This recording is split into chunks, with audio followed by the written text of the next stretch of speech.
mohon izin. Pak Aib, nggak ada suaranya. Pak Aib itu di close dulu, terus and nanti skills, and also training seminars.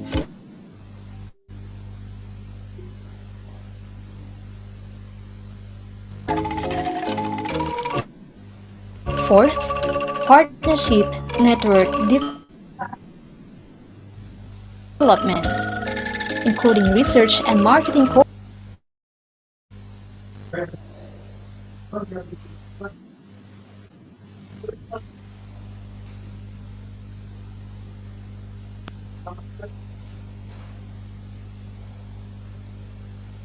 broadly present.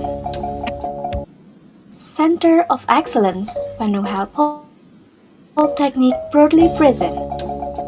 Center of Excellence for Applied Science and Technology for Health Polytechnic is a research center in Health Polytechnic independently and in collaboration with other institutions that carry out applied health research activities.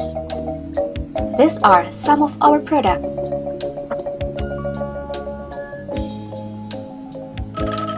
Development strategies of Center of Excellence.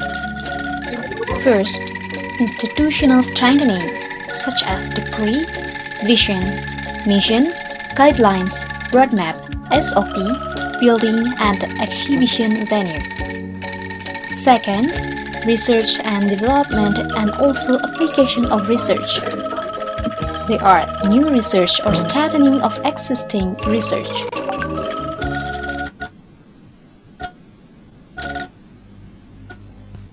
Third, human resource development, including increasing research skills, production skills, marketing skills, and also training seminars. Fourth, partnership network development, including research and marketing cooperation for domestic and international products. The last, dissemination of research for national, international seminar and product exhibition, and also COE special journal.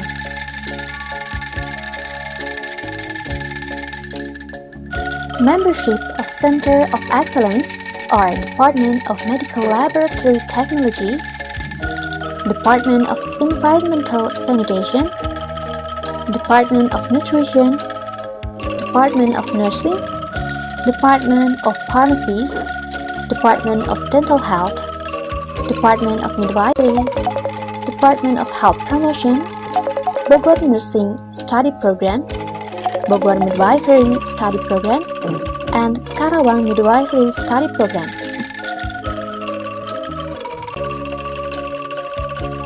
Center of Excellence is one of the organizations that focused on developing and research about science and technology and utilization the local material. Institutional characteristics, they are competitive advantage, strategic value, transfer of technology and knowledge, strong and sustainable institutions, become a national reference, world-class, and being the pride of the nation. Field of development of Center of Excellence Bandung Health Polytechnic is to be the leading center for the utilization of local materials to improving health degree and community empowerment.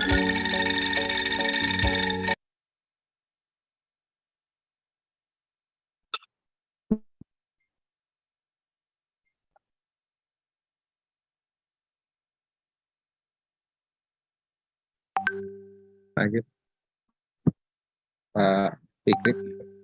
Silakan.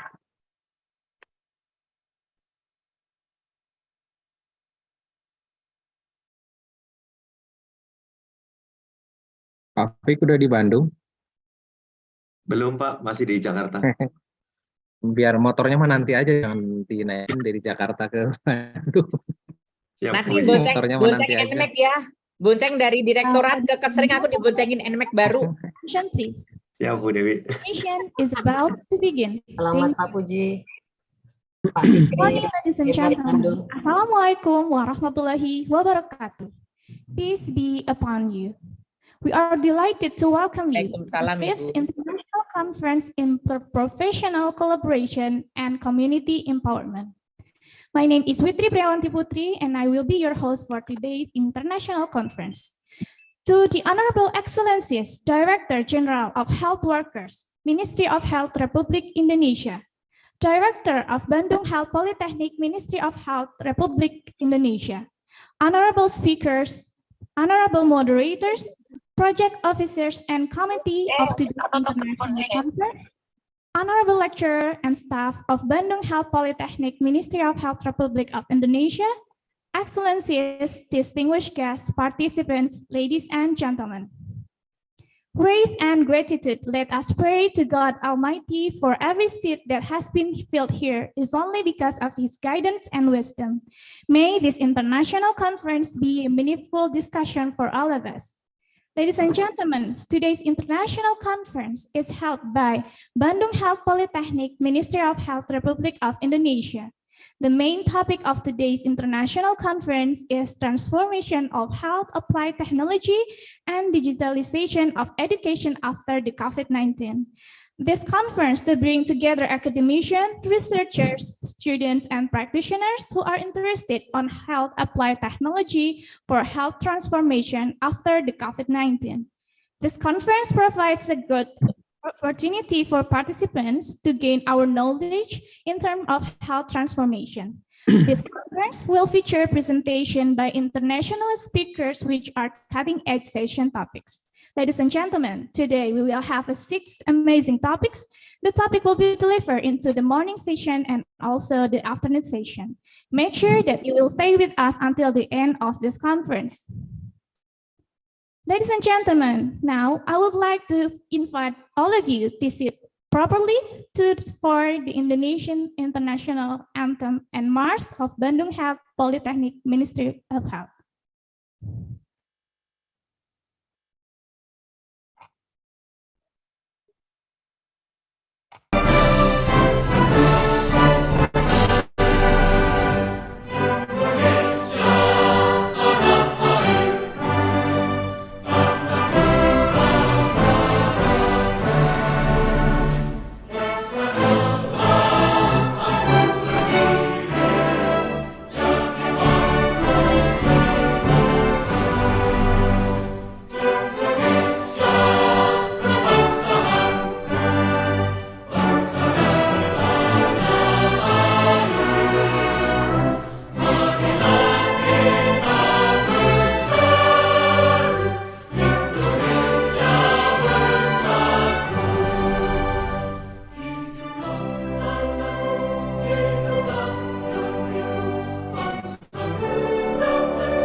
Analis Profil kesehatan berjuang bantu masyarakat tingkatkan kesehatan tujuan kita membangun bangsa Indonesia sehat sejahtera kembangkanlah profesi kita ke seluruh.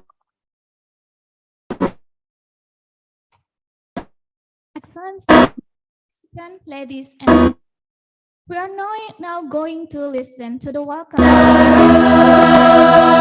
Director of Bandung Health Polytechnic Ministry of Health, Mr. Pujiono, SKM, NPES. For your information, Mr. Pujiono was appointed as director yesterday. So, ladies and gentlemen, very warm welcome for our new director of Bandung Health Polytechnic Ministry of Health Republic of Indonesia, Mr. Pujiono, SKM, MKes. Yeah, thank you very much. Assalamualaikum warahmatullahi wabarakatuh. Waalaikumsalam warahmatullahi wabarakatuh. Yeah. Waalaikumsalam warahmatullahi wabarakatuh. Waalaikumsalam warahmatullahi wabarakatuh. Good morning, ladies and gentlemen. Honorable General Director of Health, Worker Ministry of Health Republic of Indonesia, the Honorable Speaker from UK, Japan, Philippines, Malay, and Indonesia, Honorable Vice Director, Head of Center, Head of Department or Study Program, Lecturer, and staff, student, and all webinar participants. First of all, gratitude of God, Allah Subhanahu wa Ta'ala, because we are still given health, strength, safety, and happiness to this day. We are still given opportunity to conduct this international webinar today. Poltekkes Kemenkes Bandung already has a center of excellence of science and technology that has the use of local resources improving the degree of health and community empowerment. This center develops local resources, both plant and the other material that are widely available in Indonesia. A role in overcoming health problems in the community. Through this webinar, we hope that it can provide additional knowledge about the use of local resources and community empowerment, as well as development until the result of this research can be mass product. As the end of this speech, we would to congratulate all participants. Hopefully, this webinar can be useful for scientific development, and this webinar will run successful. That is my welcome speech. Thank you very much. Wassalamualaikum warahmatullahi wabarakatuh. Waalaikumsalam warahmatullahi wabarakatuh. Waalaikumsalam warahmatullahi wabarakatuh. MKes for your very warm welcome speech. Ladies and gentlemen, there always a lot of people great behind of a successful conference. So that's why today I would like to invite our Vice Chairman of today's international conference to give her welcome speech. Ladies and gentlemen, please welcome Dr. Irma Wartini, SPD, MKM.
Bismillahirrahmanirrahim.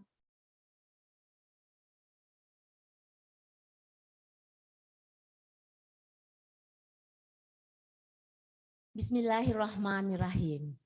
Assalamualaikum warahmatullahi wabarakatuh. Good morning, ladies and gentlemen. First, let us pray and thank to Allah Subhanahu wa Ta'ala. On this day, we can meet online in 5th International Webinar event of Center of Excellence and Center of Research and Empowerment Community Poltekkes Kemenkes Bandung, Indonesia. Excellency, Director of Directorate General Health Worker, Ministry of Health Indonesia, Mrs. Dr. Gigi Arianti Anaya, MKM. The Honorable Director of Poltekkes Kemenkes Bandung, Indonesia, Mr. Pujiono, SKM, MKes. The Honorable, all of the speakers, academicians, and all of the participants, 5th International Webinar, Center of Excellence and Center of Research and Empowerment Community Poltekkes Kemenkes Bandung. I would like to give the event report. This international webinar has about 1,000 participants from all over Indonesia, Sabang to Merauke, and also from foreign countries such as Malaysia. This webinar is a collaboration between Center of Excellence and Center of Research and Empowerment Community Poltekkes Kemenkes Bandung. The 5th international webinar is designed to be different from the other webinars. The webinar activity will be held for 2 days, the November 16 and until 17, 2022. On the first day, webinar will perform 6 speakers from Malaysia, Indonesia, Japan, UK, and Philippines that will make this webinar more attractive. And the second day, we have expert session and presentation of research and empowerment community result by oral and poster presentation. We present the theme, transformation of health, applied technology, and digitalization of education after the COVID-19 for leading the transformation of health in Indonesia for the education. Thank you all for the committee that are unable to mention one by one. Without you, this event might not running well. I'll always encourage my team lead. That's all I can say. Hopefully, it can add to knowledge of the audience who attend this event. Enjoy this webinar. Wabillahi taufik wal hidayah. Wassalamualaikum warahmatullahi wabarakatuh. Waalaikumsalam warahmatullahi wabarakatuh.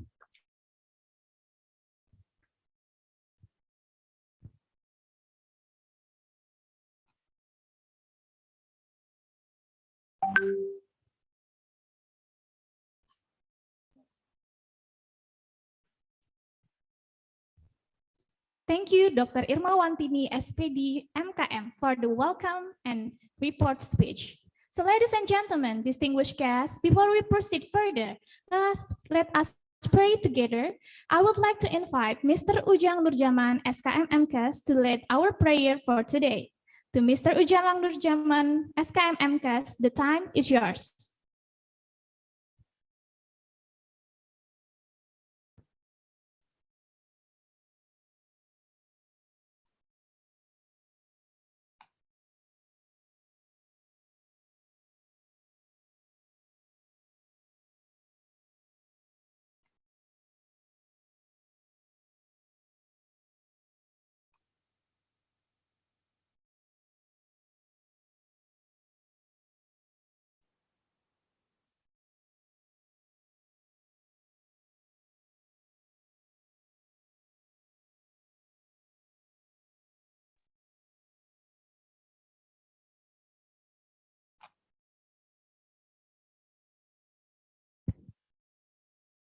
Once again, I would like to invite Mr. Ujang Nurjaman to lead our prayer for today's event.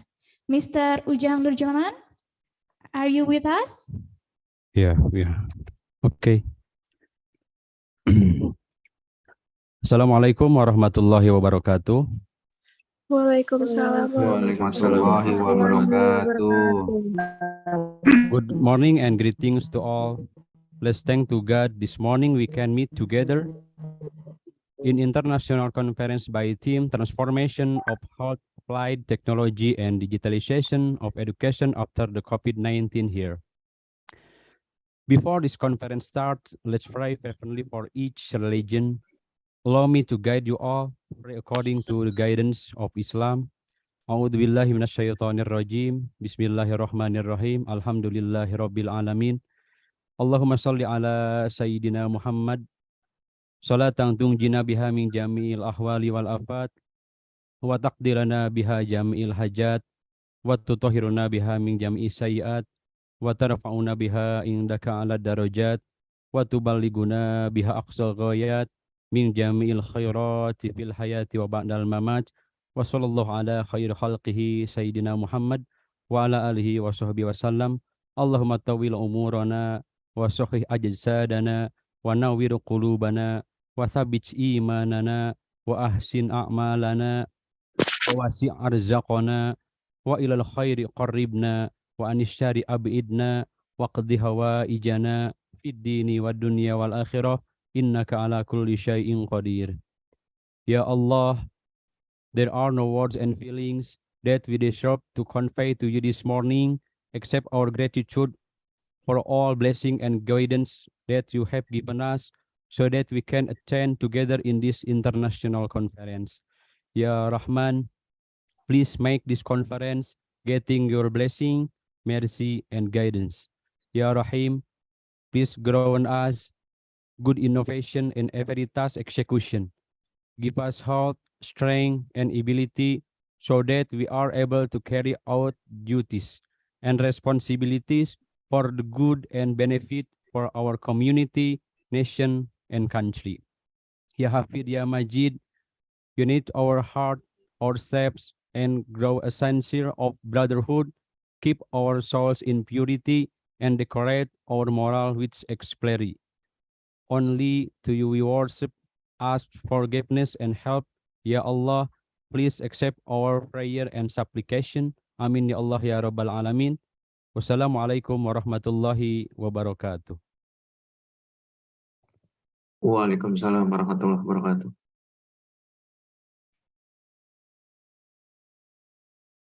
Thank you, Mr. Ujang Nurjaman, for leading our prayer today. Ladies and gentlemen, for the next agenda, there will be a photo session. For the photo session, I would like to invite all the participants in this Zoom meeting platform to open up your camera. We have several slides at this time, and I will begin with the first slide and then continuing until reaching our last slide. Ladies and gentlemen, please keep your smile until the end of the slide because we don't know where your screen is. Okay, let's start from the first slide. The second one, third, the fourth, the fifth. Thank you for joining our photo session. Ladies and gentlemen, before progressing our agenda, let me read our event rules as follows. Our event will be held for 2 days, from 16 until 17 of November 2022. The first day agenda will consist of the main session in the morning, followed by the experts, and then follow with the afternoon session. On the second day, we will have an expert session and also the oral and poster presentations. Participants can join in this international conference by using Zoom Cloud Meeting platform for the first 1,000 participants, and for the rest, participants can access it through our YouTube channel, Media Polkesban Bandung. Participants are required to rename the Zoom account into country_real name during this virtual meeting. For example, Indonesia_Witri Priawanti Putri. Participants are requested to deactivate the microphone during the sessions. Participants can ask the speakers via Pigeonhole by using the link that will be shared by the committee on the chat box by the following formats: name, _country, underscore speakers. And then the name of the speakers is to whom your question is asked, and then underscore questions. Attendance form will be delivered in the chat box after the opening. Meanwhile, our evaluation form will be delivered after the discussion. Certificate requirements are as follows. Participants should attend the first and the second day of the conference. Participants should fill in the attendance and evaluation forms, and the participants should fill full name in capital letter in attendance and evaluation form. Thank you for your attention. Ladies and gentlemen, we are now continuing our meeting to the next agenda. That is to hear the opening speech that will be delivered by Director General of Health Worker, Ministry of Health Indonesia, Mrs. Dr. Gigi Arianti Anaya, MKM. So ladies and gentlemen, please give a warm welcome for Dr. Gigi Arianti Anaya, MKM. Thank you, Mbak Witri. The Honorable Director of Health Polytechnic Bandung, and all the faculty member, distinguished guest speaker, ladies and gentlemen, good morning. Greeting to all of us. Assalamualaikum warahmatullahi wabarakatuh. Salam sejahtera untuk kita semua. Shalom. Om Swastiastu, Nama Budaya, Salam Kebajikan. I'm happy to be here today at International Health Conference with an important topic of the interprofessional health collaboration and community empowerment. With an important history that in our country effort to overcome with the COVID-19, it has a systematic impact not only for health but also for another aspect, also the economy. So the COVID-19 pandemic become a momentum that make health as a priority, where at the critical state, we all are aware the importance of the health resiliency. As a part of pandemic, Indonesia also still faces with the problem of the 9 catastrophic disease, the biggest cause of the morbidity and the mortality, which require the highest cost in the national insurance services. Both important lessons learned of the pandemic and the high number of the catastrophic disease made the Ministry of Health take a major health system transformation through 6 pillars, which are transformation in primary services, referral services, health system resiliency, health financing, health human resources, and also health technology. The synergy between the 6 pillars become the foundation of the national health development and increase the health resilience toward of our goal of the health Indonesia. As a Director General of the Health Workforces, I have responsibility to the transformation for the human resources of the health. Whether the transformation in the health human resources include 3 priority activity. The 3 priority activity include the fulfillment and equity of the health human resources distribution, increasing the competence of the health human resources through the competence-based health training and development of the functional position of the human resources carrier. Distinguished guests and participants, one of the example of the implementation transformation in the field of the human resources for health is interprofessional education of the collaborative practice framework. Interprofessional collaborative practice recognize that many health systems around the world are fragmented and struggle to manage unmet health needs. Current and future health workers are assigned to provide health services in dealing with increasing complex health problems.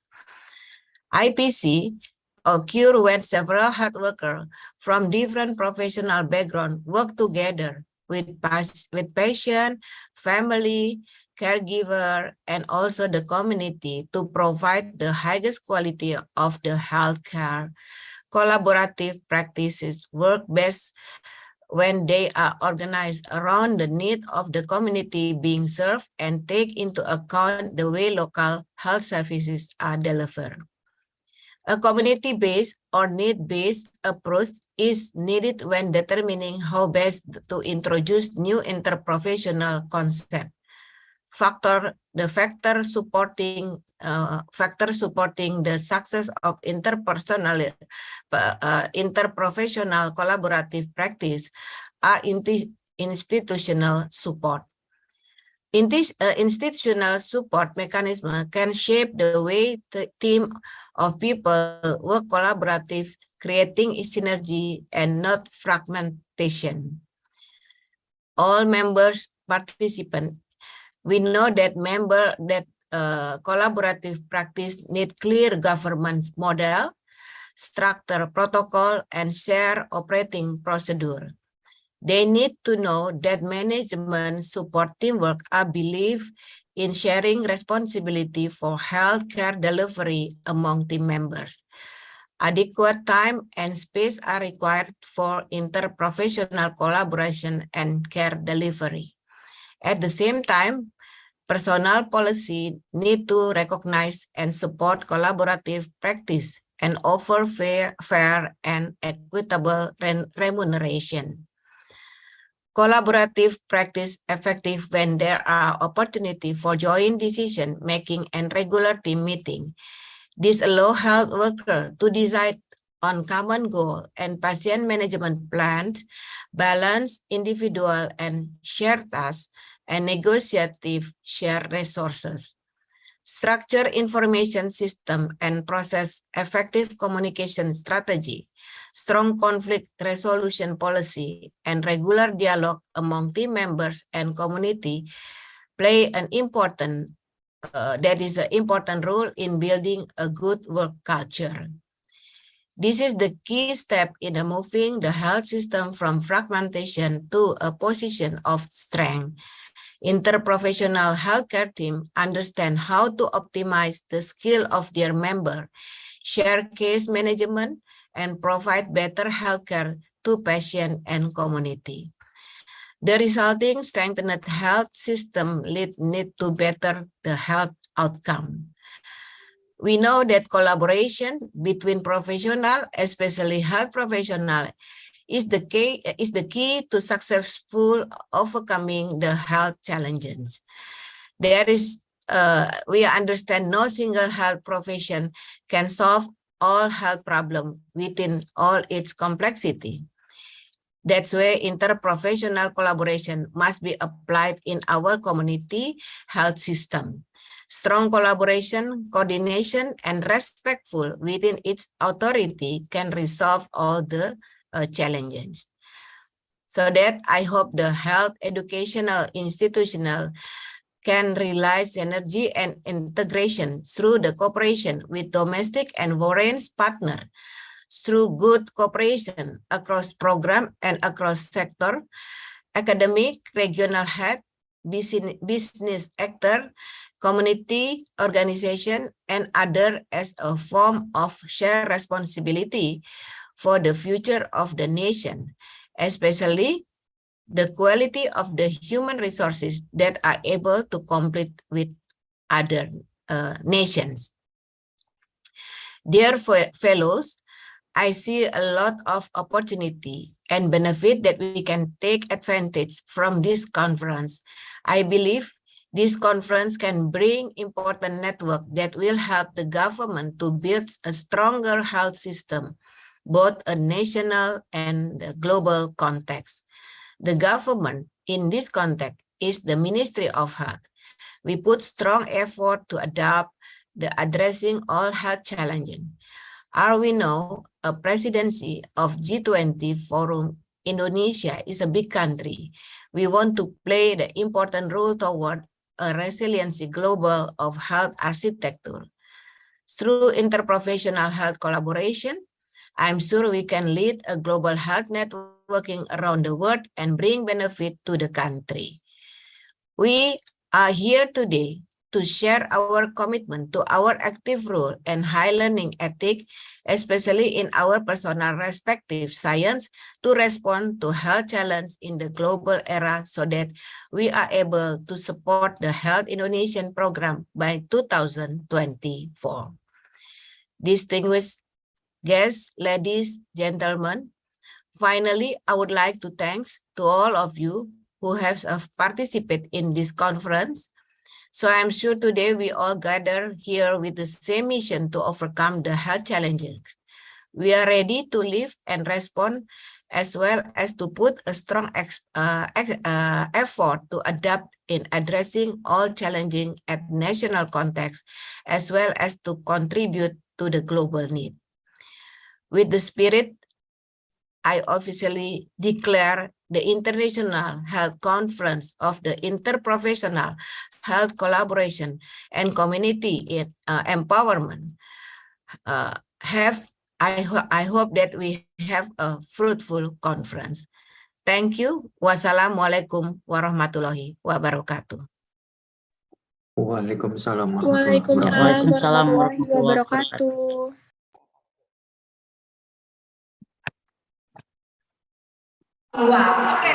Terima kasih Bu Dirjen.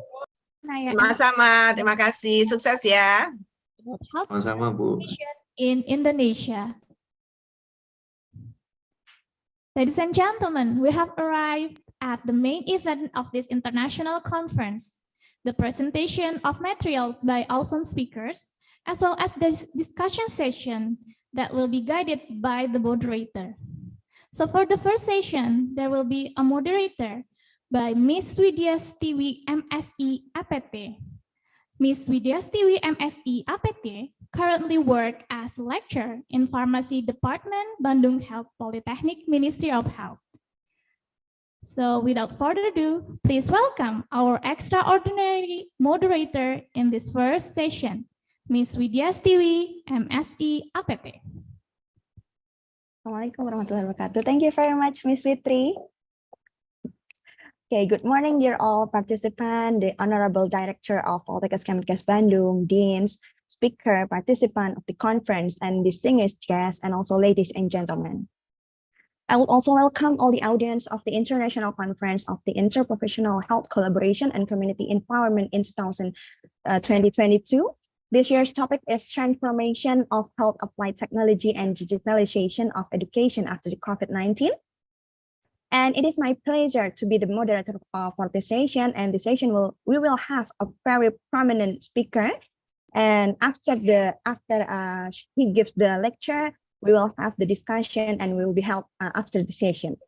And for the participant, you can ask to our speaker through pigeonholing that will be shared by the committee in the chat box. And also, if we have more time, you can raise your hand in the Zoom and also ask directly to discuss with our speakers. And to begin the session, we are pleased to have Professor Muhammad Taher bin Bahtiar from International Islamic University Malaysia, here with us in the morning.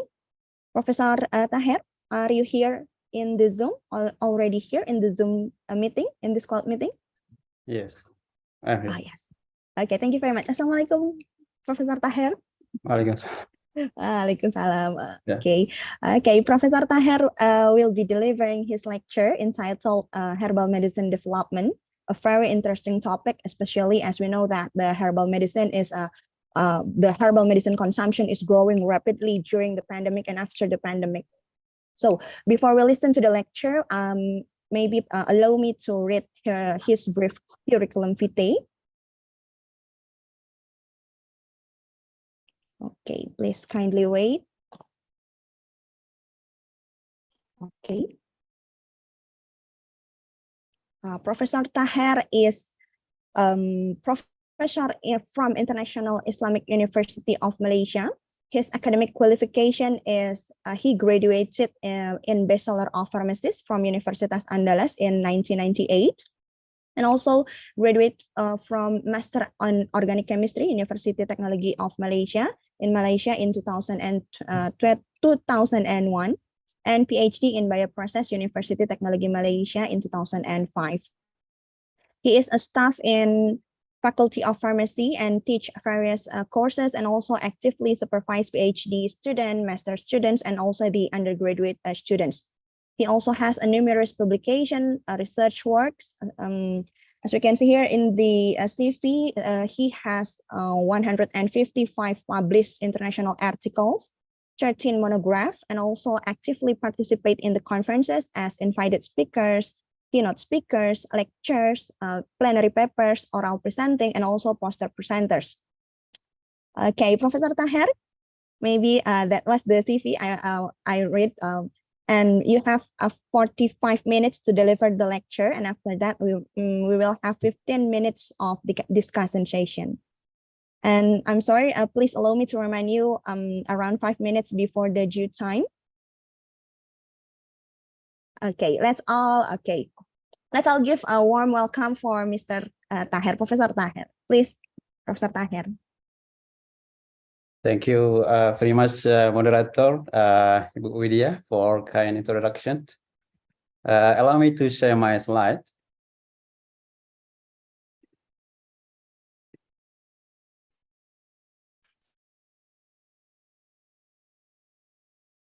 Is it visible to everyone? Yes, very clear. Okay. Bismillahirrahmanirrahim. Assalamualaikum warahmatullahi wabarakatuh. And salam sejahtera untuk kita semua. I would like to thank Poltekkes Bandung, especially Pak Elanda, for approaching me to deliver this topic. So I would like to share with you regard to the herbal medicine development. As we know, herbal medicine nowadays becoming a trend in treatment of many diseases. Also, in the context of COVID-19, people struggle with how to cure the disease. And based on the publication that has been published worldwide, herbal medicine play an important role in the treatment of COVID-19. And with regard to the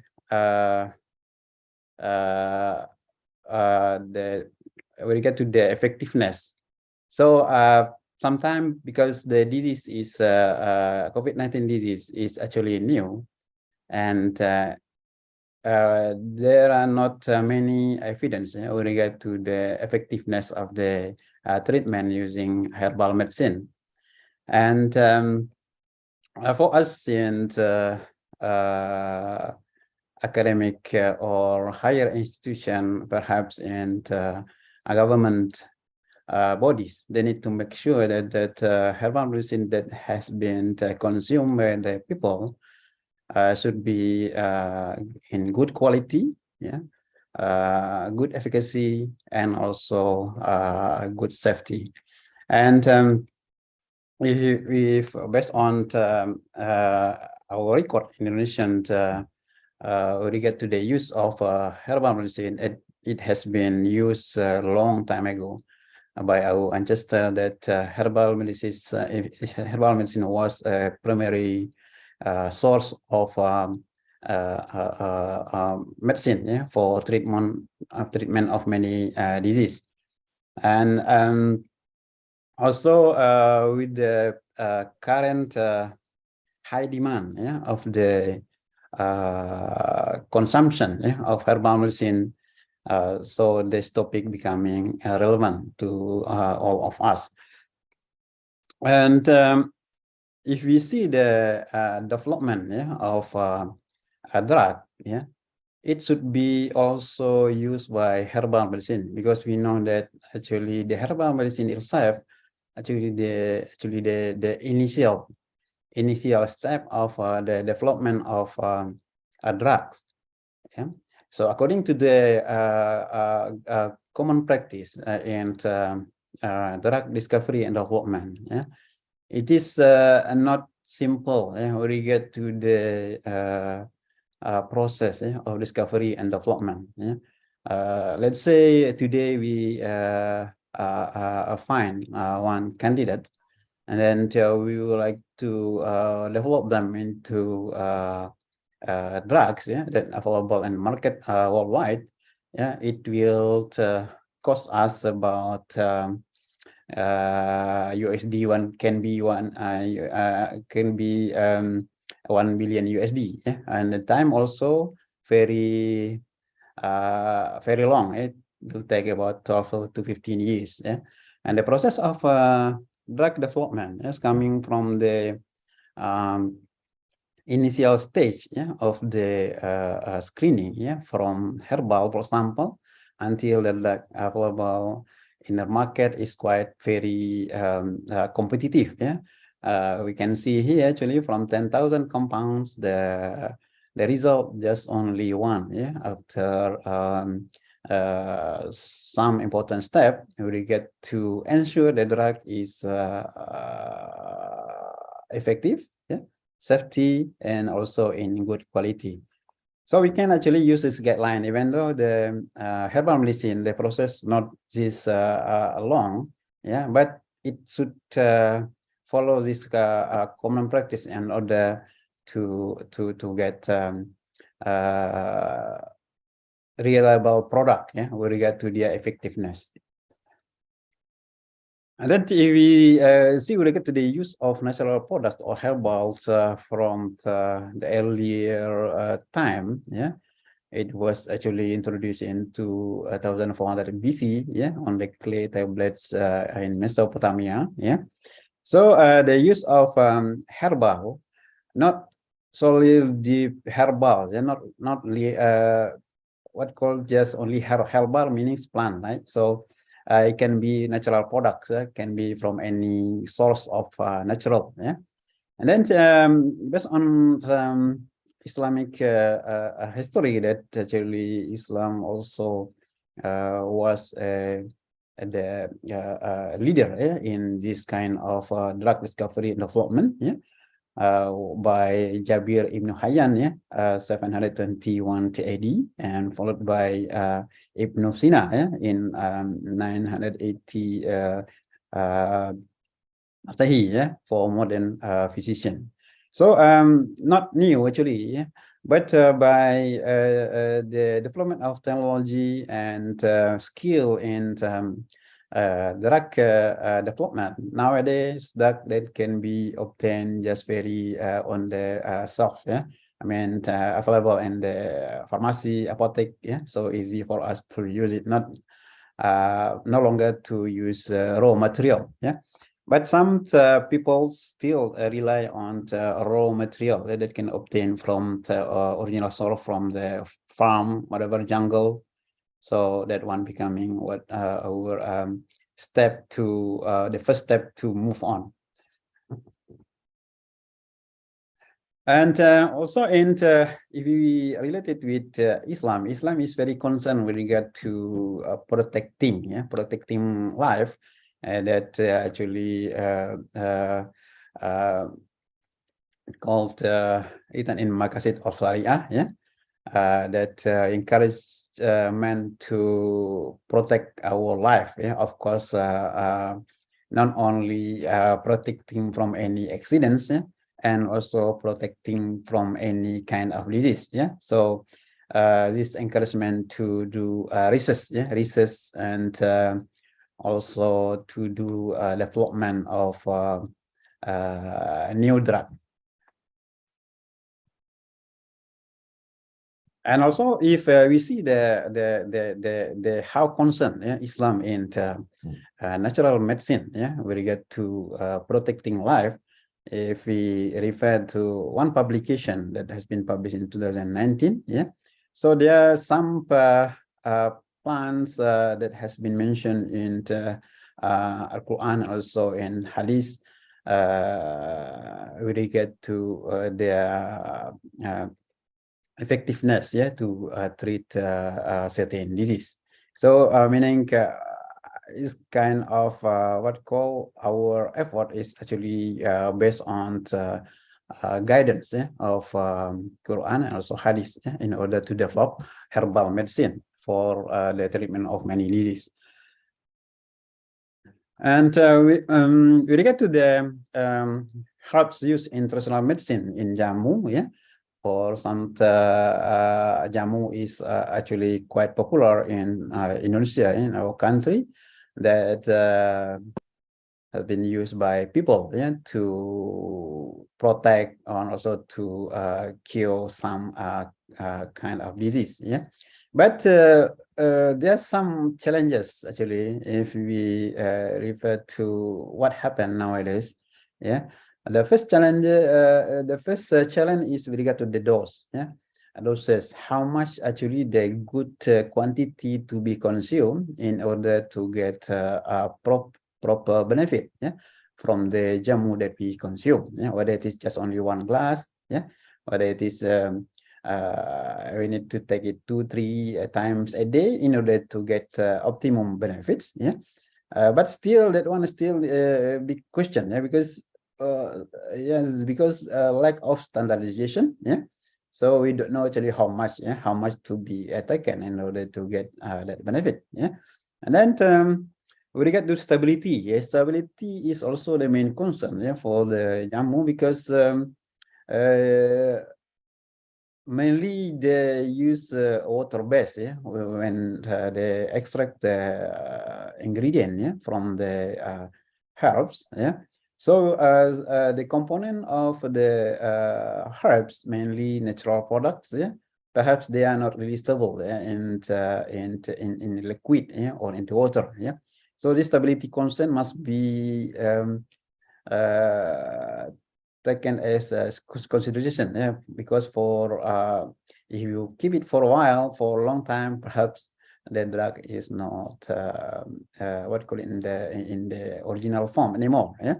And then another challenge is what is standardization. Yeah? Standardization. Actually, what is the main component? Yeah? What is the main component of each herbs? Yeah, because if we see the jamu, yeah, example jamu. Jamu is containing multiple herbs, yeah? Multiple herbs. So meaning in one cup of the jamu, one glass of jamu. So meaning there are few herbs. Yeah, as we know, in one herbs only can contain many compounds, and like turmeric, yeah, they have curcumin, yeah, and other example components, ginger, yeah, whatever that we add in the mixture of herbs, yeah. Lack of standardization. Actually, we don't know what is the possible compounds, yeah.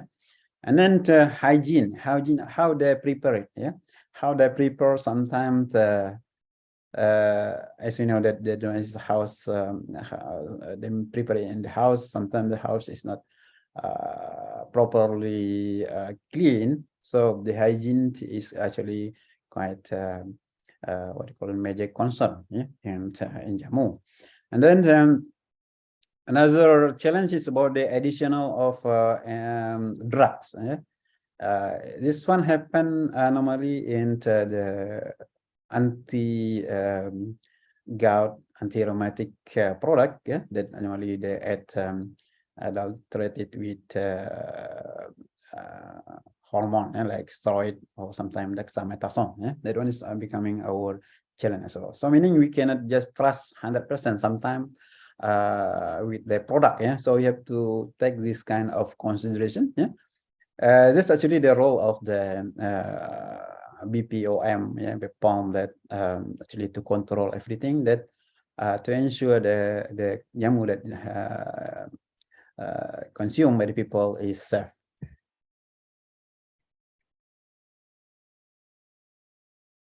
And then in with regard to the commercialized product, yeah, from the traditional medicine, yeah, it sold as in the form of extract, yeah, we call it jamu, yeah, meaning like jamu gendong, something like that. Actually, they don't know it's called jamu, yeah, because extract, yeah, they extract directly from the many herbs. And then next product will be standardized active compound, yeah. This is obat standard, yeah. So meaning they have already identified the active component, yeah, in the jamu. So they can claim that one, the activity is based on certain active ingredient, yeah. And then in the form of music dose, yeah, or this one is already based on clinical, yeah, or biopharmaceutical product, yeah. The product has been produced using a GMP process, yeah. So we get to, it is similar like modern drug, yeah, modern medicine, yeah, that has been produced using GMP process. And in this measured dose, mainly the product has been increased, yeah, with regard to their stability. Let's check about the herbal medicine preparation that can be see in the market. It can be in form of extract, yeah, like jamu, or decoction. And decoction is actually a product from boil herbs, yeah, boiled herbs, and can be a tincture, yeah, ethanol concentrate, yeah, of the herbal, yeah, syrup, and also ayahuasca. Yeah.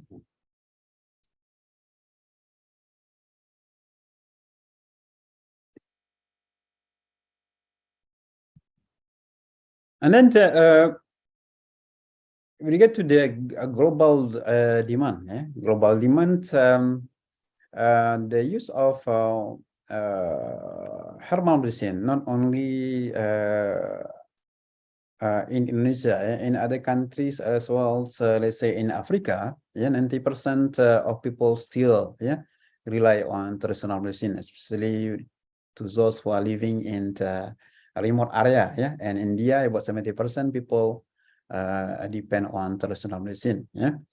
And then in China also, I think the big player in herbal medicine nowadays is China, yeah, because it was really introduced, yeah, about 3,000 years ago, yeah, and they developed them into the what call it, the more effective and more safe product, yeah.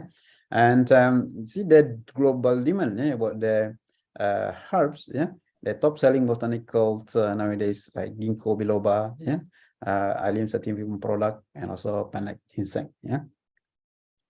And another fact is about 177 drugs nowadays, yeah, that used for cancer treatment, yeah, mainly inspired, yeah, about 70% from natural products, yeah.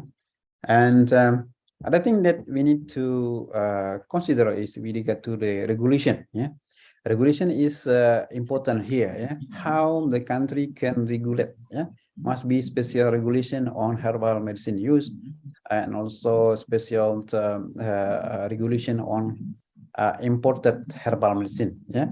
So I think the government will not overlook this, yeah. I think it is under BPOM as well, perhaps in Indonesia. So regulation is important, and in order to produce safe and quality product, yeah, from herbal medicine.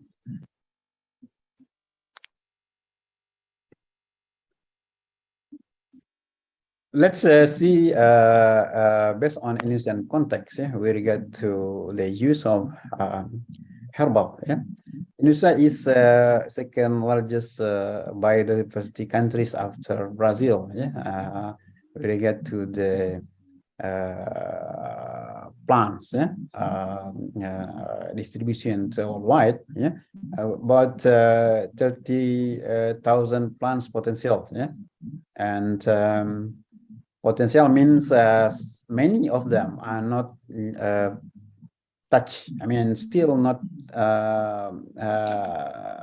no research on that. Yeah, and about 1,845 species has been what called proven, yeah, for medicine. Yeah, and it is used by 70% people in a rural area. Yeah. The people in rural area in our country, yeah, about 70% of them still rely on traditional medicine. Yeah, mainly the herbal medicine that based on the report, yeah, Indonesia, they use it to treat cancer, yeah, arthritis, also rheumatism, high cholesterol, stroke, diabetes, and also kidney disease.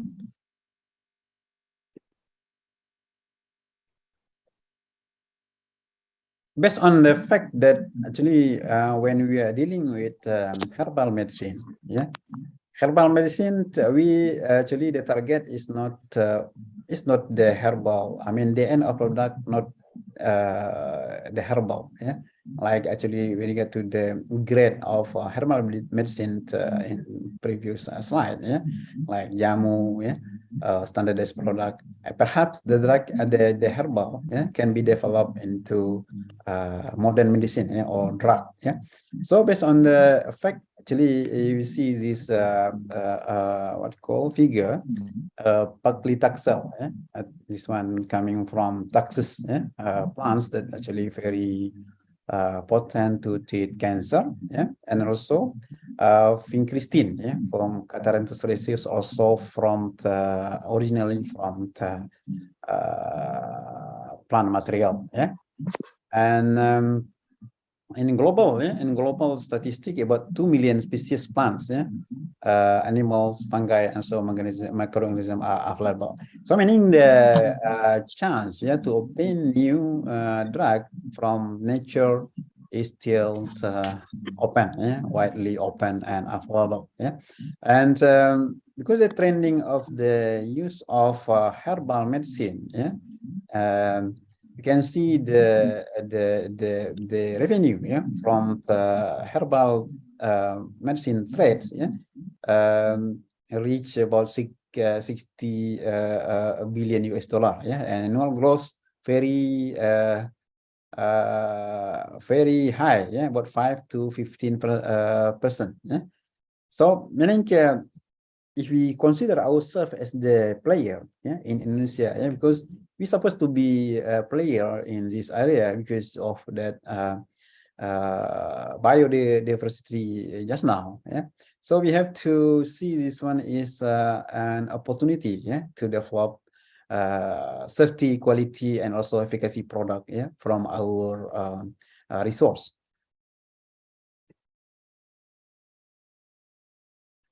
And then we get to the challenges, yeah, challenges in drug discovery. Actually, it is also herbal discovery as well, yeah, and the challenges now is we get to the new drugs, yeah, new drugs that we need. I mean, new drugs, also new herbs, yeah.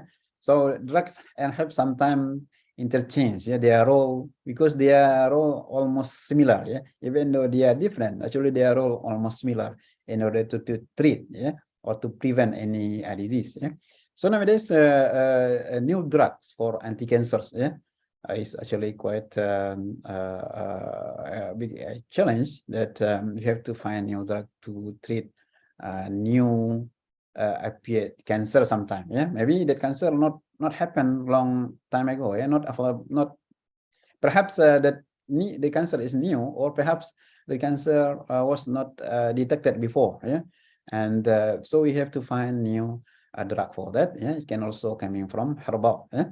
And another challenge is on antibiotic, yeah, because antibiotic is actually quite very fast, very good to their development. It is because of multi-drug resistant bacteria, yeah. We know the bacteria is single organism that actually can adapt to their environment, yeah, by preparing themselves to be resistant, yeah, because of they can develop their gene resistance. So that antibiotic drug discovery development actually still becoming what you call it challenge. Yeah, we have to find new antibiotics. Yeah? So the antibiotic also can be from herbal. Yeah, herbal. Mainly is antibiotics coming from yeast, yeah, or fungi. Yeah, but antibiotic can also be developed from herbal. Yeah, and another challenge is we get to new vaccine. Yeah, we have gone through this actually difficult situation in pandemic, 2020, 2021. But so far, the new vaccine has been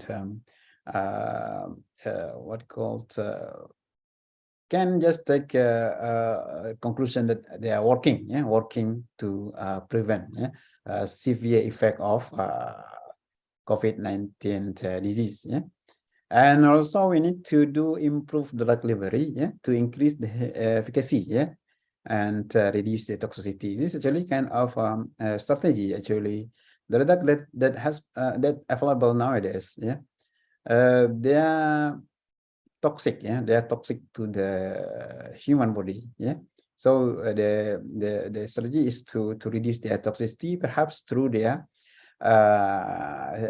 delivery, improvement of their delivery.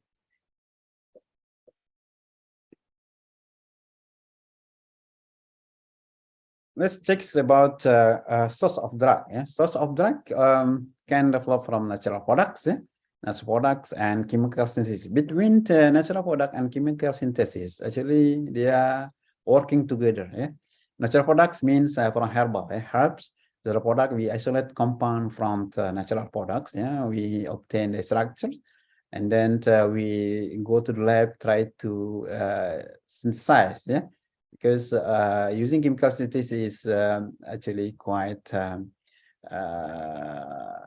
more efficient, compared to direct extraction from the plant or any natural product source. And also can be use new technique in biosynthetic, or biotransformation in order to convert, to change the chemical structure, from natural products. Perhaps the compound that we obtain from natural product is not active, but we can actually modify their structure, by using biotransformation, using bacteria in the culture in order to get a new compound. And then perhaps the compound can be more effective or much better compared to the original one. And the drug can be also from recombinant DNA product. This one is through production using genetic engineering, through recombinant DNA technology. For example, to produce insulin, because insulin is very important nowadays because of high prevalence of diabetes among the people, because of lifestyle, for example. So insulin nowadays is actually produced using recombinant DNA products, even though the diabetes itself can also be managed using herbals, in order to reduce blood glucose level, and also using drug control by drugs, like using metformin, for example. So this is quite interesting when we get to the development of insulin, from the what call it, the classic preparation until nowadays they use recombinant DNA technology to produce it.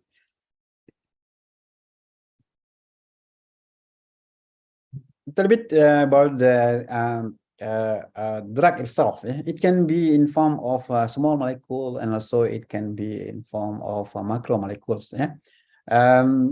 Mainly the drug that is obtained from plant materials, we call them as small molecules, all chemical drugs. And another one is macromolecule. Actually, this one is a protein drug or peptides. It is produced through recombinant process. You see the top cell product, top cell pharmaceutical drugs nowadays is actually macromolecules. Still, if you know about the Humira, actually that one is monoclonal antibodies to treat many diseases. So the top cell drugs nowadays is coming from macromolecules, because people nowadays more called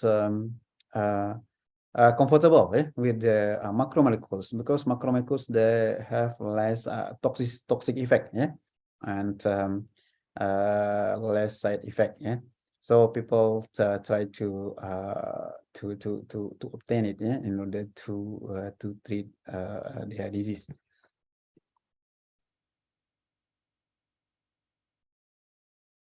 We get to the process, yeah, process of how the work, yeah. Even though we are talking about herbal medicine, actually the target of the in the end, yeah, we would like to make them to be available as a drug, yeah. So from the plant materials, yeah, whether it is known with regard to the ethnopharmacological evidence, yeah, or through random selection, yeah, and it also can be from chemotaxonomic approach, yeah, based on the chemical marker, yeah, phytochemical markers, yeah, and then we do extraction, yeah, from the plant extract, product extract that has been produced, yeah, from plants. We can check, yeah, for the biological testing, yeah, through in vitro and in vivo, yeah, and toxicity level also need to be checked, yeah. And after that, we need to isolate, actually, yeah. We want to know, yeah, what is the active ingredient there, yeah, which compound is responsible for that activities, yeah? Because after knowing, yeah, the active ingredient, actually we can do many things, yeah, when you get to the formulation, yeah, their stability, their binding, their mechanism of action, yeah. And then after that, we are able to actually to plan, yeah, what is future development of this product, yeah. Then of course we need to do spectroscopic analysis and clinical study.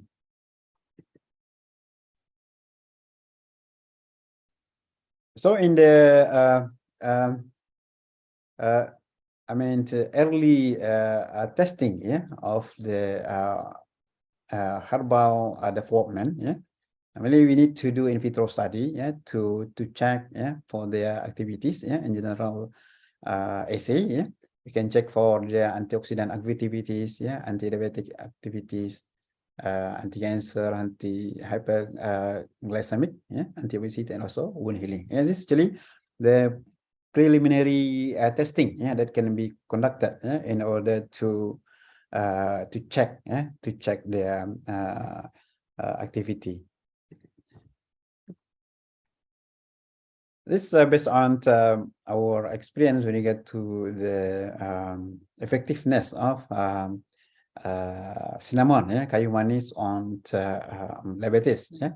So what we need to do is actually we need to isolate, yeah, we need to isolate the active compound, yeah, and then we try to test it in the cell line, yeah, and try to understand the mechanism of action, yeah.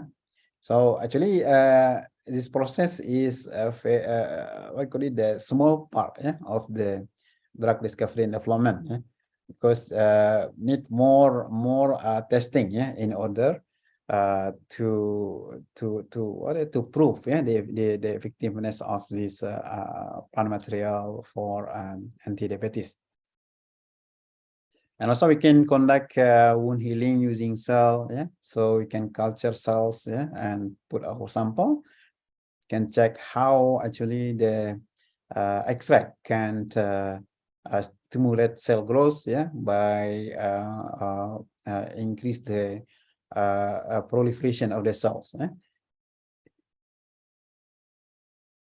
And after in vitro study, yeah, in herbal medicine development, we need to check, yeah, their in vivo. I mean, more complex tests need to be done, yeah, because cell culture is actually preliminary, yeah, just only test it on cells, yeah. Now we are moving to animal study, yeah. Animal study, many animal can be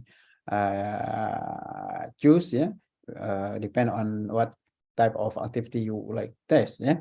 And we have to follow the guidelines, yeah, for animal use. You cannot just simply use, yeah, cannot just simply use, but you have to follow this guideline through by OECD regulation and IH, yeah, ICH, CPC, yeah.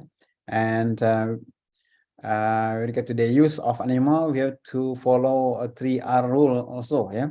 reduction. Yeah, reduction. We need to reduce the number, not using excessive number without proper good reason. Yeah, and a refinement and replace. Replace mean whether you can use other type of other than animal. Yeah, other type of test. Yeah.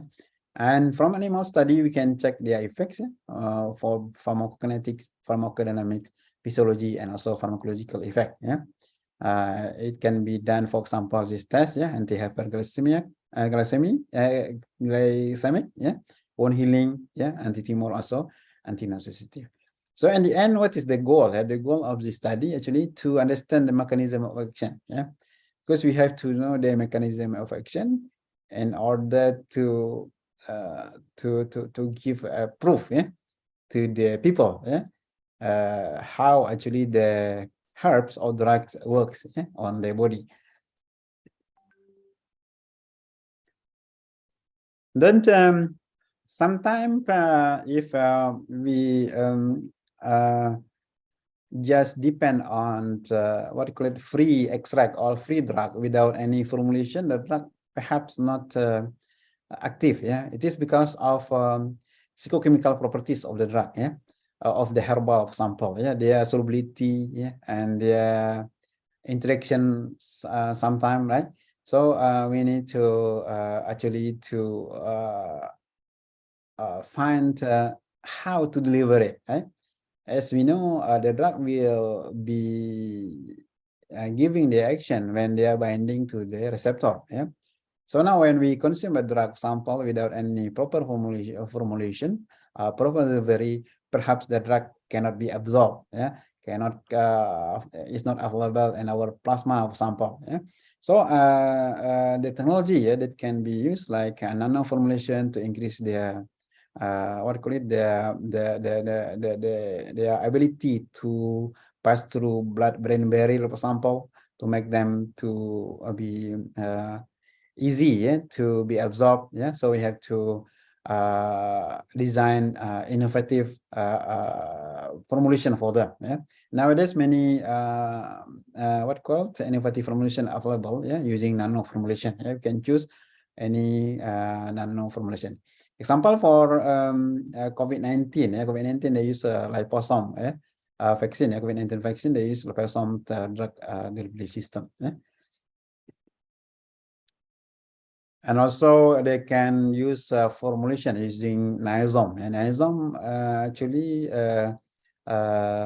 to deliver, yeah, drugs or helps to be used on skin. Yeah? As you know, skin is actually quite unique, yeah, unique organ, not easy to penetrate, yeah, the skin. So by using niazomal formulation, meaning the drug will be encapsulated, yeah, in this niazomal formulation, and then they will be what called able to deliver, yeah, to the target. Yeah. So niazomal formulation is very effective to carry the drug to be applied on the skin so that they can pass through a layer of the skin. Yeah. So depend on target. What actually the which layer, yeah, of the skin need to be treat sample. Yeah. So we can choose this niazomal formulation in order to improve their delivery. Next, we get to the legislation. Yeah, legislation is important. Yeah, I mean, what call need control. Yeah, need to be controlled. Not only drug, food. Yeah, herbal also need to be controlled. Yeah, it is because of therapeutic and toxicity level. Yeah, and in this case, we call it therapeutic windows. Yeah, so between therapeutic and toxic concentration. Yeah, so there is actually the value to mention it. Yeah, if it is narrow, meaning the toxic level and therapeutic level almost the same dose. Yeah, so we need to check because we don't want to to give it to the patient and then the patient got toxicity effect. Yeah, not to get therapeutic effect, but got toxicity effect to them. Yeah, and then legislation we get to the natural thing. Yeah, natural things means if we are talking about natural, everything is good. Yeah, not not like that. Yeah. So natural, even they are natural, actually they are chemical as well. Yeah. Let's say jamu is natural, but the component of jamu is chemical. Yeah. So that what you call the terminology, yeah, or using natural is good, actually not really appropriate. Yeah. And when you get to the use, yeah, what 123 million people use herbs in the treatment of obesity, yeah, cancer, pain, and so on. Yeah? And if you know about the ephedra, yeah, ephedrine, yeah, the ephedra, they solid in form of extract, yeah, and because this one is quite widely used, yeah. FDA reported that 2,900 cases, yeah, regarding toxicity of these herbs, yeah, and reported 104 deaths, yeah. So meaning the control, legislation on this distribution, yeah, or the use, yeah, of these herbs should be controlled, yeah. And three fundamental principles, yeah, in herbal development, yeah, and in clinical use, yeah. So standardization is important, yeah. Standardization and also regulation, yeah. We need to check what this active component, yeah, need to be studied very detailed, yeah. And scientific proof of beneficial clinical effects, yeah. You need to prove that the effect is actually based on scientific study, yeah, and scientific proof of safety. We have to make sure, yeah, the product is safe, yeah. There is no side effect or toxicity effect to the consumer. Then in the process of development, we have to conduct quality assurance and also quality control, yeah, to check their identity, yeah, identity, whether the herbs that we use is actually they're real, yeah, they're real materials, yeah. We need to check it using pharmacognostical testing and also qualitative and quantitative comparison, yeah, with reference. And purity, yeah, purity of the herbs, and it also to be checked, yeah, using equipment like SPLC and GC, yeah, contents, yeah, microorganism testing also need to check whether product is contaminated or not, yeah, and also check to stability, the stability testing. Herbs actually they have a variable composition. Yeah? If you compare with based on geographical sample herbs, perhaps they are having different what do you call it, phytochemical composition. Yeah, so not consistent. Yeah, so let's say turmeric that we obtain from Java and compared to Sumatra, also perhaps different, yeah, because of geographical and also nutrition, yeah, from the soil, making them different, yeah, with regard to the composition of phytochemical content in the herbs, yeah. And also with regard to numerous chemical constituents, yeah, in different part, yeah, also making them to be various, yeah, and factor affecting the favorability, for example, climate, also growing condition, yeah. So that's why the standardization is important. Yeah? Standardization is important in order to make sure that actually the target or active ingredient or active compound is there. Yeah?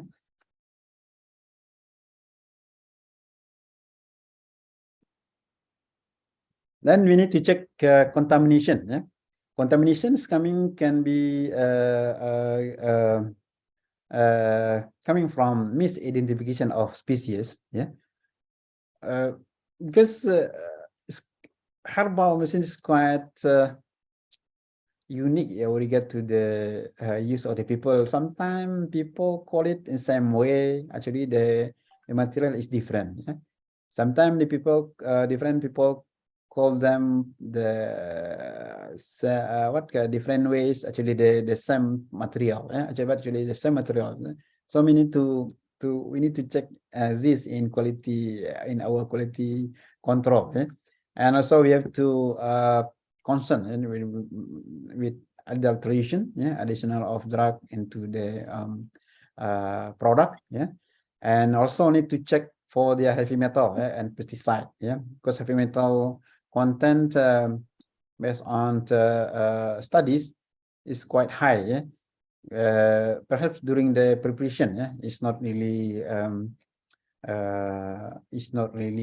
clean, for example, and also the contamination coming from pesticide that we use in their farming.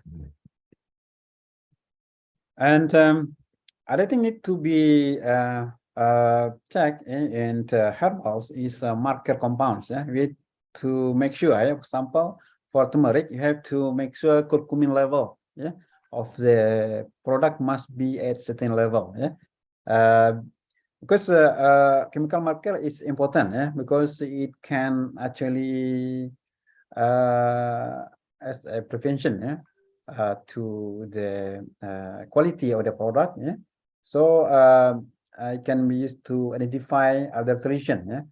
There is no other drug in the product. Differentiation of multiple source also. So need to check. Must be standard of certain level of active ingredient for certain herbs. And mining best harvest time, confirmation of collection site, quality evaluation of herbal parts, and also stability testing. And analytical process in quality control can be done using SPLC, gas chromatography, thin layer chromatography, capillary observation, also LC, MS fingerprint. Nowadays the trending because of development of new equipment in analysis using fingerprinting, using SPLC, UPLC, so we can just run the extract very fast technique nowadays. So we have to prepare the extract that we are going to test. So this one is a flowchart how to prepare extract in order to conduct analysis on that extract. So this how actually SPLC DAD work on metabolite fingerprinting. So if you run it using SPLC, you can just observe the peak, the peak of the active ingredient, in order to make sure them at certain level, and then the product is actually supposed to be okay, and also this fingerprinting also can detect adulteration. So the unwanted peak, if appear here, perhaps strange peak, for example, perhaps the product is already contaminated by drug or any adulteration drug. So for conclusion, so the WHO promotes the use of traditional medicine, actually as an alternative use of modern medicine as primary healthcare. And some countries rely on herbal medicine in their primary healthcare, including Indonesia perhaps. And herbal medicine development requires scientific evidence to support their quality, efficacy, and also safety of the product. I think that's all from me. I will thank you for your attention. I will return it to Widya. Thank you very much. Assalamualaikum warahmatullahi wabarakatuh. Waalaikumsalam warahmatullahi wabarakatuh. Thank you very much for the lecture, Professor Tahir. That was a very interesting topic. Yes, the phytochemical contents is challenge in developing the herbal medicine. As we know, there's a major challenge. Okay, next we will move to the discussion session. Maybe the committee will share the PPT, the presentation. For I'm sorry, maybe you can close the the share screen, Professor Taher? Yes.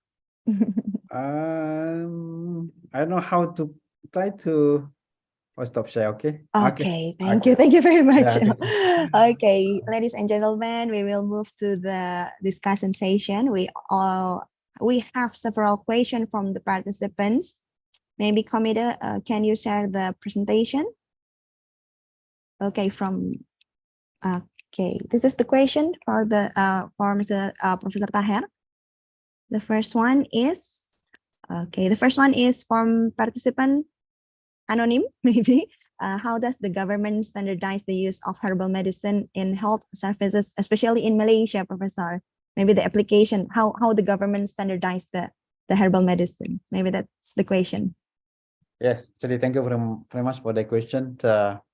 If you compare between Indonesia and Malaysia with regard to the use of herbal medicine, I think it's in Malaysia still low, yeah, because there is no proper regulation, yeah, with regard to use of own product, yeah, on product to be used by people, but mainly the product is imported product, yeah, imported product. I believe it is under a national pharmaceutical agency, something like that, yeah, under Malaysian BPOM as well, yeah. But if we I think you get the development in Indonesia much what call advanced lah, we get to the use of herbal medicine for what call alternative medicine. Yeah, I believe it is under like BPOM Indonesia and NPRA, but if you are asking about the product, not much. Product is available, but mainly imported product. If we go to what call the herbal shop example, mainly they are coming from the, can say, West, also China. Okay, thank you very much. Maybe is it common, more common of herbal medicine usage in Malaysia, or in Indonesia it's more common of traditional medicines like that? I think Indonesia is okay. Because we have okay. sources, our land, soil is very fertile, good. So what we have everything. I mean, to get to the diversity of the herbs, because they have mainly coming from what we call the small plant, right? Not from higher plant like turmeric, ginger, say we have wide species, what variety of the species. Okay. Thank you very much for the answers, Professor Taher. Well, now we will move to the second question. Maybe committee can share it. Okay, this is the second question. Has herbal treatment has been carried out in Malaysia in health service? Like maybe in Indonesia, we have a phytopharmaca that has been applied in many hospitals. Yeah. In good question Indonesia. Also. Yeah. So prescribed, right? Whether yes. herbal medicine is prescribed in Malaysia, but no, yes. I don't see. Not like, I think it's a bit advanced, because we have a different grade of herbal product. We have jamu, phytopharmaca, and also another one is actually the herbal standardized herbal. So we don't have that kind of grade here. So perhaps my knowledge is not really my knowledge is limited on that, but so far I don't see. I don't see the sometimes we have to see whether it is what called dokter, or modern dokter of example. Ada juga tabib ataupun level, maybe they prescribe it, but I don't go to that kind of what call it here alternative medicines maybe. Yeah, healer, alternative therapy, yes. Healer of example, perhaps they use it, but I don't go to. But the government has already set the standard for the herbal medicines.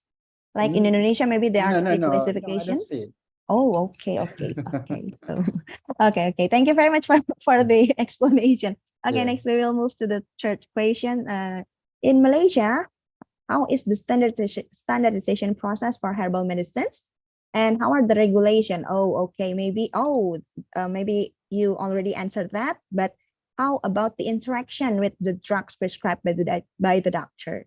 Yes, actually, this is really my little knowledge on the prescription of herbal medicine by doctor or traditional healer. So I couldn't give proper about the answer to that. Yeah, but so far I don't see this will happen. Jadi jadi orang tak pakai kan, jadi susah nak bagi saya untuk mengatakan ini terjadi atau tidak, karena prescription terhadap apa tu saya tidak nampak gitu. Yes. A low prevalence maybe like that. Yeah. Okay. Okay, thank you very much. And we will move to the fourth question. How do we cooperate manufacturers to produce our herbal product on a large scale? So maybe like, as we know that maybe a lecturer has some research on the herbal medicine, but how to commercialize it like that, maybe Mr. Professor Baher. How the university can cooperate with the manufacturer? We get to herbal and drug development. It is actually not what call lone ranger. I mean, must involve academician as a researcher, or to have invention from academic or higher institution or any higher institution, and industry also need to play their role. Another one is government to facilitate with their regulation. So I think Indonesia is quite good progress with regard to this, because I believe Indonesia many actually herbal industry, right? Herbal industry, so it will, and also Indonesia a good market for that, because many people still believe and rely on the effectiveness of herbal or jamu to give more benefit to their body, like for immune system, prevention of cancer, whatever, right? Because I believe in Japanese people, they still consume it in the morning. Many they still believe, but difficult to convince people who are not believe with regard to herbal. Sometimes they just put aside. I mean, they taruh di pinggir, gitu kan? Maksudnya is second option for their what called therapy, maybe. Yeah, their therapy. So yes, cooperation of these three bodies, between academics, industry, and government is play important. But in Indonesia, I believe it is already. I think it's in the progress is quite fast lah regard to this development. Because you will see many like Stimuno, what else? Banyak lagi lah karena I don't go to detail to the current market, but what I know is like Stimuno, apalagi Stimuno is still a herbal product also. Yes, and that's already classified as phytopharmaca, so it has in the same efficiency, effectiveness with the synthetic drug. Yes. Okay, thank you very much. Thank you very much for a very interesting topic and very interesting discussion. I think we already reached the final for this session. So thank you very much, Professor Taher, for joining with us. So I will conclude the session. First one is herbal has a very important role in complementary medicine aside from synthetically medicine, and also it has been historically used since long ago, and also for the drug development usually started by common practice and also followed by the clinical study and also clinical, and after that we can continue to submit to FDA until the approval. And we have to consider about the standardization and also the regulation and also scientific proof for a beneficial and clinical effect, and also scientific proof for its safety. So basically that was for the herbal drugs development in Indonesia and also in Malaysia, also maybe in around the world.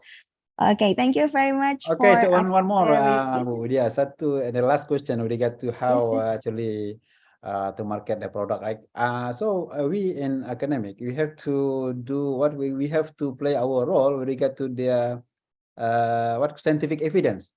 Oh yes. You have proper on appropriate research what call evidence for many industry will be what call it interested to take your product. To invest to the To product, invest, maybe. yes. So we have to play your role. I mean, you have to play our roles, whether you are in academic, in university, and whatever, polytechnic, whatever, you do your research, proper research, obtain the data. So it is actually our model. That's our model. We don't have money. We have our we have idea, and it's a scientific way how to prove, how to prove that product is actually working. Yeah. Sorry, just to add that one, you have already concluded that one. I think that one I need to say this because I think this was quite important information to share with all of you. So I would like to thank Polytechnic Kesehatan Bandung for inviting me, and hope everyone got what call it some insight or benefit from my. Of course. Thank you very much. Okay, thank you very much for Professor Taher. Okay, ladies and gentlemen, maybe we already reached for the end of the session, and don't forget to still join with us until the end of the day or today. Maybe I will give back to the MC, and to close the session, maybe I will say thank you for Professor Taher for joining with us, and I will close. Wassalamualaikum warahmatullahi wabarakatuh. Waalaikumsalam warahmatullahi wabarakatuh. Terima kasih Prof. Taher. Sama-sama. Terima kasih Bapak. Ya.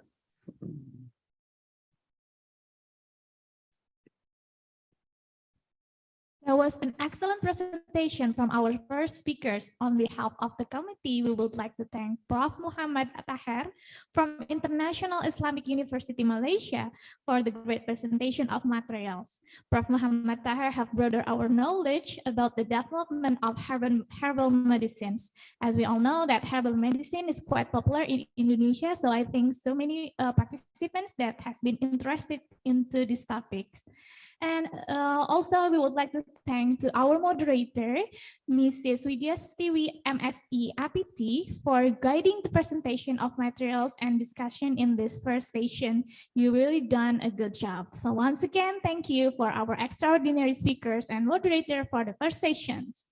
So ladies and gentlemen and distinguished guests, for the next session, there will be a presentation from our next speakers about healthy menus application and also dental hygiene calendar application to monitor community dental and oral health.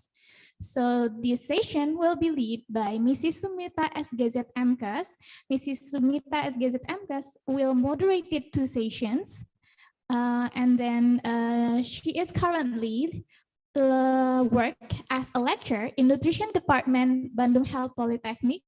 She is also a doctorate student in Universitas Indonesia. So ladies and gentlemen, without further ado, please welcome our next moderator for the second session, Mrs. Sumita SGZ. Oh, thank you, Ms. Witri. Assalamualaikum warahmatullahi wabarakatuh. Is it my voice clear or not? Clear. Okay, I Yes, hope very you clear. can. Yeah, I hope you, all of you can hear my voice clearly. The honorable participant, good morning, everyone. Thank you for joining us in this webinar, Transformation of Health, Applied Technology and Digitalization of Education After the COVID-19. My name is Mita, and I will be your moderator for the next section. In this section, we have 2 speakers, Dr. Nurul and Mr. Deru. I want to say hello to our first speaker. Dr. Nurul, have you joined us in this Zoom meeting? Hello, Dr. Nurul? Yes, I've joined, Miss Mita. Okay, thank you. How are you today, Dr. Nurul? Fine. Thank you. I'm glad to hear that. Yeah, it's very nice to hear you in the good condition today. And before we continue to the first speaker, I will introduce Dr. Nurul to all of you.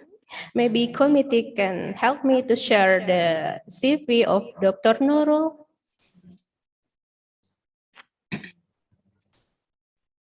Yeah. Dr. Nurul Hakimah was born in Pasuruan on June 23rd. Right now, she works at Nutrition Department Poltekkes Kemenkes Malang, and her position as lecturer and also as head of dietitian study program.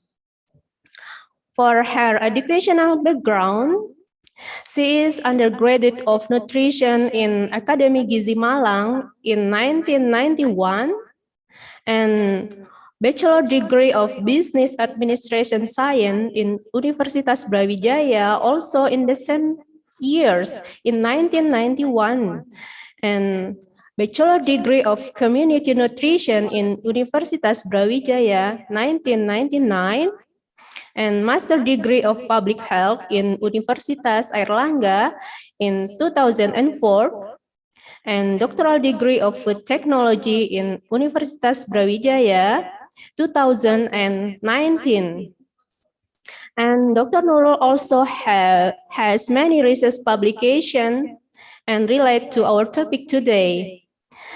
Today, Dr. Nurul will share to us about healthy menu application. Yeah, all participants, I hope you can still enjoy this conference. In the next 60 minutes, we will continue for our section. And for Dr. Nurul, we will present her presentation about 45 minutes. And after the presentation, we continue for discussion about 15 minutes. And I remind you for all participants, if you have a question for our speaker, just send your question to the pigeonhole link that will be shared by the committee. And don't forget to write your name, your country, and the speaker name, and also your question. I will read some questions to get an answer from our speaker.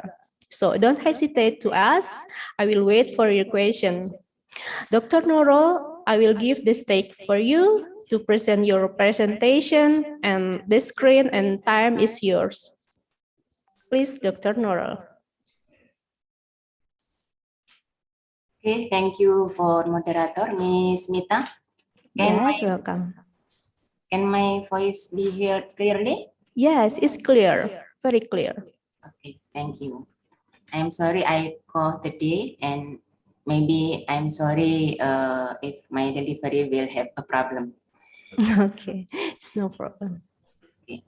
Previously, please allow me to deliver the opening remarks as follows for the Honorable Ibu Dr. Gigi Arianti Anaya MKM as Direktur Jenderal Tenaga Kesehatan Kementerian Kesehatan Republik Indonesia, the Honorable Bapak Ujiono SKM MKes as Director of Poltekkes Kemenkes Bandung, the Honorable Dr. Elanda Fikri SKM MKes as Committee Chairman, the Honorable all presenters and all audiences who join on the 5th International Conference Interprofessional Collaboration and Community Empowerment, where the topics is transformation of health applied technology and digitalization of education after the COVID-19, organized by Poltekkes Kemenkes Bandung at this time.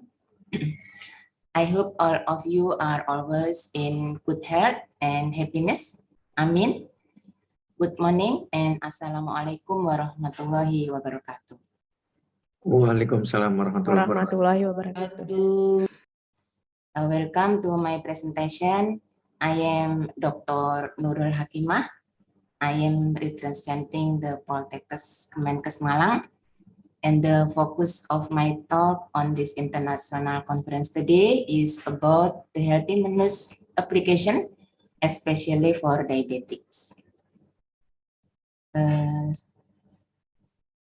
Slide is start.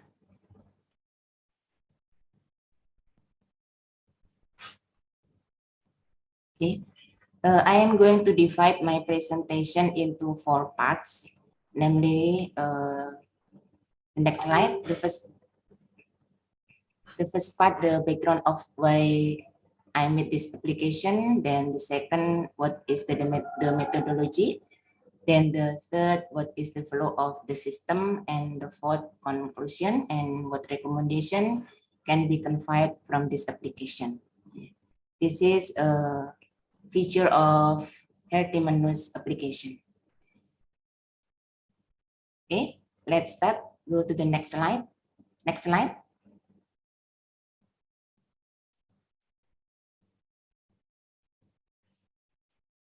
Yes, this is my presentation.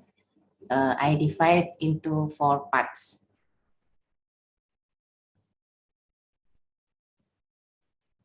Okay. 2 days ago, November 14th, there was a celebration of World Diabetes Day. The World Diabetes Day is celebrated each year to draw attention to issues of utmost importance to the diabetes community between 21 and 23. The theme is a topic close to our heart, access to diabetes care. Next slide. Okay. We all know that diabetes, especially type 2 diabetes mellitus, is one of the non-communicable diseases with the highest prevalence. And today, approximately 537 million people worldwide live with diabetes, according to the International Diabetes Federation, or IDF. And the number is expected to rise to above 700 million by 20 and 40. Minta yang tuh nggak ada. Minta yang banyak ya. Nah, dua-dua aja, dua-dua. The increasing prevalence of diabetes mellitus, if not controlled, will have a bad impact of the health system and the country's economy because of the high and long treatment costs. Next slide. Health is closely related to lifestyle and diet. To get diet and pattern eat a balanced diet, each individual has different nutritional and calorie needs, considering that each individual has a different weight, different height, and different age, even other differences, physiological and pathological condition. The medical nutrition therapy, or MNT, next slide. Okay. Have concept of DM lays down 3 principles in diet management, including the right amount, the right type of food, and the right time.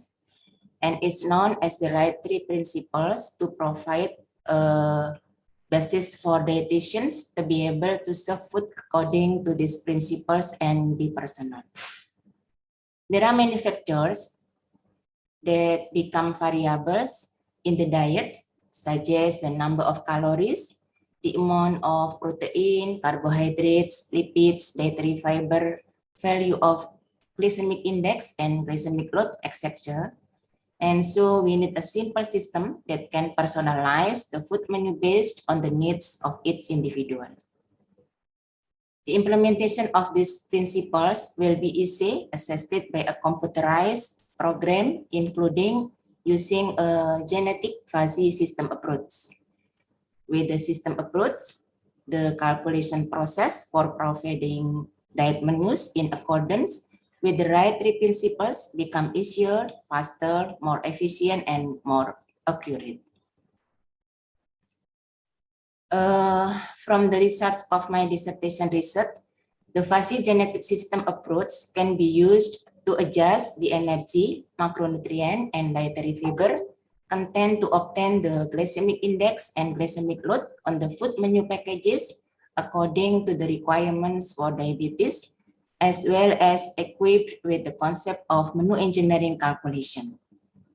Of course, this result is expected to have a positive effect of both the health system and the economy, because it can be a tool to prevent the increasing prevalence of diabetes.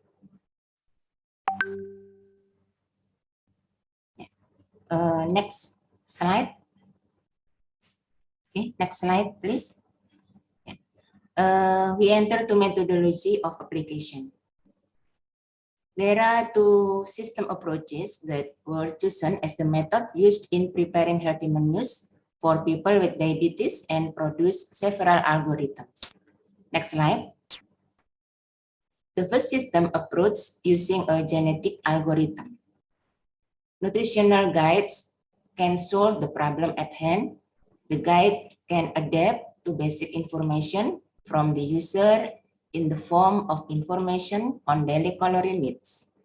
This information will be combined with a food menu database containing the number of calories, carbohydrates, protein, fat, and dietary fiber from each food, so that a personalized food menu solution will be produced in accordance with the daily targets of each individual. A set of food menu solutions, or let's call it a population, is given calculation and algorithms where each chromosome has a fitness value, which will then be iterated to achieve the optimal value. Chromosome will also be crossover or crossbreed to create a new population. In addition to crossbreeding, mutation operation will also be carried out to create random variation in the population so as to prevent stopping at a local minimum. Theory-based genetic algorithm is a method used to solve problems based on environmental selection. In the selection process, genetic algorithms encourage a biological evolution approach where genetic algorithms repeatedly modify the population of an individual. Broadly speaking, the evolutionary algorithm selects two individuals who become parents and will produce children in the next generation or iteration. After doing generation for successive times, the population will produce the optimal solution for the population existing problems. The main components of genetic algorithm are chromosomes. Chromosome is genetic algorithms represent possible solution to optimization problems. Chromosomes can be represented in the form of string, bits, arrays, rules, program elements, and permutation elements. And the second, population. Population is collection of chromosomes. The optimal solution will be found by developing the population and applying the evolutionary algorithm. In this process, the population size have an effect of the speed of convergence and the achievement of the global optimum. At the beginning of initialization, it is necessary to determine the population size. A population that is too small causes it to not have diversity, so that the population cannot grow and the solution cannot be achieved optimally. And if the population is too large, then the complexity of the algorithm increases so that the optimal solution can be reached. However, this causes the system to take a long time to carry out the required evolution iterations. In initializing the initial population, it can be done in several ways. However, the method most often used in the random generator method or random selection. The third, fitness score. The fitness value is the value obtained from the result of the objective function. And it is this fitness value that will later be reviewed whether it has obtained the desired optimal solution. If the problem is to find the maximum value, then the fitness value is the value of the function. And if it is a problem that is looking for a minimum value, then the fitness value is done inversely from the value of the function itself. The fourth, crossover. Crossover or interbreeding has a role to develop the population so the optimal solution can be achieved. After selecting parents at random, then crossover or crossbreeding is done. From two parent chromosomes will produce one child chromosome with a new individual. The fifth, mutation. Mutation surgery is used for the purpose of modifying one or more genes on the same chromosome. Gene replacement is not limited to the initial population. Genes as well can come from outside the population, so it is hoped that the solution does not stop at the local optimum. The genetic algorithm approach in research through modification made to the research diet packages menus where the value of the overall weight of the menu serving to obtain a low glycemic load requirement less than 20 for people with type 2 diabetes mellitus. Modification of the size of the serving weight is carried out using a genetic algorithm approach by converting the value of the size of the menu serving weight to a binary value of 11 binary of digits or bits. And the number of individuals of population that are produced and evaluated in its generation are 5, one chromosome with 11 binary genes. The selection of the 11 binary genes was based on the possibility of obtaining the maximum menu with size value in thousands. The genetic algorithm approach uses the fitness value to get the best objective function value, and the fitness value in my study uses the minimum optimum fitness value with the best objective function value approaching the expected glycemic load value with a minimal difference. The greater value of the objective function or the smaller value of the inverse fitness of an individual, the better value of the objective function. The formula for value of the objective function and the fitness value is calculated as follows. Objective function glycemic load is expressed as glycemic index multiplied serving weight multiplied percent carbohydrate available, and the fitness value is obtained from inverse value of this objective function after added epsilon as big as 0,1. Individual selection, mutation, crossover strategy, and the formation of new individuals, each individual in the population is evaluated and selected to select the 3 best individuals with the highest fitness objective value. In one individual, some of its genes are mutated to produce a new individual.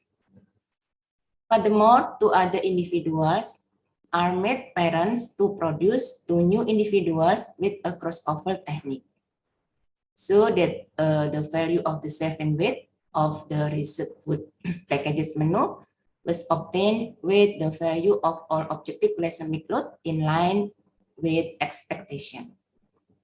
And then it can be concluded that through the operation of the genetic algorithm, modification can be made to the size of the menu serving weight to obtain the energy contents, nutrients, and glycemic load value according to the needs of each individual or adjust to a personalized diet.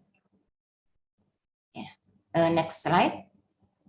The second system approach using fuzzy system or fuzzy logic. Raw data from the input variables in the form of nutritional content, glycemic index, glycemic load, and menu engineering variables, including popularity index and contribution margin, were collected as deterministic values known as Cripps values or CV, which were then converted into fuzzy sets in the menu items per day. The Cripps values of the input variables are then falsified and then assessed together to determine the menu from the healthy level and the menu engineering category based on the pre-row value or PV. The pre-row value describes the harmonic mean value based on a fuzzy database. Prero value depends on the value of the input variable, and the applicable fuzzy rules are selected and operated to produce the output predicate. The variable Prero value is between 0 to 1, with 0 being closed for unexpected results and proximity to a value of 1 or 0.75 to 1 being a highly expected result.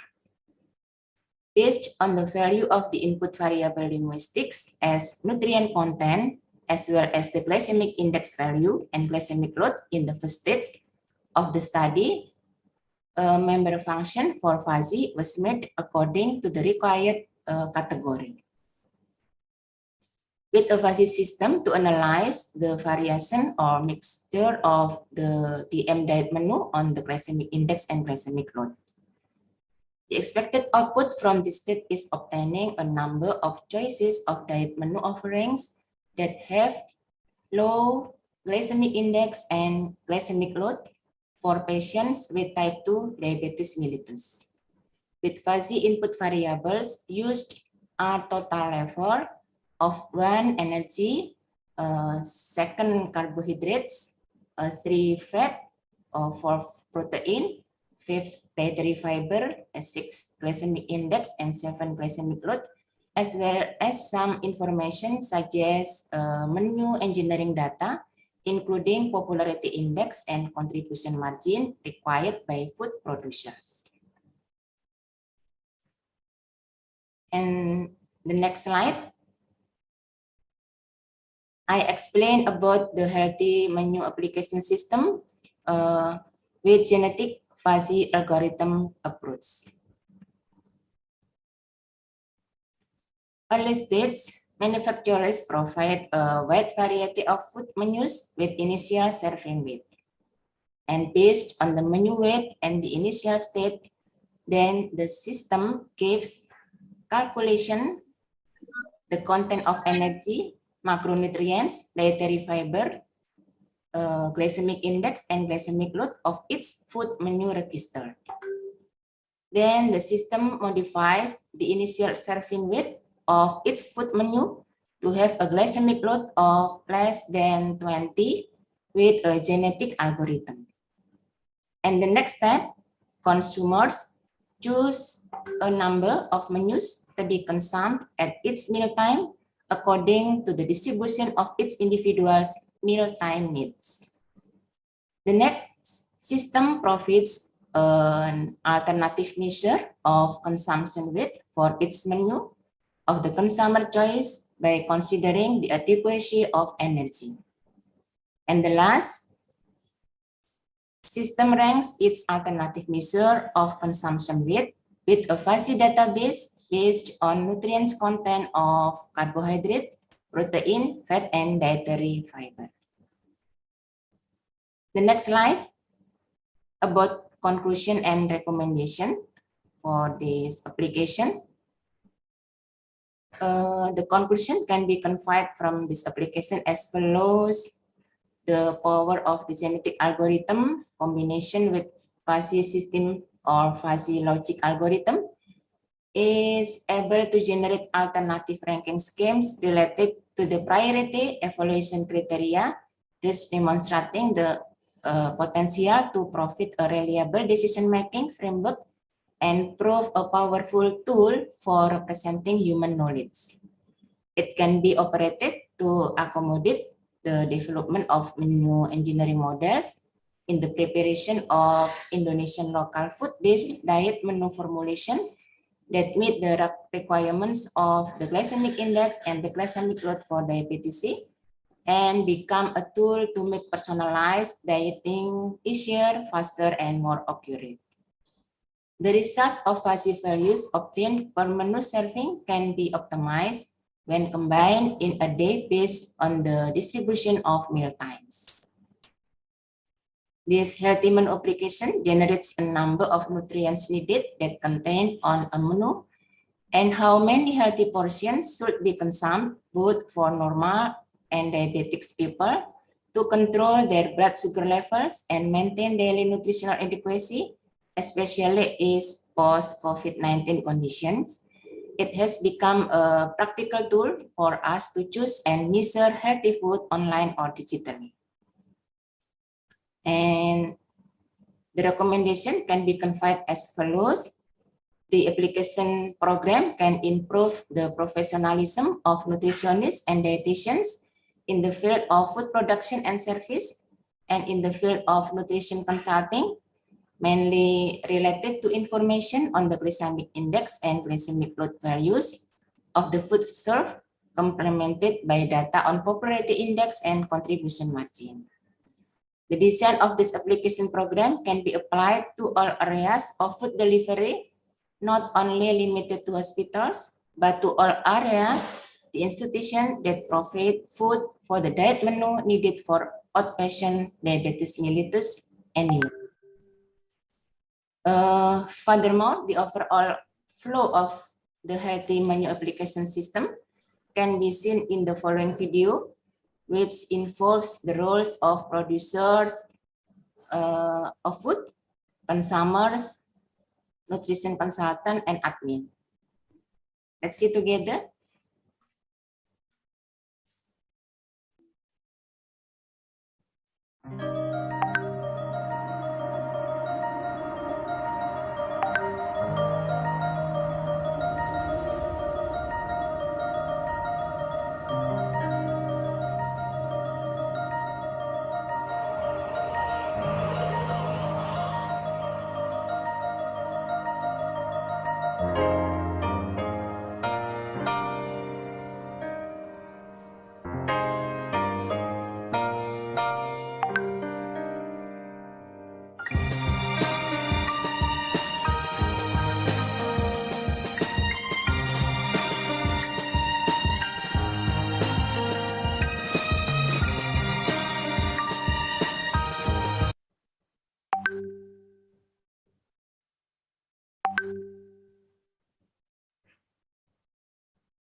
Is any problem, Ms. Mita?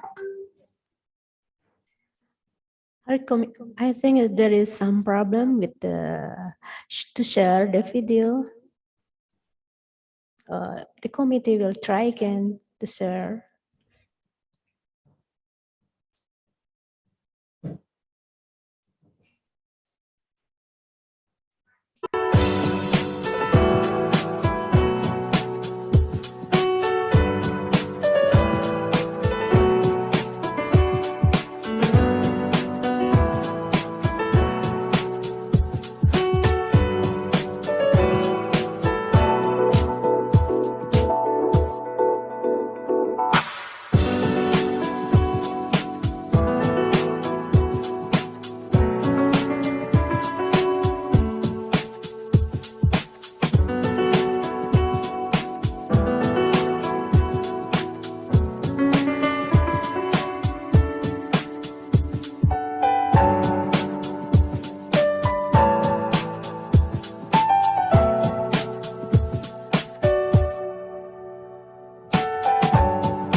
the end of my presentation and may be useful. Thank you. Morning Spirit. Assalamualaikum warahmatullahi wabarakatuh. I return to Miss Mita. Thank you. Wassalamualaikum warahmatullahi wabarakatuh. Yeah, thank you very much, Dr. Nurul, for the excellent presentation. Thank you for the insight. It's very interesting to get out of our knowledge and very related with today era because we are right now in the technology and digitalization era. And as nutritionist and also dietitian and also the other health worker, we have to adapt with this era. So right now we continue for the discussion. Is there some question from the participant? Maybe the committee can share. Okay. Yeah, we have question for you, Dr. Nurul, for our participant. The first question is from Haidir Safrullah from Stikas Dharma Husada, Bandung. He wants to ask you, could you tell me the advantages and disadvantages about the use of application of program for diabetic patient? What do you think, Dr. Nurul, for the first question? Okay, thank you for Mr. Haidis Safrullah. Yes. Stikas Dharma Husada, Bandung. Your question is very good. Maybe I tell you of the advantage and disadvantage about the usage of application. That this application gives guidance to the diabetic patient to adjust their food menu portion and so their glycemic load it is less than 20. And with the hope that it won't increase their blood sugar level in the extreme and avoid worse complication. And this advantage from this application related if they are not in they are not understand to operation this application or gaptek ya in bahasa Indonesia. Yeah, maybe sometimes people can get trouble how to operate this application. Yeah, maybe they not familiar using application, so maybe there's sometimes difficult to use. Yeah, maybe the disadvantage Yes. Such as the consumer not be applicable not understand and not applicable to this application. Yeah. Okay, maybe it's for the older people, I think, Dr. Nurul, because the elder people or the elderly people maybe not familiar how to use application, so sometimes they confuse how to operate the application. But for the young people, maybe it's easy to use. Or millennial generation, yeah. Maybe is easy, easy for them. Yes, of course. Okay, thank you, Dr. Nurul. We continue for the second question from Ibu Ina from Midwifery Bogor. How does this diet work in the metabolic system in Krebs cycle, especially in Krebs cycle? Yes, the diet work in this application related metabolic system of cycle crab ya. Yeah, because main concept of this application, I think carbohydrate is one of 3 major macronutrients found in food, and when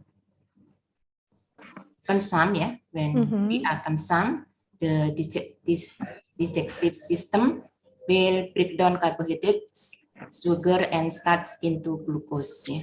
We know glucose in one of the simplest form of molecules, then enters the bloodstream from the digestive tract and increases blood glucose level. This application generates food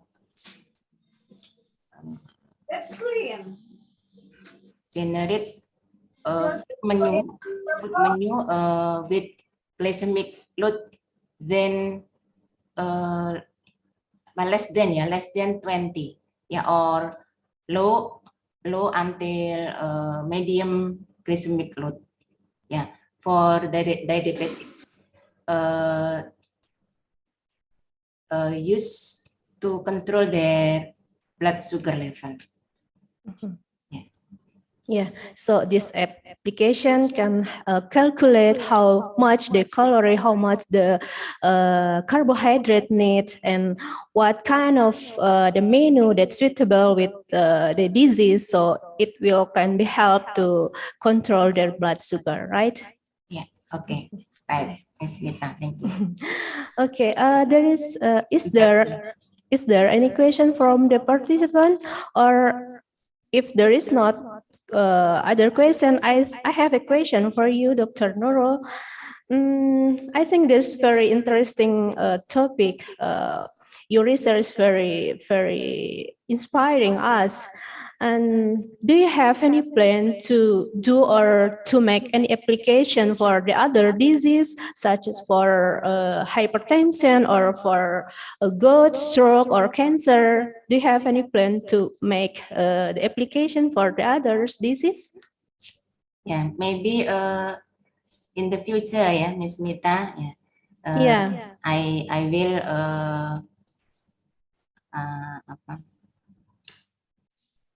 plan, yeah. I will plan to make other application, yeah, other application all of disease, yeah. But in today, based on research of dissertation, yeah, I am focused just diabetes disease. Okay. Yeah, we will wait for your next innovation, Dr. Nurul. Yes, thank you. Okay, I think the time is enough for us for the first section. I will read the summary of this section. The healthy menu application can improve the professionalism of nutritionists and dietitian in the field of food production and service, nutrition consulting, and can be used not only in hospital, but also to the institution that provide food for diabetes patients. And I hope it will be inspiring for nutritionists and also dietitian, and also to the other health worker to develop application that to help you to arrange the diet, or to help you to do your task in health, to help your patient. Okay, thank you very much, Dr. Nurul. I hope we can meet again in the next webinar. Thank you for sharing with us. We will continue for the next speaker. Yeah. Thank you. Thank you, Dr. Nurul. See you next time in our webinar. I will continue. Waalaikumsalam warahmatullahi wabarakatuh. We will continue for the second speaker. We have Mr. Deru from Dental Health Department. I want to say hello to Mr. Deru first. Mr. Deru, how are you? Halo, Mrs. Mita. Assalamualaikum warahmatullahi wabarakatuh. Waalaikumsalam warahmatullahi wabarakatuh. How are you today? Everything is good? Alhamdulillah. Yeah, I am alhamdulillah. a little bit nervous. Okay, it's never The first mind. time I presenting in English. Yeah. And my English, not very well. Yeah, it's okay. It's never mind. Okay, before we continue to the presentation from Mr. Deru, I will introduce him to all of you. Maybe committee can share the curriculum vitae of Mr. Deru. Mr. Deru, he was born in Bandung in October 16, 1975. His current position as lecturer in Dental Health Department, Poltekkes Kemenkes Bandung. For his educational background, undergraduate of Dental Health, Depkes Bandung in 2000, and bachelor degree of Dental Health Educator in Universitas Gajah Mada in 2001.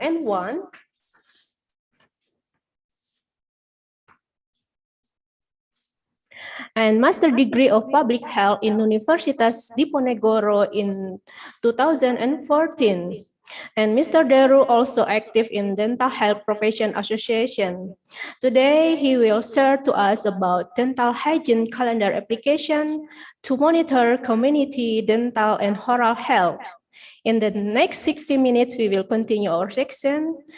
And Mr. Deru will present about 45 minutes. And after a presentation, we continue with discussion about 15 minutes. And I also remind you again, if you have a question to our speaker, just send your question to the pigeonhole link that have been shared by the committee. And then don't forget to write your name, your country, speaker name, and also your question.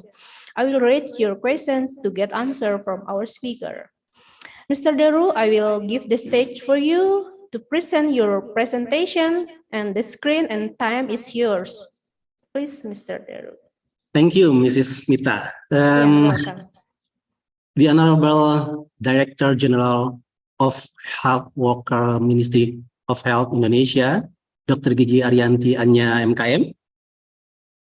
The Honorable Director of Poltekkes Kemenkes Bandung, Mr. Pujiono SKM MKes, the Honorable Chairman of this event, Mr. Elanda Fikri and Mrs. Irmawantini, and all of the participants. Assalamualaikum warahmatullahi wabarakatuh.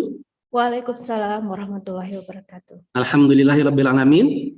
Wassalatu wassalamu ala asrofil anbiya wal mursalin wa ala alihi wa sahbihi ajmain.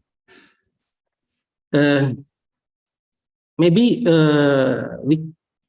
I can share the screen by myself. Can I? Yeah, of course. Please allow me to share screen. Committee. Yeah, committee will help you to give you permission to share the screen. Okay. Right. Today I will share this the part of our research to develop some application in dental hygiene, of course, called the dental hygiene calendar application to monitor community dental and oral health. For disclaimer, I will try to correct this application was named by us with my dental hygiene care application. So, but the point of this presentation is will be focused to the dental hygiene calendar application. Okay, before I continue to this application, I want to give you some insight. What kind of parasites or the animal inside our oral cavity, because not a lot people concerned about this. I will try to explain with some of my favorite periodontist, Mr. Joseph Nemeth, and I will show you the video that he explained to you how the dangerous this animal to our body, and let's check it this video. Hi, I'm Dr. Joe Nemeth. I'm a periodontist in Southfield, Michigan, and I want to talk about 5 pathogens that we see in the mouth when people have periodontal disease. The bad news is up to 70% of the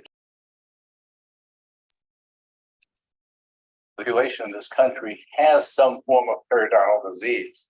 The good news is you can treat it. The problem with periodontal disease is you don't know you have it. It doesn't cause any pain. Mr. Mita, Mrs. Mita, can you hear the voice of this video? Yes, the voice is clear. Is clear from the video. So, yes. About the different organisms that we see in periodontal disease. First, there are the spinning rods, which are generally an earlier form of periodontitis or periodontal disease. They are fairly aggressive. There are some of them right here. There's a spinning rod right here. There's another spinning rod right there. Then come the gliding rods. It's usually a little more advanced at that point. Then we start to see spirochetes. At that point, it's really getting pretty advanced and getting even more serious to your general health. And these particular spirochetes, the ones from the mouth, are being found in the brains of Alzheimer's patients. After spirochetes come amoeba. And when we see amoeba, it's usually a very, very severe or advanced form of gum disease. Now, these amoeba, they move very, very slowly, but what they do is they use these pseudopods and they actually engulf the white blood cells that are there to fight the disease, and they engulf them and they actually eat them, destroy them. After we see amoeba, then the next step is trichomonads. We don't see trichomonads very often, and when we do, that's usually a very, very significantly advanced form of periodontal disease. And by the way, trichomonads are by far the most virulent and aggressive of the organisms that we see in periodontal disease. And it's the same kind of organism that we see in STD, or sexually transmitted diseases. They're very active. They have little flagella that almost look like whips that help them move around. But when we see those, we're generally facing a pretty significant form of aggressive periodontitis. By the way, all patients virtually ask me, where do these come from? They come from everywhere. They can come from food, they can come from pets, they can come from kissing. It's not where they come from. It's if you have little pockets that they get into, they breed, they multiply and cause infection. So you're going to be exposed to them, but you want to have an environment that is not conducive to their reproducing and causing infection. If you have bleeding gums, that's almost always a sign that some of those pathogens are there. So there should be no bleeding gums. If your teeth are shifting or starting to get loose, those are all signs of periodontal disease. Just make sure you get checked regularly, because these pathogens are associated not only with gum disease, but they affect your whole body. At any rate, get rid of all of these things. Get your mouth healthy. Get your body healthy. Subscribe to our YouTube channel. We're going to keep you updated on lots of things all the time. Have a healthy mouth. You'll have a healthier body. Take care. Okay. Now we see the pathogen microbiology in our mouth, and that I call them the animal, the wild animal in our mouth. So we can imagine what if they traveling into our body. So the next video will explain you how that pathogen parasites go into our body and traveling to a whole blood canal in our body. So the next video, I will show you the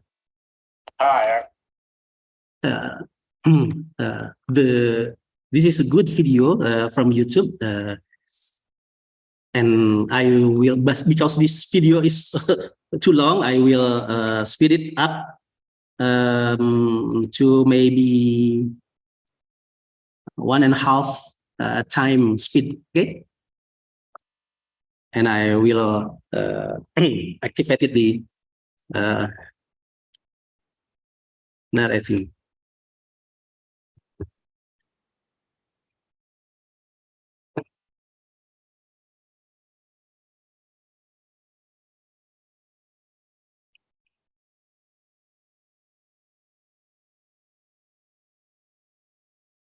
Myocardial infarction, a life-threatening clinical manifestation of a series of inflammatory changes in the walls of the coronary arteries. It is a leading cause of death in the Western world. Can periodontitis or other inflammatory processes of the oral cavity contribute to the development of cardiovascular diseases and systemic conditions, such as atherosclerosis or diabetes, or negatively influence their course?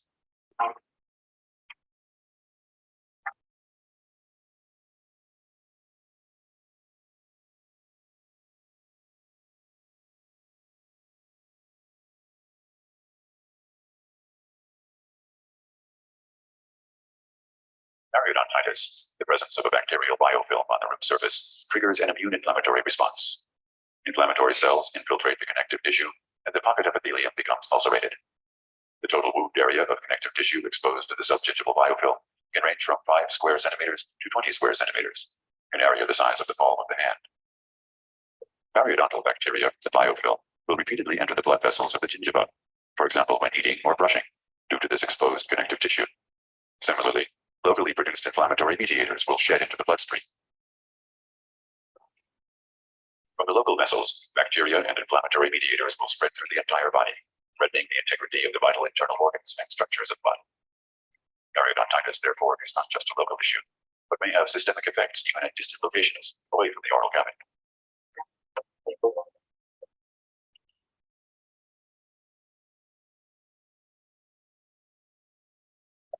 Some bacteria, such as Porphyromonas gingivalis, have special structures on their surfaces, the so-called fimbriae. These fimbriae allow them to attach and penetrate the layer of endothelial cells lining the blood vessels.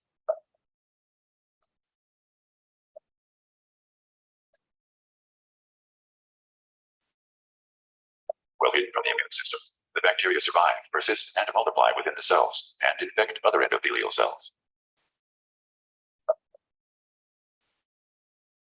Receptors, such as TLR2 and TLR4, detect the bacteria. This results in activation of the endothelial cells with secretion of pro-inflammatory cytokines and chemokines, such as monocyte chemotactic protein 1. In addition, vascular cell adhesion molecules and other cell adhesion proteins are expressed on their surface. This attracts monocytes, which then bind to the endothelial cells. Signal cascades are induced inside the cell, ultimately leading to apoptosis in some of the infected endothelial cells. This is the early stage of atherosclerosis, endothelial dysfunction. Blood vessels begin to lose their elasticity. The next step in atherogenesis is the formation of so-called fatty streaks. Monocytes migrate into the vascular wall, differentiate into macrophages, and take up oxidized LDL cholesterol and turn into foam cells.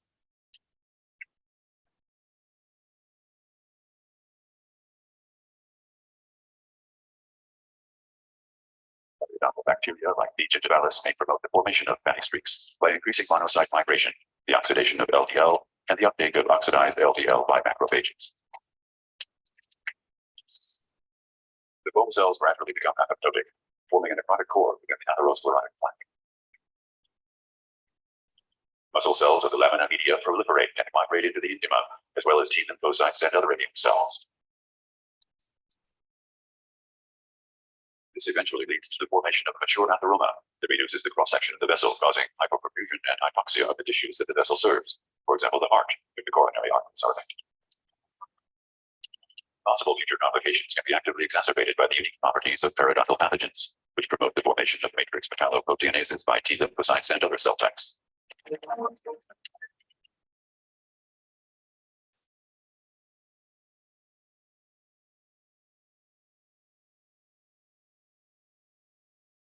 These proteinases rapidly degrade the connective tissue so that the atherosclerotic plaque is ultimately broken up.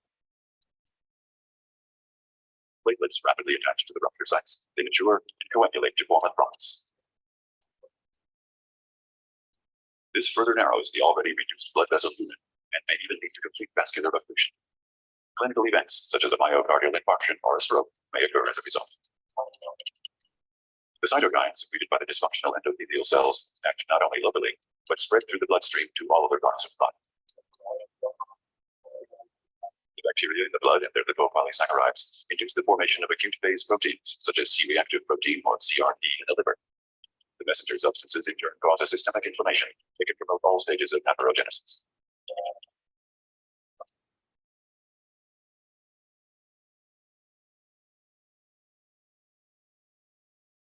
The systemic inflammation triggered by periodontitis can also affect the regulation of blood sugar. Normally, membrane-bound insulin receptors register the presence of insulin in the blood.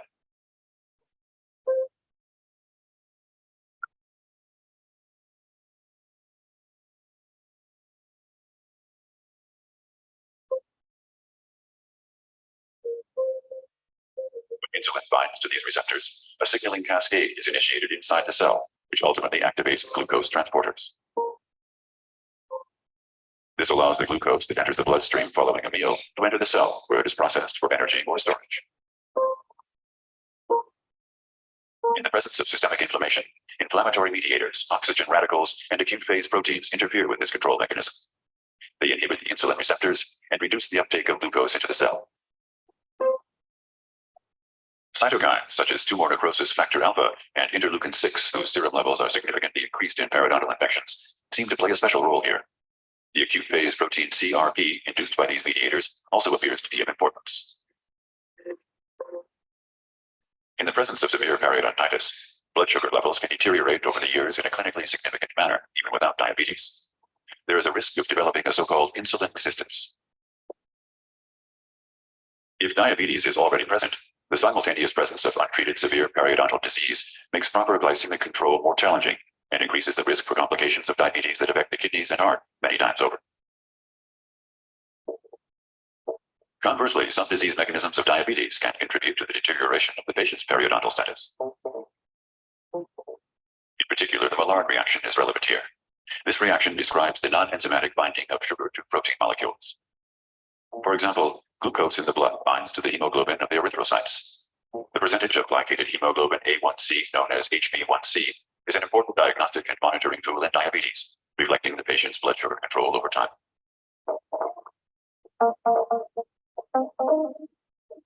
However, with persistent hyperglycemia, even other proteins are glycated and eventually converted to so-called advanced glycation end products, or AGEs. AGEs are irreversible and mediate pathophysiological mechanisms which promote in various ways the development and progression of periodontal disease in diabetes. For example, AGEs cross-link the collagen strands of connective tissue. The resulting thickening of the basal membranes and the inhibited degradation of extracellular matrix interfere with the physiological tissue repair and wound healing processes, including in the periodontium. Furthermore, AGEs are recognized by a signaling receptor correspondingly named RAGE. This receptor is present on many cells of the human organism, including monocytes and endothelial cells. When AGEs bind to RAGE, one of the results is the production of reactive oxygen species and of pro-inflammatory mediators. These reactive oxygen species and cytokines promote periodontal inflammation and ultimately exacerbate periodontal tissue destruction through an exaggerated inflammatory response and limited tissue repair.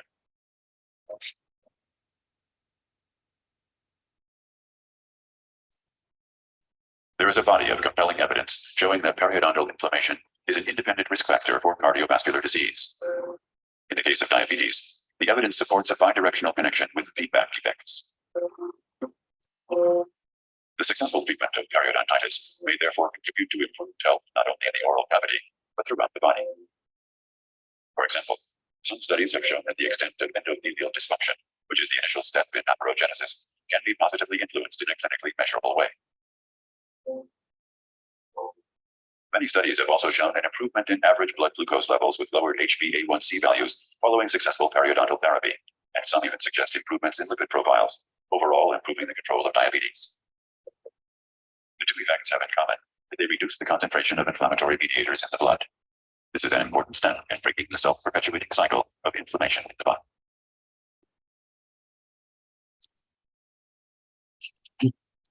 Okay, now we know that the pathogens, parasites can traveling to all our body and by entering the vessels, the blood vessels, and make some serious cause of many systemic disease. And I will complete it, not only the three of systemic disease, and the third video will complete our insight about the link between the oral hygiene and the overall health. So I will continue to the next video. Okay, this is not okay. Where is I have to push which button I have to push to the next slide. I don't know why this can be okay. Oh no, not this. I mean,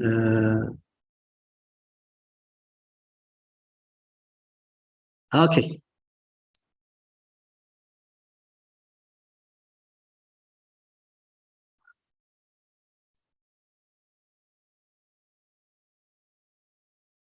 Okay, I will skip this video.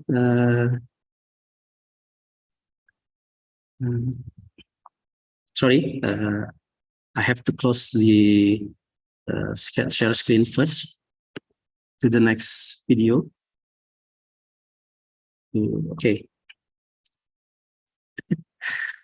I don't know what happened to my laptop. Maybe it's very enthusiastic to present this video. Okay.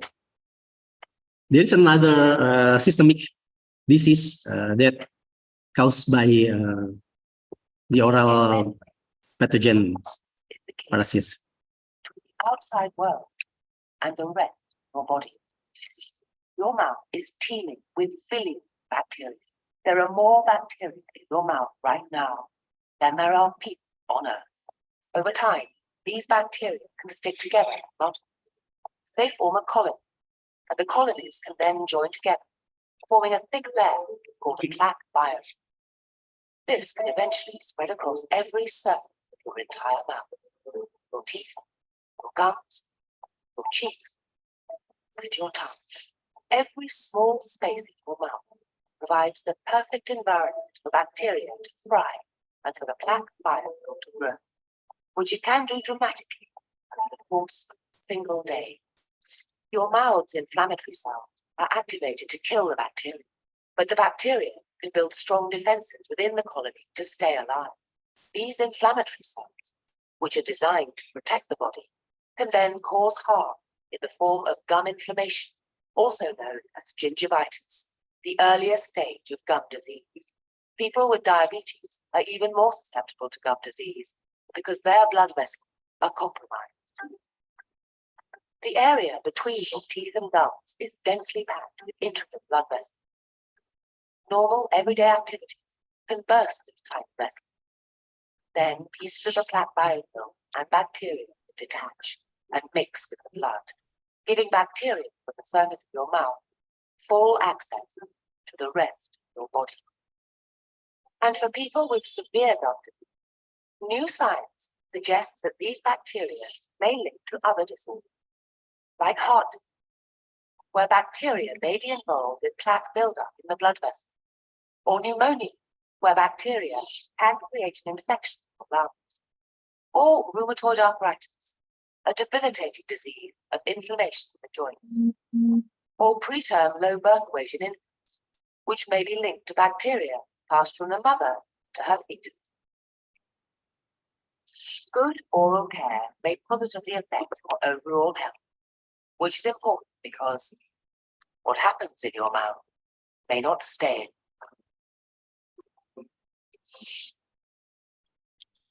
Okay, that's all of the video that can give us some insight what kind of parasites that really dangerous to our body. And as we know, so many research give some evidence that the all of this disease is caused by some bacteria from our oral cavity. This is some systematic review that collecting by many research, which is the clinical research and laboratory research that found in the our body, especially if we get some ill or systemic disease. Evenly the pregnant woman, they can infected by these parasites, especially Pulmonaris gingivalis, and we know this is not good to us. And of course, the government with the stunting program will concern with the pregnant woman to avoid this situation. And of course, the oral health therapists have some important part to take care of the people to avoid this situation. So with this situation, we continue to give some more evidence about the problems in our country. There are only 2.8% people who can make a good toothbrushing behaviors, and the other 72% they cannot provide the good brushing teeth to make their clean enough and to remove that parasites that was shown by the video before. And the other people who concern to get medical services and especially dental clinical practices, not really good in the come into the appointment because you know our people not really concerned about dental hygiene or dental and oral health. So the other side, we know that our people have devices like a smartphone, Android phones, Apple, and some other devices like that. that have the application like Google Calendar or something else, and we can make it have more function to remind, to notify us to complete our oral health behavior. So we decide to research some application development called the calendar dental hygiene, and we are using the combination of Glide Apps application that there is a free platform to build some application with no code ability like me. I'm not information technologies man, so I don't have skill to make any program or application with the code, algorithm, and the other. So I found this application is very useful to us to make some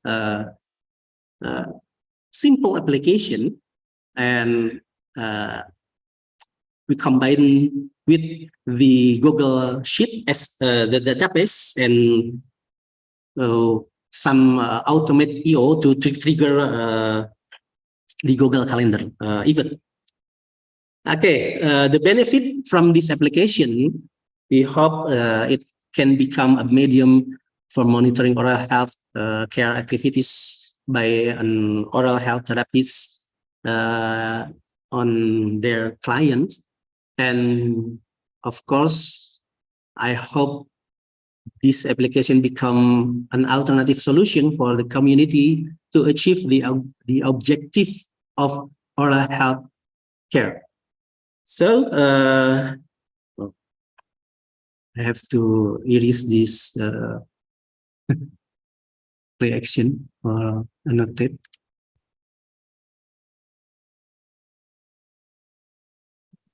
So you did not bother this. Okay. The framework of thinking of this design, if the dental hygiene care provided by oral health therapists not using this teledental hygiene application, maybe the dental hygiene care monitoring is not quite adequate.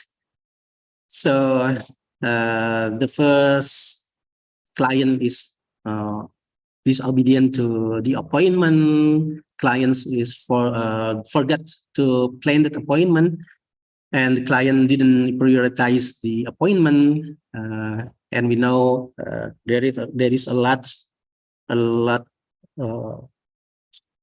apologize provided by the client, yeah, to oblige that he cannot meet the appointment. So when the dental hygienist or oral health therapist using this dental hygiene application, we hope there is more adequate monitoring dental hygiene care provided by oral health therapists, of course. And the oral health therapist should make this 3 step to using this teledental hygiene application. The first, the oral health therapist suggests the client to using the application, and if the client agree, the oral health therapist will explain how to use this application, and the oral health therapist will activate the dental hygiene calendar in client devices, and the oral health therapist will scheduling the appointment in the application. Okay, the system planning we decide this research to using prototyping design of the information system. This is a modern engineering-based design approach that is an iterative process involving a close working relationship between designers and users. Working relationship between designer and user is done through focus group discussion and in-depth interview method. The research was begun from February to November 2020, and the information, opinion, recommendation, input was required in design this teledental hygiene application. And we have identified the input process. The input process provided by the three kind of users. First, the administrator. The administrator is a lecturer or a clinical instructor who has the role of administrating the operator access rights to the application, including inputting the data of operators in the form of name, student individual number, as we know as NIM, phone number, and email address. The second user is the operators, that they are students who will be and are following the individual dental hygiene care practices, including collecting client data according to the needs of dental hygiene care used at the dental hygiene clinical practice. Some of the data collected by the operator, such as client demographic data, health history data, client vital signs, client's intra or oral and facial soft tissue condition of client's oral hygiene, condition of client's hard tissues, client and the other, especially the dental hygiene diagnosis, dental hygiene care plan, intervention, and evaluation, of course. And the third client, and the third users, I mean, is the clients. The clients are the person who has provided by a student in practical activities of individual dental hygiene care. And they have the access to sign the consent or refuse the intervention schedule informed by the operator, of course. We cannot enforce the client to consent the intervention. They have the right. We have to give to them, of course. Okay, this is the output process. The output process, we decide to divide based on kind of user, of course. This is part of some data that will get by the users, such as the operators. Can get the detailed records of client care information and also the dental hygiene calendar reminder notification from every client served. And the client will receive schedule information and notification or alarm reminder of the dental hygiene calendar from the care interventions that have to follow. And the administrator, will get the recap information of the number of clients served by each operator, a recap of the number of visits, and dental hygiene calendar notification from each client reserved by the students. And this is the flow chart. We can get, we can call it context diagram. that shows us the teledental hygiene application will process the data inputting by the operator, by the client and admin, and processing them to outputting to the operator, client, and of course the admin as well. And this is the database we made with Google Sheets as storage. We know we have free Google Workspace account that give us the unlimited storage in the cloud, and we using as the database.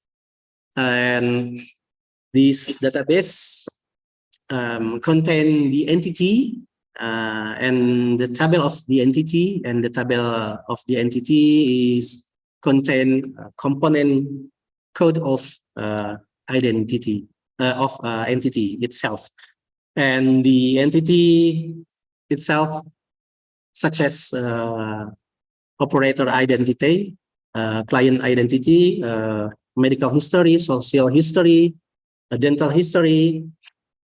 Sorry, I'm not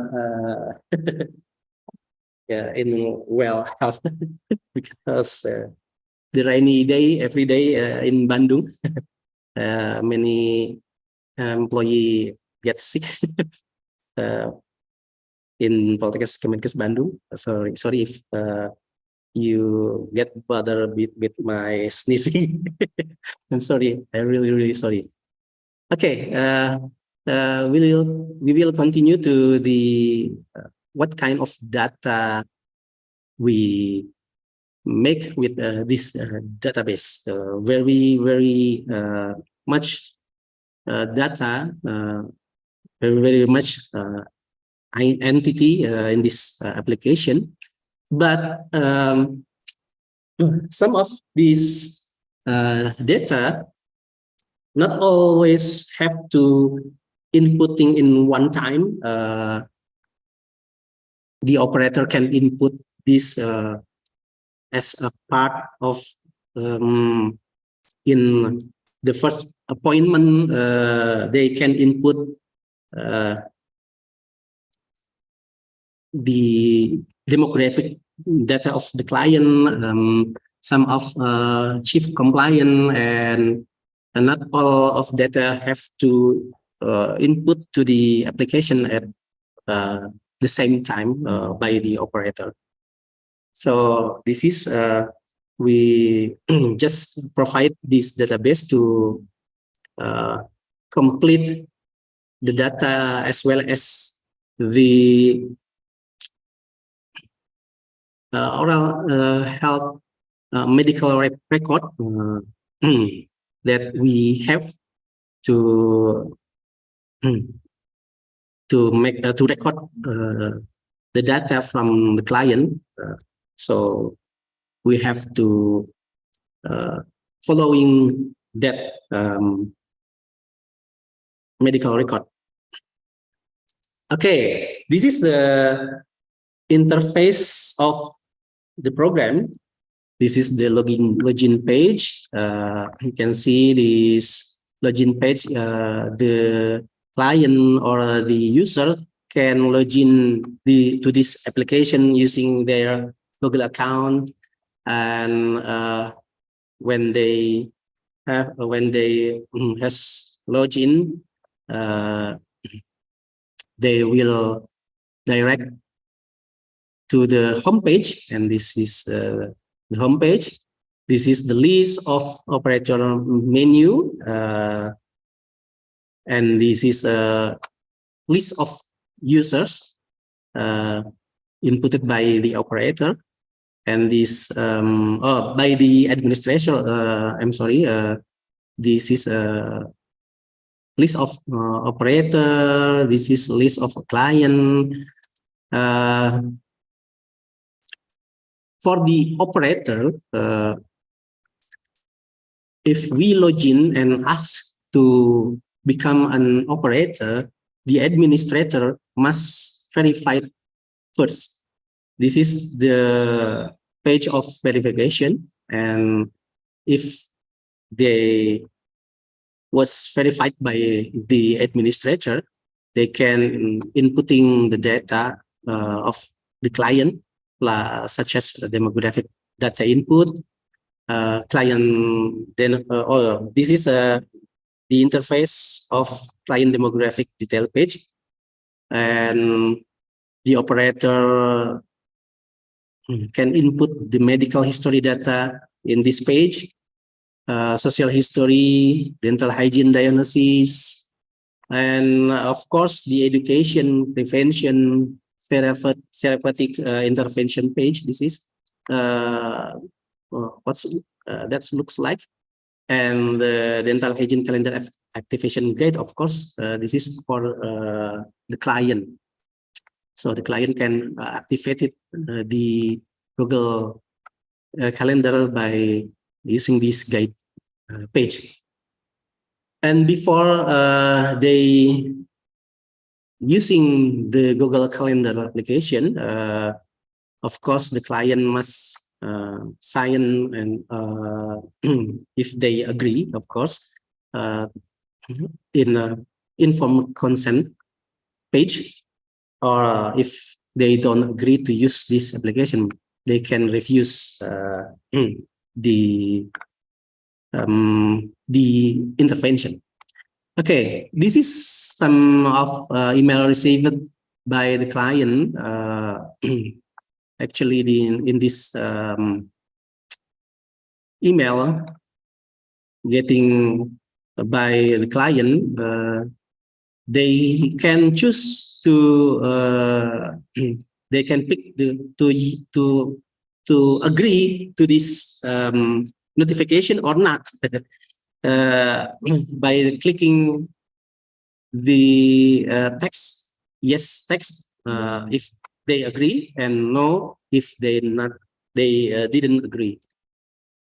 So if they agree with the notification to activate it in their device, this is the show of calendar, dental hygiene calendar in their device.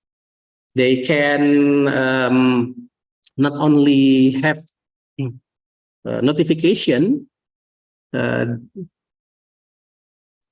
client also can join with the Google Meet to improve their skill of toothbrushing with the guidance of the oral health therapist live with the Google Meet. And there is a lot more of feature in this application, such as chat room to client have can consulting their problem to the operator. And that's all of feature of the application. And the application was trying to our student in their clinic when they're doing the practical clinic clinical practices.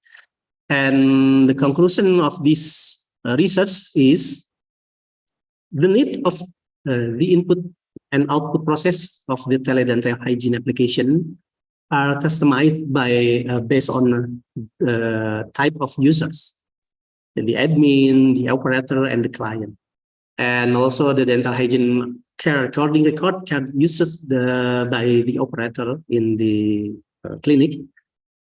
And the teledental hygiene application flow chart was completed as a context diagram that is seen before. And that's describing the input and output process from and to each user. The requirement of the teledental hygiene application database consists of several entities, namely operator identity, client demographic data, client health or medical history data, client social history data, client pharmacologic history data, and so much more. The dental hygiene application design built using the Glide platform that I say before. This is a free platform to make some application for no code ability, and we combine that with Google Sheets that as a database storage and automate EO as a trigger to create a calendar event and send them to the client automatically. And of course, the results of the trial shows that mostly the users claim that the dental hygiene application design already fits their requirement. Although some of the user also want further development. The application of the teledental hygiene for monitoring clients' dental hygiene care should develop into the dental hygiene care application. And this year, I and my team do the next advanced research to develop dental hygiene care application based on this dental hygiene application. And of course, the suggestion of this research, the educational institution for oral health therapy should facilitate student clinical practice with a teledental hygiene application like this. And oral health therapists who provide services in the field, especially in the hospital or the public health center, can also use this application for the teledental hygiene, performing dental hygiene care activities. Of course, also for the oral health therapists who have a private clinic, of course. And further research is needed to know the effectiveness of using this teledental hygiene application or to develop application according to real needs or in the field. So that's all of my research presentation. I hope, I really hope you can understand what I'm saying. So I give it back to Mrs. Mita. Thank you, Mrs. Mita. Okay, thank you so much, Mr. Deru, for the excellent presentation. Thank you for sharing this with us. I'm scared to see the animal from your video. I have to I have to watch what kind of a animal that have in my mouth right now.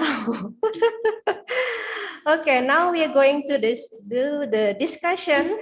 Maybe we have some question from our participant. Committee, please help us to share the question. Yeah, we have some question for you, Mr. Deru. Okay. Yeah. For the first question. The first question. Okay. Who can use this teledental hygiene application? Who can use this application? As I presented before, there is three kind of user who using this application. The first is a lecturer as an administrator, and the second is the student as operator, and the client, of course. Of course, this application is published to the community. We hope the people in Indonesia can use this application also, as well as the telemedicine or teledentistry, or of course, especially for the teledental hygiene application. Maybe that's my answer. Yeah, so this application can use to all of the community who care about their dental health, right? Absolutely. Okay. Yeah, we continue to the next question. How can we get this application? We can get from the Play Store, or yeah, how we can get this application? Okay, I hope if this application already complete, I will share to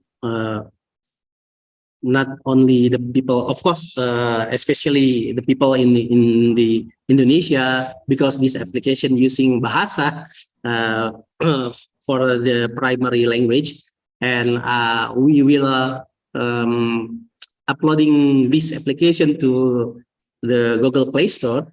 But I have the information from the webinar about health transformation, Indonesian health transformation, that Ministry of Health will make some integrated application to recording every to integrate every medical record like application. So of course, we will continue this development project to advocate the Ministry of Health to including this application in that integrated, more integrated, more large integrated application.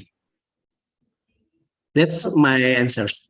So for now, this application are not yet published to the public.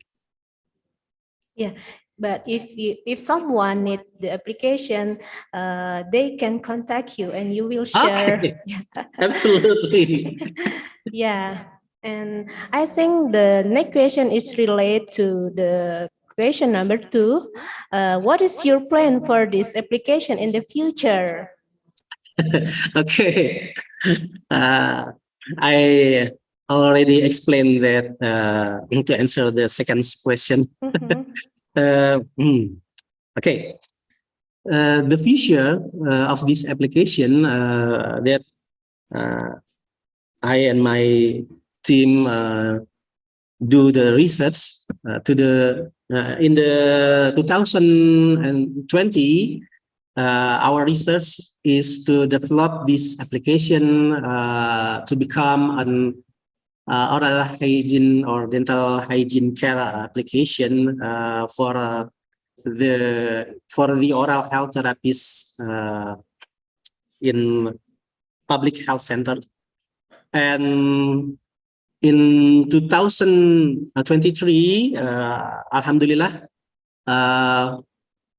our proposal to trying this application in Manado City was approved by the government, and I hope this application will give some good result after the trial period in Manado. That's the future of this application, and of course, if all users can have some benefit from this application, I hope this application will continue to the next level to apply it nationally. That's my answer, Miss Mita. Yeah, we hope you get luck with your planning to develop this application. So is there any question for Mr. Daru, or it's finished? There is. How does this application work for kids? Okay, for kids.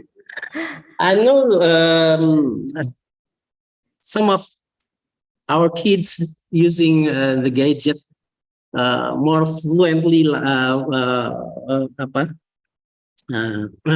more friendly than I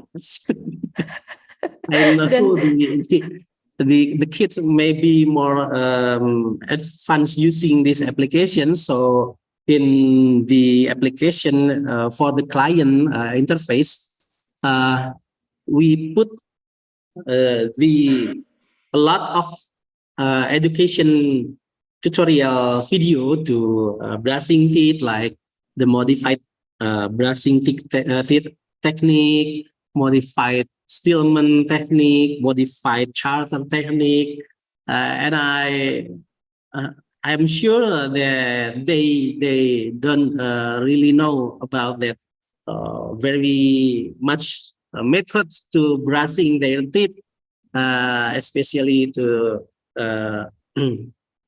to us. I know as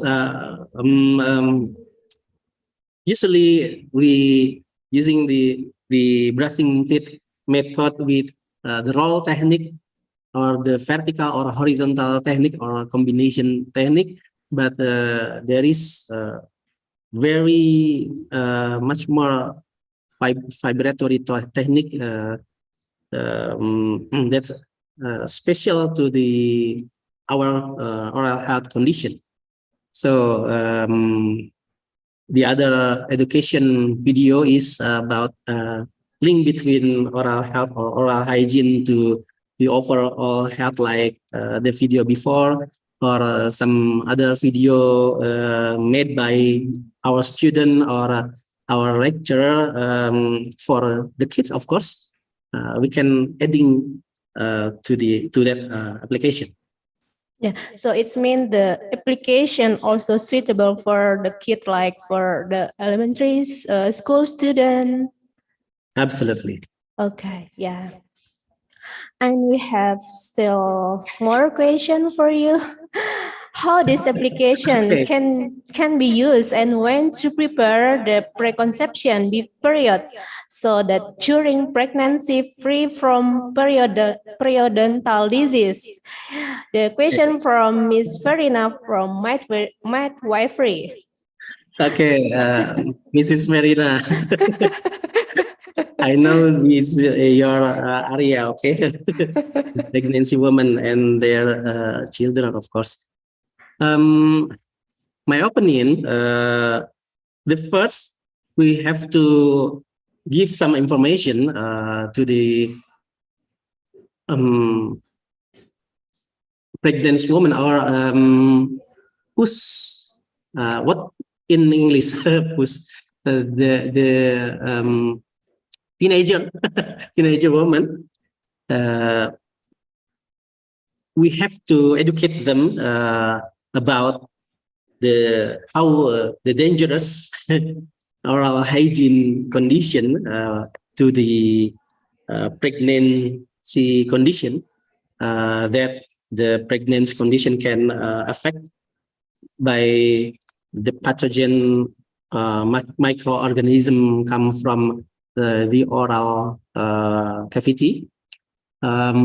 So I hope we can collaborate between oral health therapists and of course the dentist and the midwifery or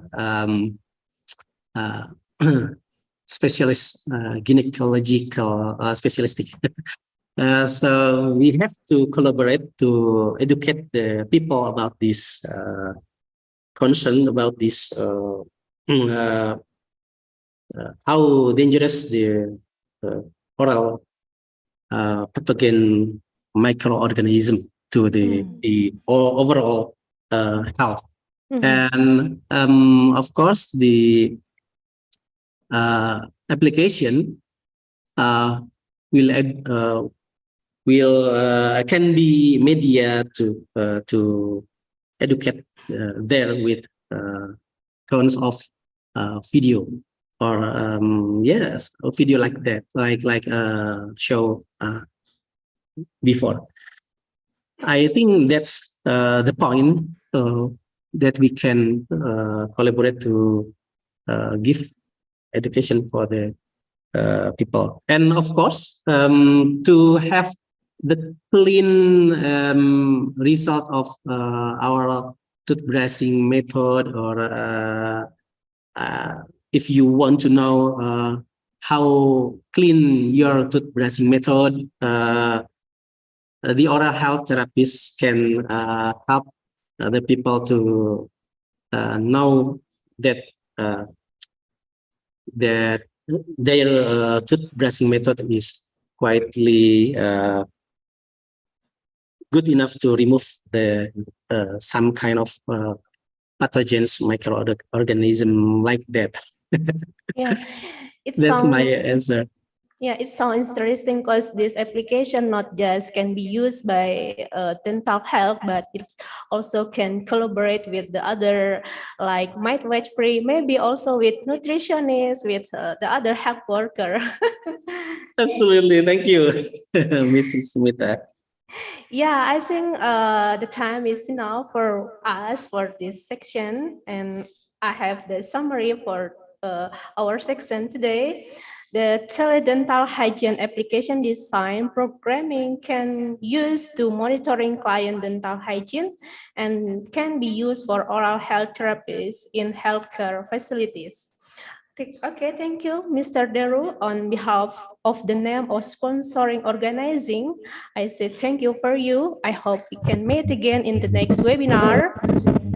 You're welcome, Mrs. Smita and the committee and the director of Polytechnic Kemenkes Bandung. I hope this presentation is useful. Okay, see you next time. Assalamualaikum warahmatullahi wabarakatuh. Jazakallah khairan kasiran. Waalaikumsalam warahmatullahi wabarakatuh. Thank you for sharing with us. Thank you for all participants. Thank you for taking the time to come here. We hope that this event can add to our knowledge, and it has been my pleasure to be a moderator at this event. I wish you all have a pleasant day. I have to close the section. I have a wise word from the wise people. You have brain in your head and you have faith in your souls. You can steer yourself any direction you choose. The more you sweating in training, the less you bleed in the battle. Thank you very much. Assalamualaikum. Assalamualaikum warahmatullahi wabarakatuh. I will give back to Miss Fitri. Waalaikumsalam warahmatullahi wabarakatuh.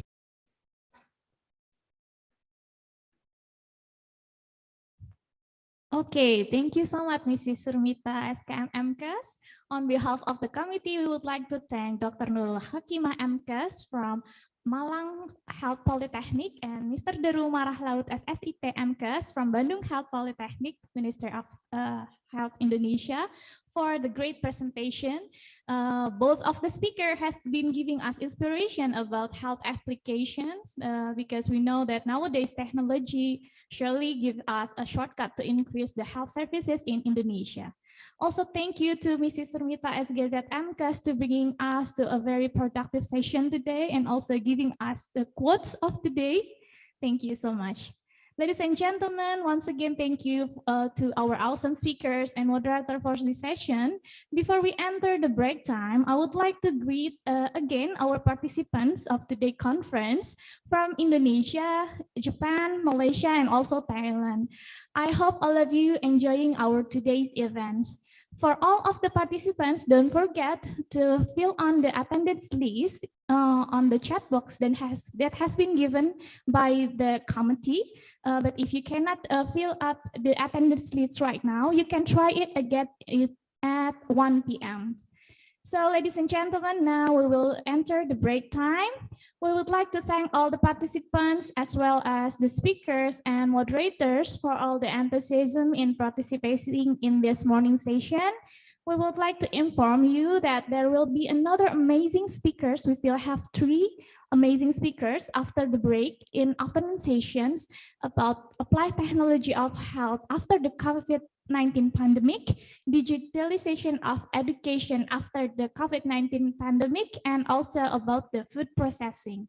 We will begin the afternoon session at 1 p.m. at Jakarta time. So please make sure that you will be rejoin us again at 1 p.m. Jakarta time. See you in the afternoon session. Assalamualaikum warahmatullahi wabarakatuh. Waalaikumsalam warahmatullahi wabarakatuh.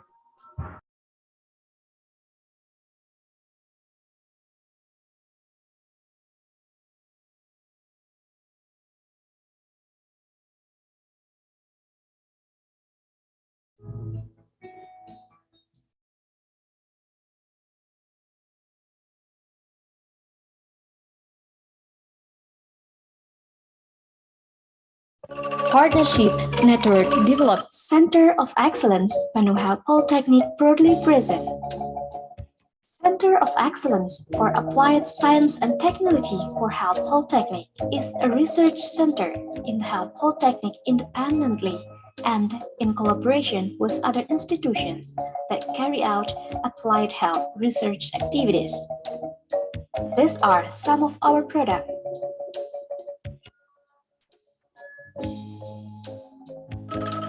Development strategies of Center of Excellence. First, institutional strengthening, such as decree, vision, mission, guidelines, roadmap, SOP, building and exhibition venue. Second, research and development and also application of research. They are new research or strengthening of existing research. Third, human resource development, including increasing research skills, production skills, marketing skills, and also training seminars. Fourth, partnership network development, including research and marketing cooperation for domestic and international products. The last, dissemination of research for national, international seminar and product exhibition, and also COE special journal.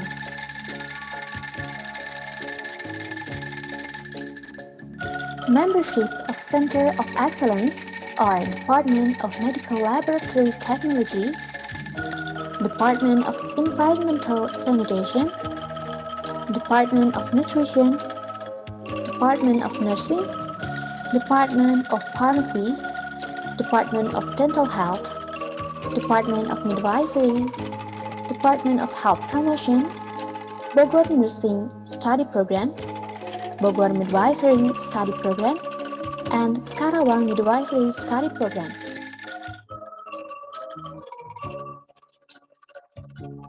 Center of Excellence is one of the organizations that focused on developing and research about science and technology and utilization the local material. Institutional characteristics, they are competitive advantage, strategic value, transfer of technology and knowledge, strong and sustainable institutions, become a national reference, world-class, and being the pride of the nation. Field of development of Center of Excellence Bandung Health Polytechnic is to be the leading center for the utilization of local materials to improving health degree and community empowerment. The Center of Excellence does not only innovate the use of local products. The product will then be displayed at the exhibition to introduce the innovation product. The Center of Excellence, Bandung Health Polytechnic, actively exhibits the product in the international exhibition or symposium.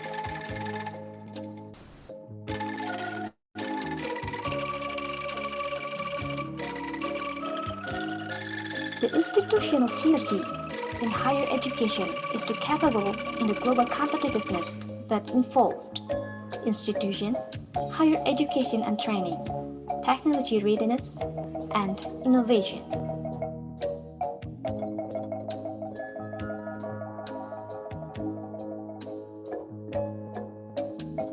In the future, the Center of Excellence is expected to be able to support a nation that is competitive in the world globally.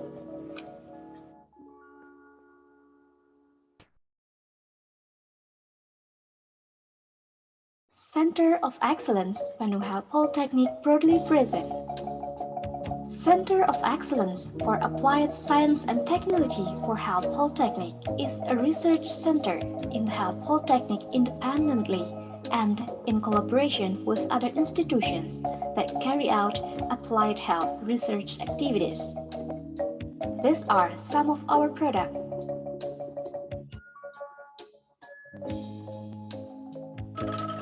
Development strategies of Center of Excellence. First, institutional strengthening, such as decree, vision, mission, guidelines, roadmap, SOP, building and exhibition venue. Second, research and development and also application of research. They are new research or strengthening of existing research. Third, human resource development, including increasing research skills, production skills, marketing skills, and also training seminars. Fourth, partnership network development, including research and marketing cooperation for domestic and international products.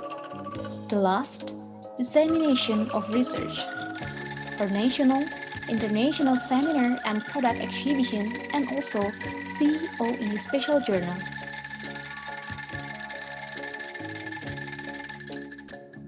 Membership of Center of Excellence are Department of Medical Laboratory Technology, Department of Environmental Sanitation, Department of Nutrition, Department of Nursing, Department of Pharmacy, Department of Dental Health, Department of Midwifery, Department of Health Promotion, Bogor Nursing Study Program, Bogor Midwifery Study Program, and Karawang Midwifery Study Program.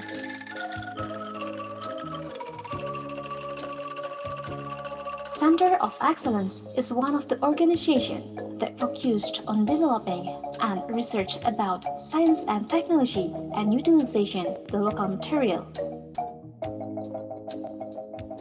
Institutional characteristics, they are competitive advantage, strategic value, transfer of technology and knowledge, strong and sustainable institutions, become a national reference, world-class, and being the pride of the nation.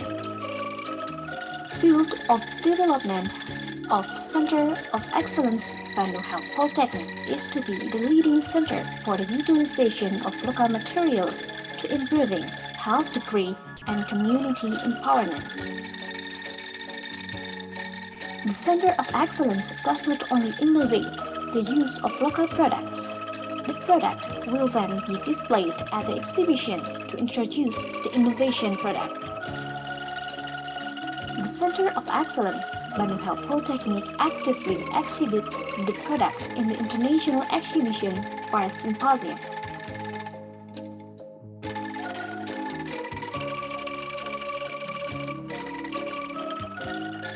The institutional synergy in higher education is too capable in the global competitiveness that involved institution, higher education and training, technology readiness, and innovation.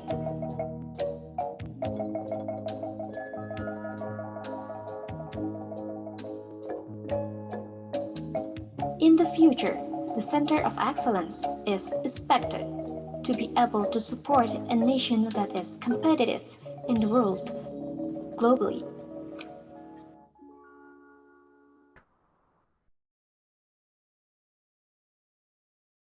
Center of Excellence, Bandung Health Polytechnic proudly present. Center of Excellence for Applied Science and Technology for Health Polytechnic is a research center in the Health Polytechnic independently and in collaboration with other institutions that carry out applied health research activities. These are some of our products.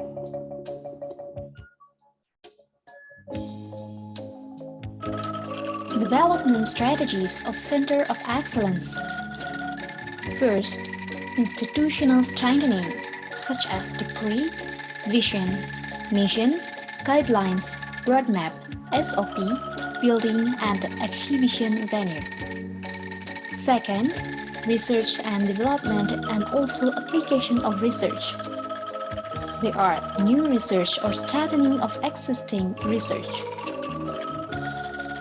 Third, human resource development, including increasing research skills, production skills, marketing skills, and also training seminars.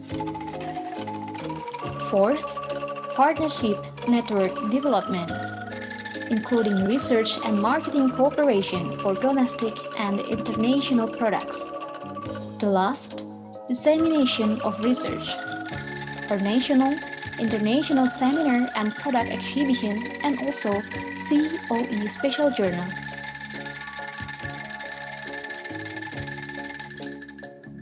Membership of Center of Excellence are Department of Medical Laboratory Technology, Department of Environmental Sanitation, Department of Nutrition, Department of Nursing, Department of Pharmacy, Department of Dental Health, Department of Midwifery, Department of Health Promotion, Bogor Nursing Study Program, Bogor Midwifery Study Program, and Karawang Midwifery Study Program.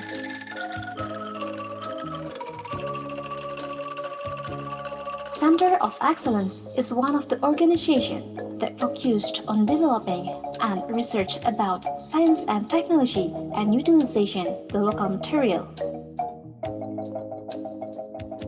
Institutional characteristics, they are competitive advantage, strategic value, transfer of technology and knowledge, strong and sustainable institutions, become a national reference, world-class, and being the pride of the nation. Field of development of Center of Excellence Bandung Health Polytechnic is to be the leading center for the utilization of local materials to improving health degree and community empowerment. The Center of Excellence does not only innovate the use of local products. The product will then be displayed at the exhibition to introduce the innovation product. The Center of Excellence Bandung Health Polytechnic actively exhibits the product in the international exhibition or symposium.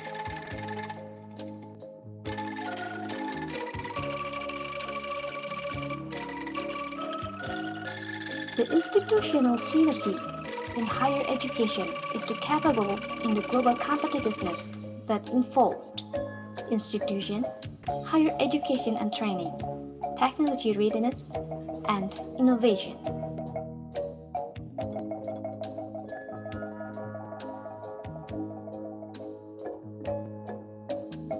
In the future, the Center of Excellence is expected to be able to support a nation that is competitive in the world globally.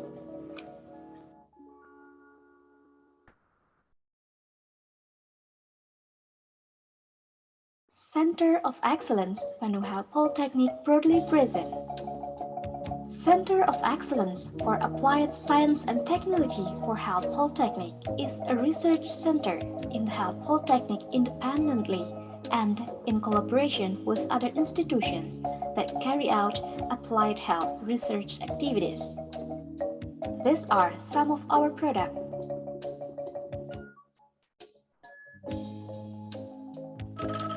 Development strategies of Center of Excellence. First, institutional strengthening, such as degree, vision, mission, guidelines, roadmap, SOP, building and exhibition venue.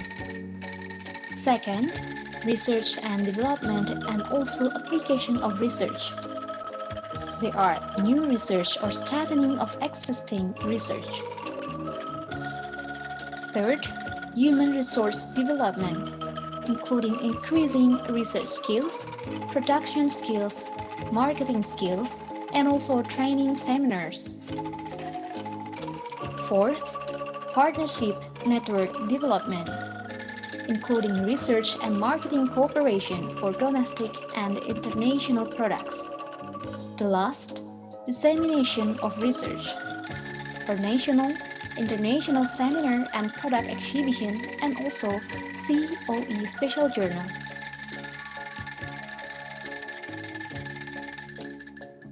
Membership of Center of Excellence are Department of Medical Laboratory Technology, Department of Environmental Sanitation, Department of Nutrition, Department of Nursing, Department of Pharmacy, Department of Dental Health, Department of Midwifery, Department of Health Promotion, Bogor Nursing Study Program, Bogor Midwifery Study Program, and Karawang Midwifery Study Program.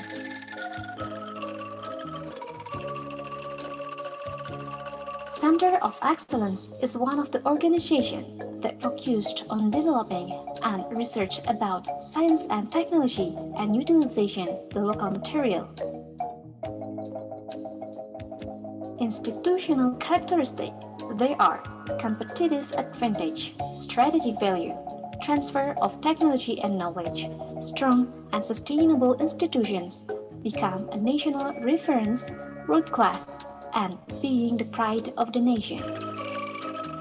Field of development of Center of Excellence Bandung Health Polytechnic is to be the leading center for the utilization of local materials to improving health degree and community empowerment. The Center of Excellence does not only innovate the use of local products. The product will then be displayed at the exhibition to introduce the innovation product. The Center of Excellence, Bandung Health Polytechnic, actively exhibits the product in the international exhibition or a symposium.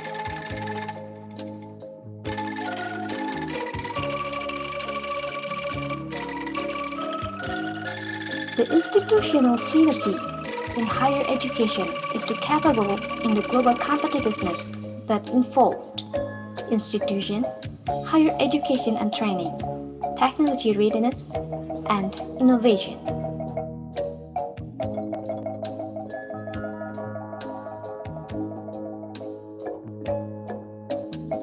In the future, the Center of Excellence is expected to be able to support a nation that is competitive in the world globally.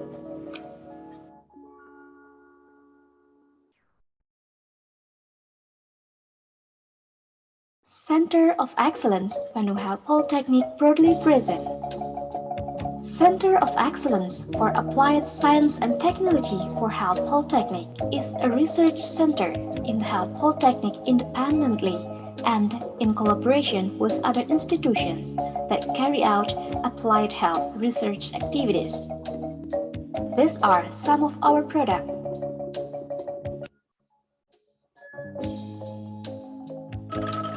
Development strategies of Center of Excellence. First, institutional strengthening, such as degree, vision, mission, guidelines, roadmap, SOP, building and exhibition venue. Second, research and development and also application of research. They are new research or strengthening of existing research. Third, human resource development, including increasing research skills, production skills, marketing skills, and also training seminars. Fourth, partnership network development, including research and marketing cooperation for domestic and international products. The last, dissemination of research for national, international seminar and product exhibition, and also COE special journal.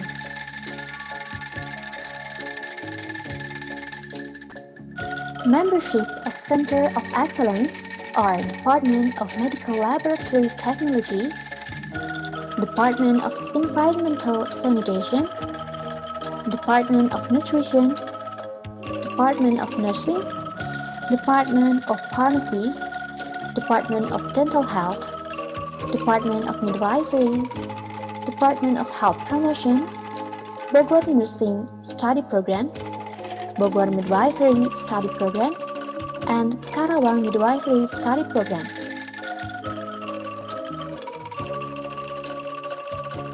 Center of Excellence is one of the organizations that focused on developing and research about science and technology and utilization the local material.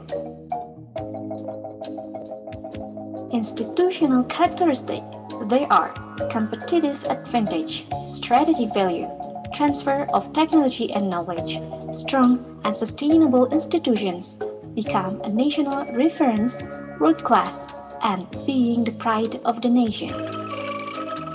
Field of development of Center of Excellence Bandung Health Polytechnic is to be the leading center for the utilization of local materials to improving health degree and community empowerment. The Center of Excellence does not only innovate the use of local products. The product will then be displayed at the exhibition to introduce the innovation product. The Center of Excellence Bandung Health Polytechnic actively exhibits the product in the International Exhibition for its symposium.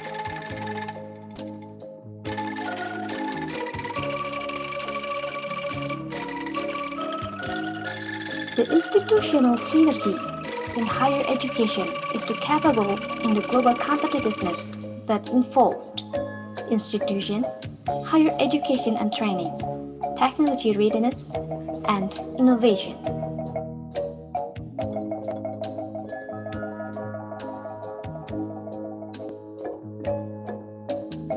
In the future, the Center of Excellence is expected to be able to support a nation that is competitive in the world globally.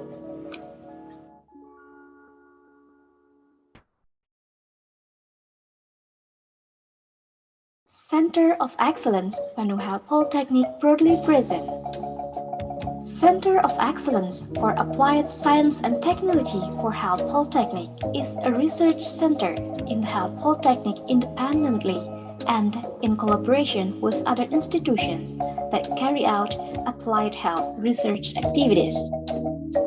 These are some of our products.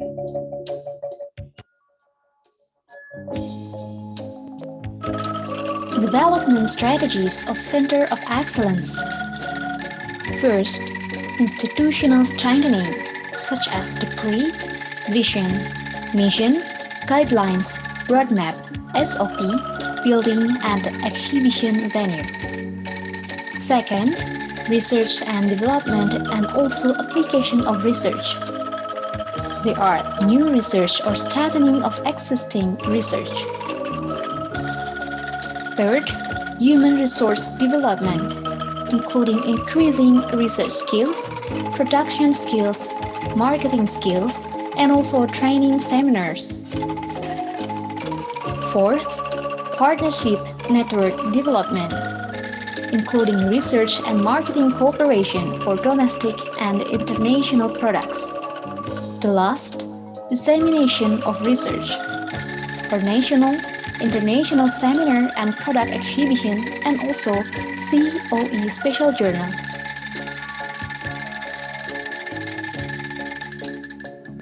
Membership of Center of Excellence are Department of Medical Laboratory Technology, Department of Environmental Sanitation, Department of Nutrition, Department of Nursing, Department of Pharmacy, Department of Dental Health, Department of Midwifery, Department of Health Promotion, Bogor Nursing Study Program, Bogor Midwifery Study Program, and Karawang Midwifery Study Program.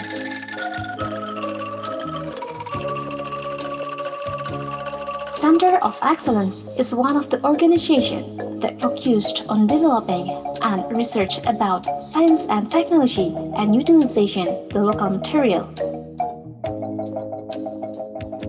Institutional characteristics, they are competitive advantage, strategic value, transfer of technology and knowledge, strong and sustainable institutions, become a national reference, world class, and being the pride of the nation.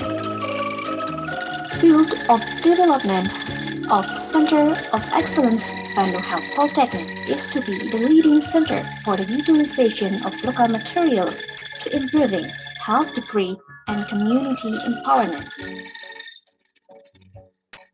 The Center of Excellence does not only innovate the use of local products. The product will then be displayed at the exhibition to introduce the innovation product.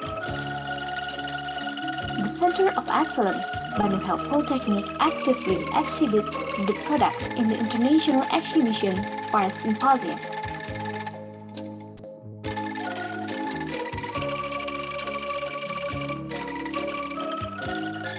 The institutional synergy in higher education is to capable in the global competitiveness that involved institution, higher education and training, technology readiness, and innovation.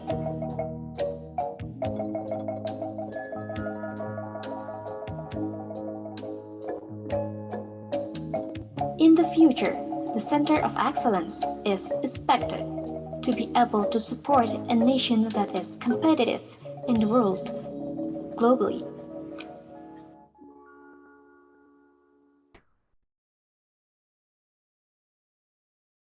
Center of Excellence Bandung Health Polytechnic proudly present. Center of Excellence for Applied Science and Technology for Health Polytechnic is a research center in the Health Polytechnic independently and in collaboration with other institutions that carry out applied health research activities. These are some of our products.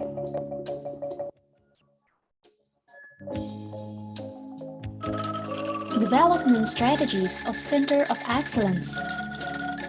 First, institutional strengthening, such as decree, vision, mission, guidelines, roadmap, SOP, building and exhibition venue. Second, research and development and also application of research. There are new research or strengthening of existing research. Third, human resource development, including increasing research skills, production skills, marketing skills, and also training seminars. Fourth, partnership network development, including research and marketing cooperation for domestic and international products. The last, dissemination of research for national, international seminar and product exhibition, and also COE special journal.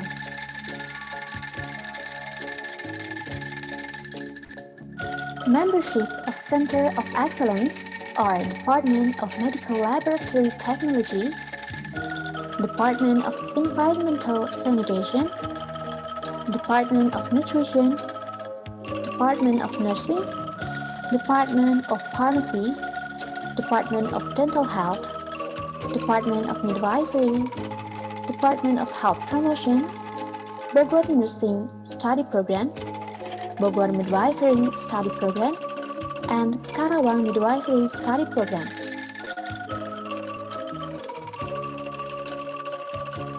Center of Excellence is one of the organizations that focused on developing and research about science and technology and utilization the local material.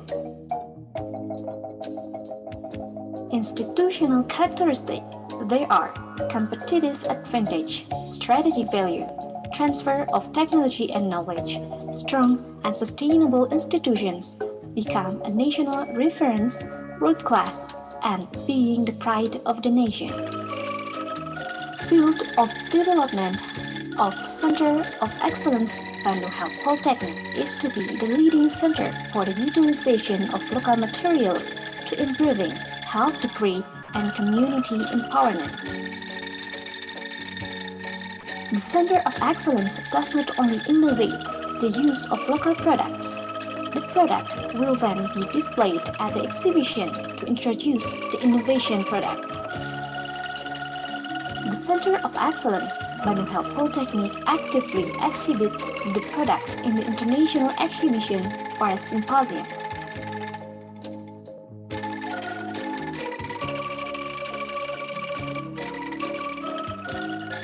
The institutional synergy in higher education is to capable in the global competitiveness that involved institution, higher education and training, technology readiness, and innovation.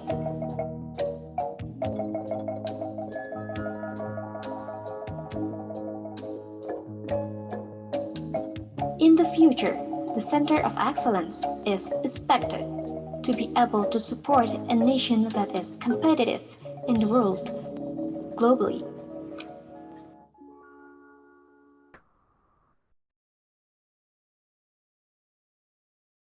Center Center of Excellence, Bandung Polytechnic proudly present. Center of Excellence for Applied Science and Technology for Health Polytechnic is a research center in the Health Polytechnic independently and in collaboration with other institutions that carry out applied health research activities. These are some of our products.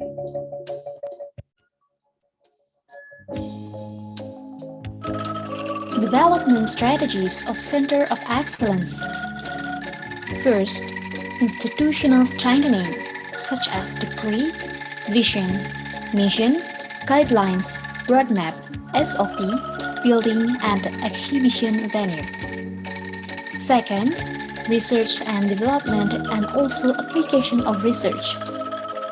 There are new research or strengthening of existing research.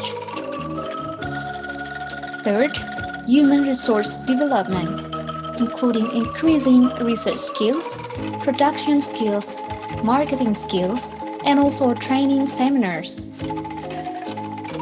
Fourth, partnership network development, including research and marketing cooperation for domestic and international products. The last, dissemination of research for national, international seminar and product exhibition, and also COE special journal.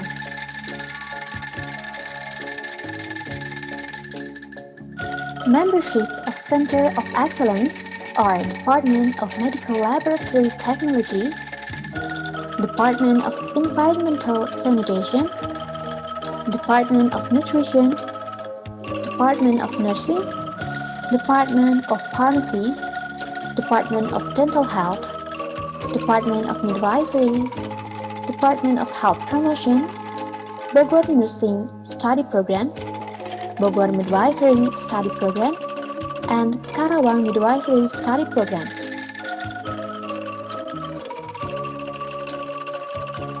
Center of Excellence is one of the organizations that focused on developing and research about science and technology and utilization the local material. Institutional characteristics, they are competitive advantage, strategic value, transfer of technology and knowledge, strong and sustainable institutions, become a national reference, world-class, and being the pride of the nation. Field of development of Center of Excellence Bandung Polytechnic is to be the leading center for the utilization of local materials to improving health degree and community empowerment. The Center of Excellence does not only innovate the use of local products. The product will then be displayed at the exhibition to introduce the innovation product. The Center of Excellence, Bandung Polytechnic, actively exhibits the product in the international exhibition or symposium.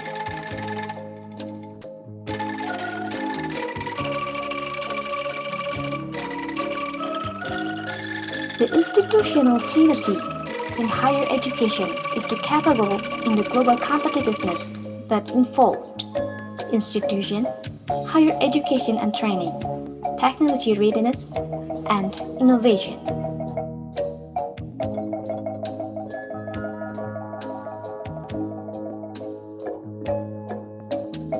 In the future, the Center of Excellence is expected to be able to support a nation that is competitive in the world globally.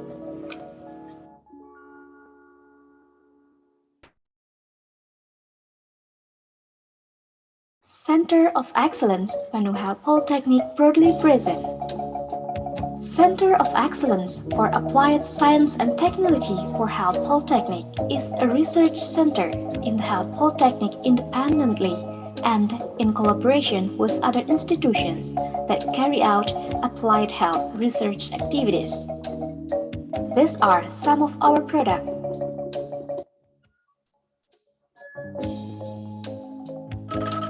Development strategies of Center of Excellence. First, institutional strengthening, such as decree, vision, mission, guidelines, roadmap, SOP, building and exhibition venue. Second, research and development and also application of research.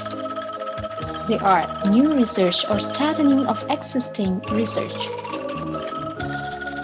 Third, human resource development, including increasing research skills, production skills, marketing skills, and also training seminars. Fourth, partnership network development, including research and marketing cooperation for domestic and international products. The last, dissemination of research for national, international seminar and product exhibition, and also COE special journal.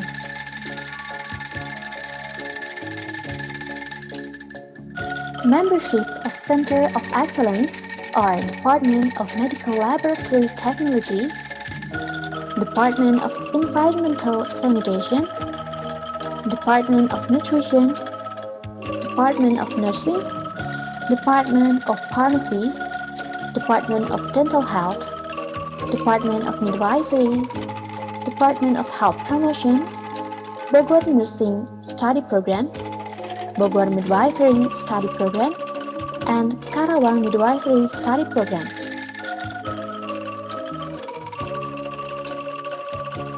Center of Excellence is one of the organizations that focused on developing and research about science and technology and utilization the local material. Institutional characteristics, they are competitive advantage, strategic value, transfer of technology and knowledge, strong and sustainable institutions, become a national reference, world-class, and being the pride of the nation.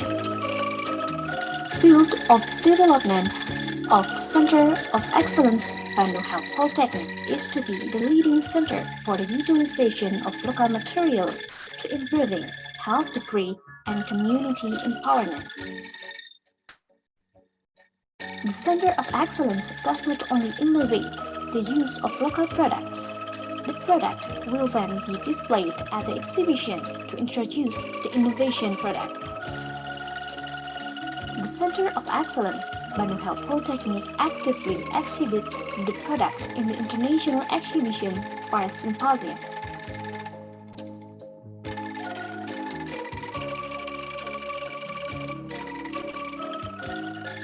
The institutional synergy in higher education is to capable in the global competitiveness that involved institution, higher education and training, technology readiness, and innovation.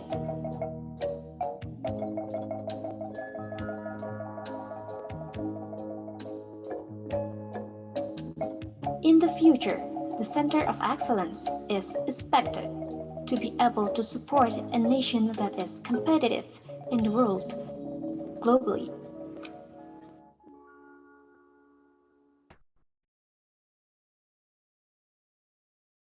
Center of Excellence Bandung Health Polytechnic proudly present. Center of Excellence for Applied Science and Technology for Health Polytechnic is a research center in the Health Polytechnic independently and in collaboration with other institutions that carry out applied health research activities. These are some of our products.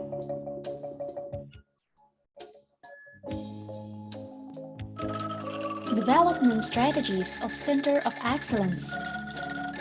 First, institutional strengthening, such as decree, vision, mission, guidelines, roadmap, SOP, building and exhibition venue. Second, research and development and also application of research.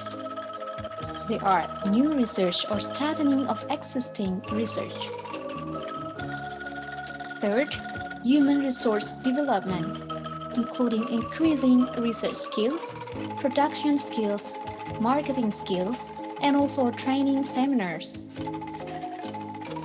Fourth, partnership network development, including research and marketing cooperation for domestic and international products. The last, dissemination of research, for national, international seminar and product exhibition, and also COE special journal.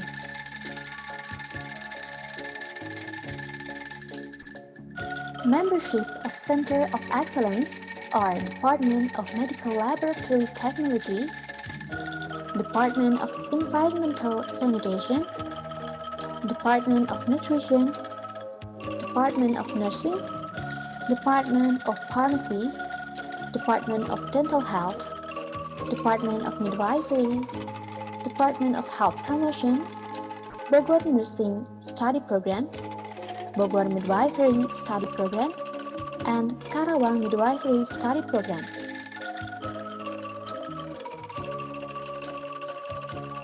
Center of Excellence is one of the organizations that focused on developing and research about science and technology and utilization the local material. Institutional characteristics, they are competitive advantage, strategic value, transfer of technology and knowledge, strong and sustainable institutions, become a national reference, world-class, and being the pride of the nation. Field of development of Center of Excellence Bandung Health Polytechnic is to be the leading center for the utilization of local materials to improving health degree and community empowerment. The Center of Excellence does not only innovate the use of local products. The product will then be displayed at the exhibition to introduce the innovation product. The Center of Excellence Bandung Health Polytechnic actively exhibits the product in the international exhibition or symposium.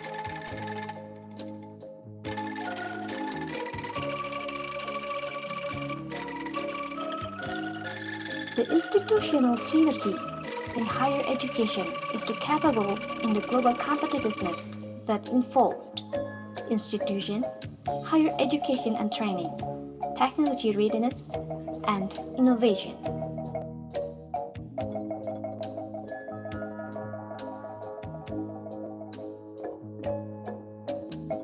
In the future, the Center of Excellence is expected to be able to support a nation that is competitive in the world globally.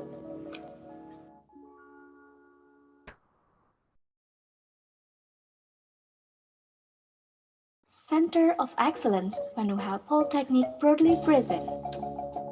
Center of Excellence for Applied Science and Technology for Health Polytechnic is a research center in the Health Polytechnic independently and in collaboration with other institutions that carry out applied health research activities. These are some of our products.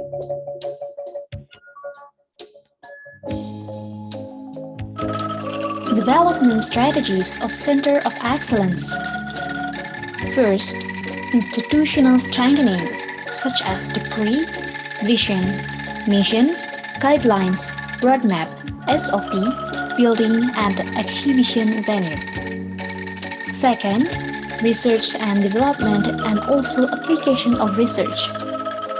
They are new research or strengthening of existing research. Third, human resource development, including increasing research skills, production skills, marketing skills, and also training seminars. Fourth, partnership network development, including research and marketing cooperation for domestic and international products.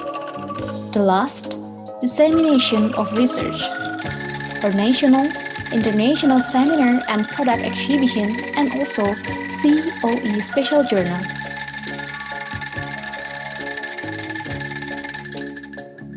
Membership of Center of Excellence are Department of Medical Laboratory Technology, Department of Environmental Sanitation, Department of Nutrition, Department of Nursing, Department of Pharmacy, Department of Dental Health, Department of Midwifery, Department of Health Promotion, Bogor Nursing Study Program, Bogor Midwifery Study Program, and Karawang Midwifery Study Program.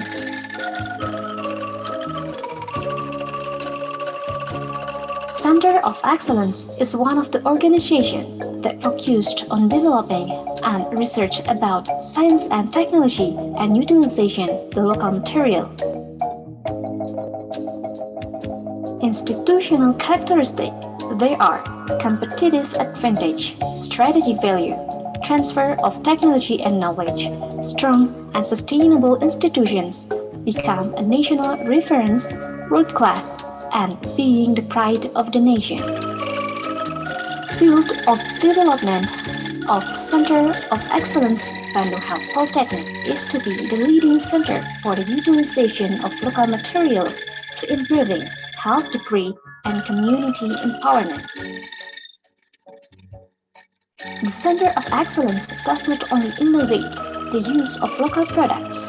The product will then be displayed at the exhibition to introduce the innovation product. The Center of Excellence Bandung Health Polytechnic actively exhibits the product in the International Exhibition for a Symposium.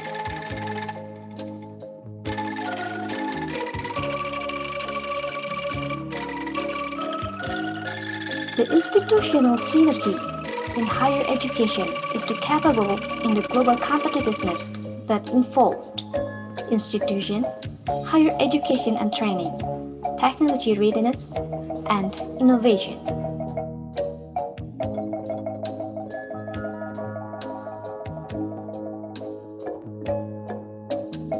In the future, the Center of Excellence is expected to be able to support a nation that is competitive in the world globally.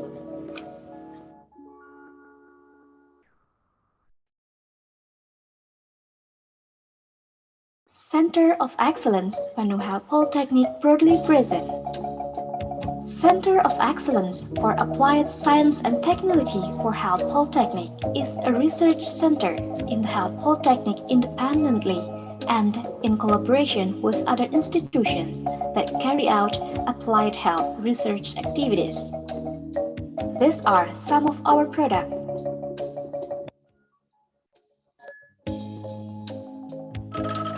Development strategies of Center of Excellence. First, institutional strengthening, such as degree, vision, mission, guidelines, roadmap, SOP, building and exhibition venue. Second, research and development and also application of research. They are new research or strengthening of existing research. Third, human resource development, including increasing research skills, production skills, marketing skills, and also training seminars. Fourth, partnership network development, including research and marketing cooperation for domestic and international products. The last, dissemination of research for national, international seminar and product exhibition, and also COE special journal.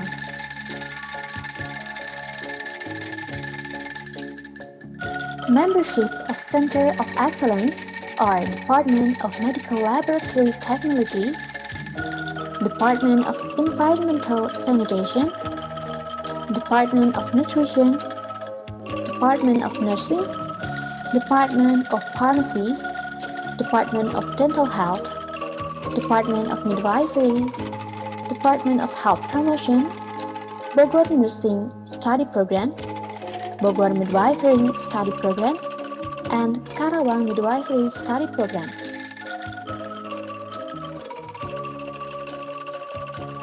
Center of Excellence is one of the organizations that focused on developing and research about science and technology and utilization the local material. Institutional characteristic, they are competitive advantage, strategic value, transfer of technology and knowledge, strong and sustainable institutions, become a national reference, world-class, and being the pride of the nation. Field of Development of Center of Excellence Bandung Health Polytechnic is to be the leading center for the utilization of local materials to improving health degree and community empowerment. The Center of Excellence does not only innovate the use of local products. The product will then be displayed at the exhibition to introduce the innovation product. The Center of Excellence Bandung Health Polytechnic actively exhibits the product in the International Exhibition for a Symposium.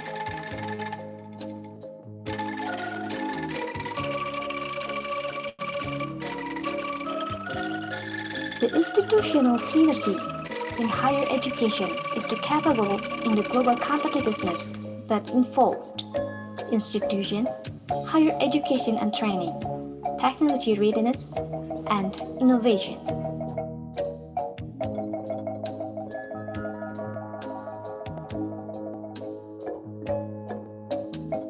In the future, the Center of Excellence is expected to be able to support a nation that is competitive in the world globally.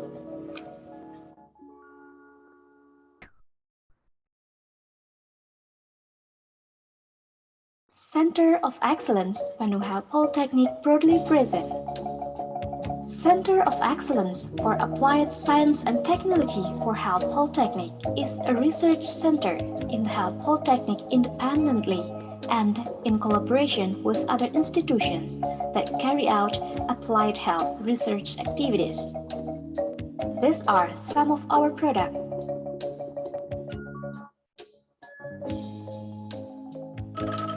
Development strategies of Center of Excellence.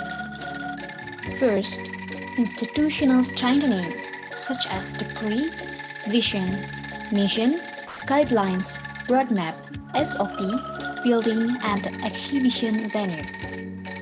Second, research and development and also application of research. There are new research or strengthening of existing research.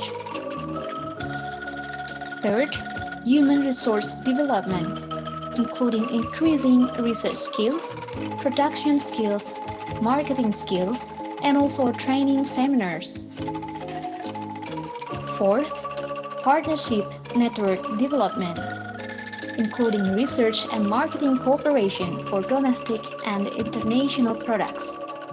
The last, dissemination of research for national, international seminar and product exhibition, and also COE special journal.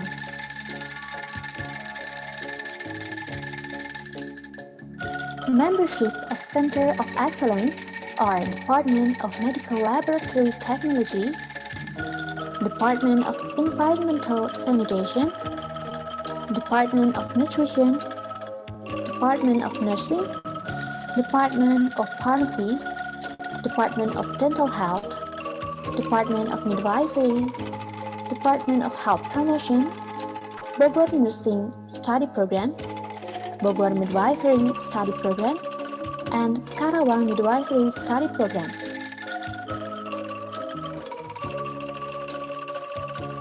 Center of Excellence is one of the organizations that focused on developing and research about science and technology and utilization the local material.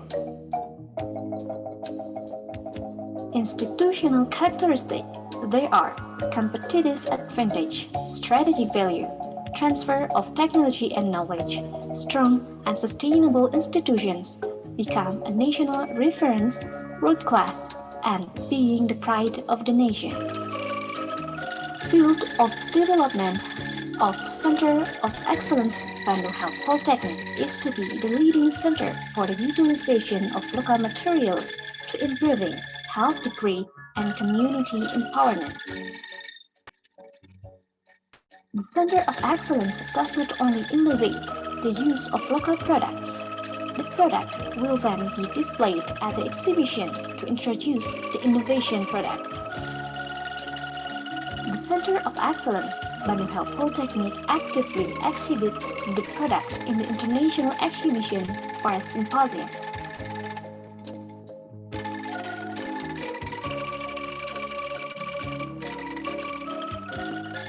The institutional synergy in higher education is to capable in the global competitiveness that involved institution, higher education and training, technology readiness, and innovation.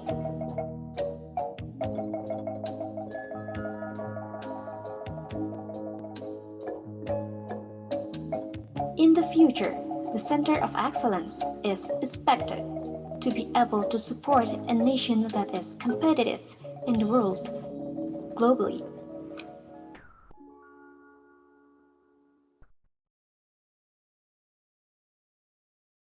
Center of Excellence Bandung Polytechnic broadly present. Center of Excellence for Applied Science and Technology for Health Polytechnic is a research center in the Health Polytechnic independently and in collaboration with other institutions that carry out applied health research activities. These are some of our products.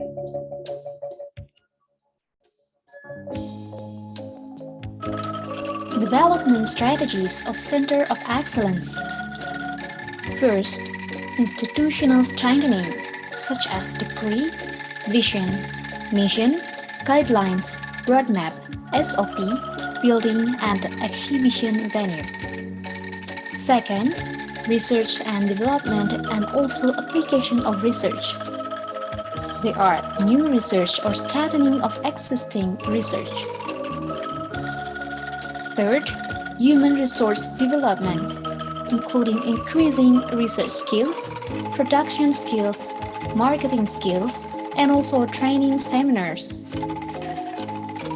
Fourth, partnership network development, including research and marketing cooperation for domestic and international products.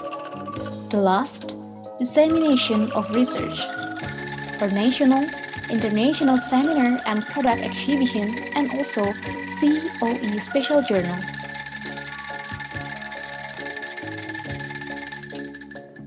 Membership of Center of Excellence are Department of Medical Laboratory Technology, Department of Environmental Sanitation, Department of Nutrition, Department of Nursing, Department of Pharmacy, Department of Dental Health, Department of Midwifery, Department of Health Promotion, Bogor Nursing Study Program, Bogor Midwifery Study Program, and Karawang Midwifery Study Program.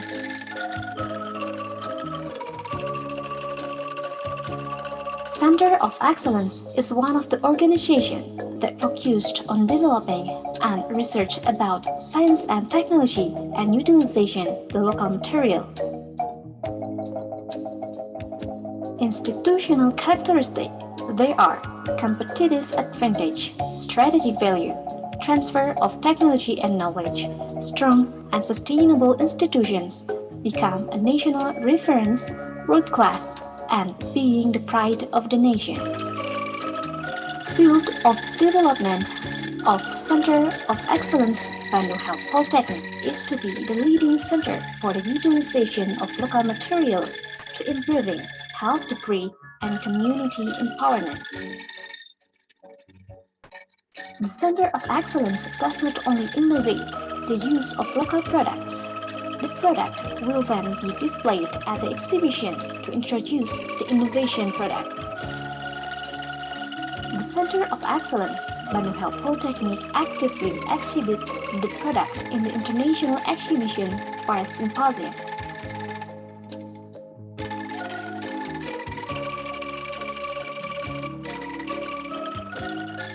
The institutional synergy in higher education is to capable in the global competitiveness that involved institution, higher education and training, technology readiness, and innovation.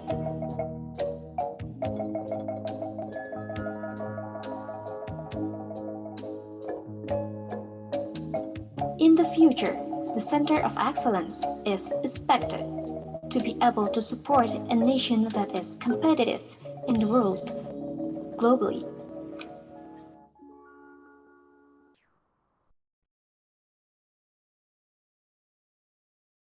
Center of Excellence, Bandung Polytechnic proudly present. Center of Excellence for Applied Science and Technology for Health Polytechnic is a research center in the Health Polytechnic independently and in collaboration with other institutions that carry out applied health research activities. These are some of our products.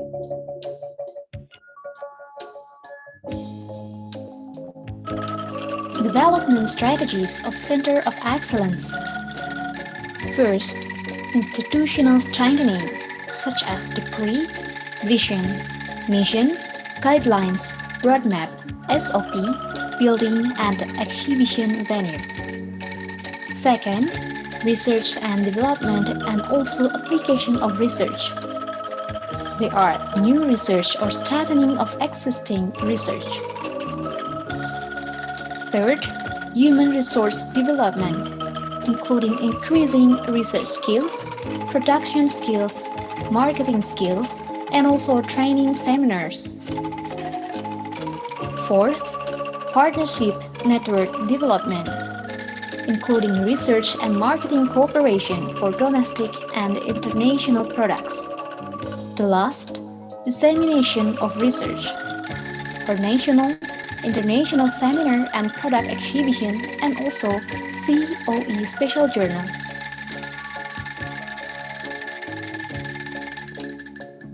Membership of Center of Excellence are Department of Medical Laboratory Technology, Department of Environmental Sanitation, Department of Nutrition, Department of Nursing, Department of Pharmacy, Department of Dental Health, Department of Midwifery, Department of Health Promotion, Bogor Nursing Study Program, Bogor Midwifery Study Program, and Karawang Midwifery Study Program.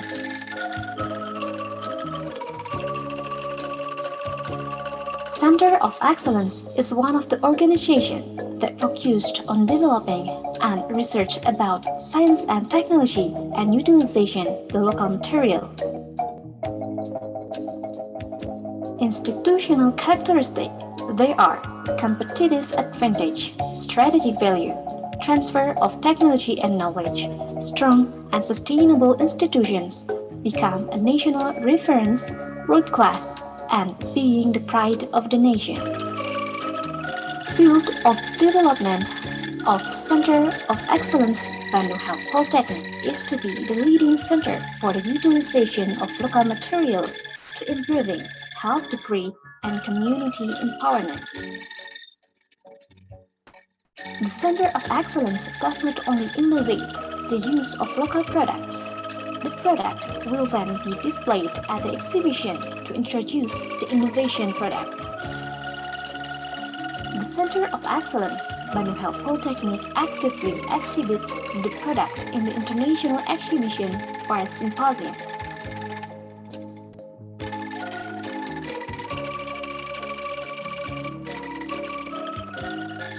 The institutional synergy in higher education is to capable in the global competitiveness that involved institution, higher education and training, technology readiness, and innovation.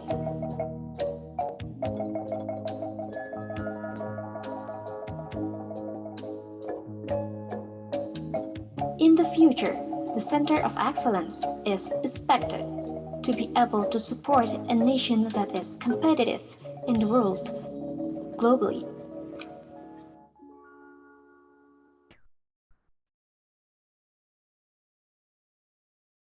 Center of Excellence, Bandung Polytechnic proudly present.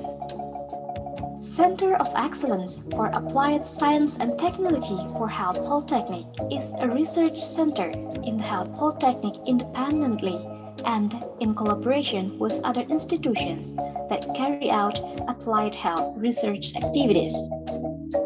These are some of our products.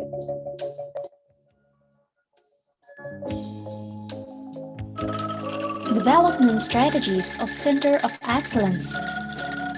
First, institutional strengthening, such as decree, vision, mission, guidelines, roadmap, SOP, building and exhibition venue. Second, research and development and also application of research. They are new research or strengthening of existing research. Third, human resource development, including increasing research skills, production skills, marketing skills, and also training seminars.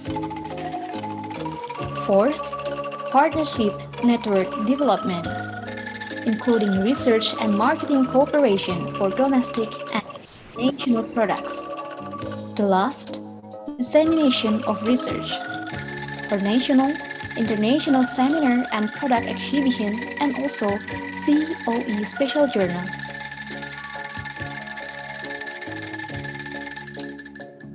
Membership of Center of Excellence are Department of Medical Laboratory Technology, Department of Environmental Sanitation, Department of Nutrition, Department of Nursing, Department of Pharmacy, Department of Dental Health, Department of Midwifery, Department of Health Promotion, Bogor Nursing Study Program, Bogor Midwifery Study Program, and Karawang Midwifery Study Program.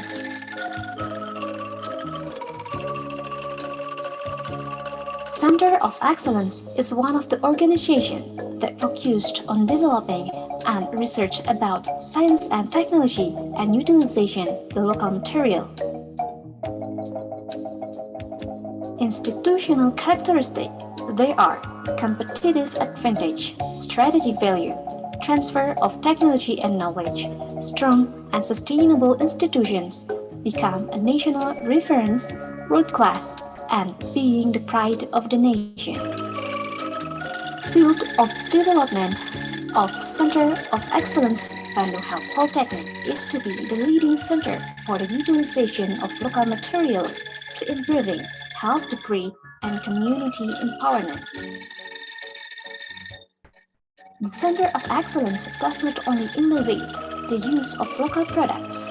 The product will then be displayed at the exhibition to introduce the innovation product. The Center of Excellence, Bandung Health Polytechnic, actively exhibits the product in the international exhibition or symposium.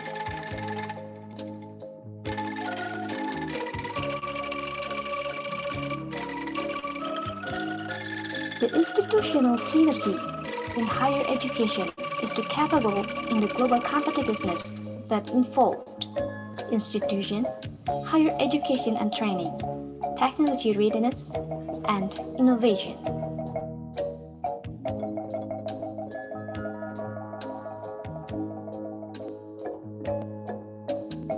In the future, the Center of Excellence is expected to be able to support a nation that is competitive in the world globally.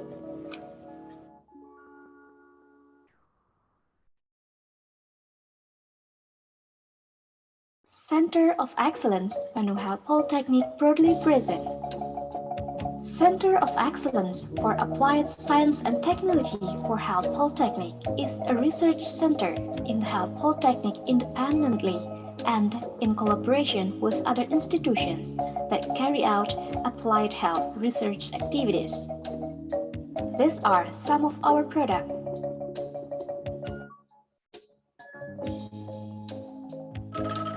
Development strategies of Center of Excellence. First, institutional strengthening, such as degree, vision, mission, guidelines, roadmap, SOP, building and exhibition venue. Second, research and development and also application of research. They are new research or strengthening of existing research. Third, human resource development, including increasing research skills, production skills, marketing skills, and also training seminars. Fourth, partnership network development, including research and marketing cooperation for domestic and international products. The last, dissemination of research, for national, international seminar and product exhibition, and also COE special journal.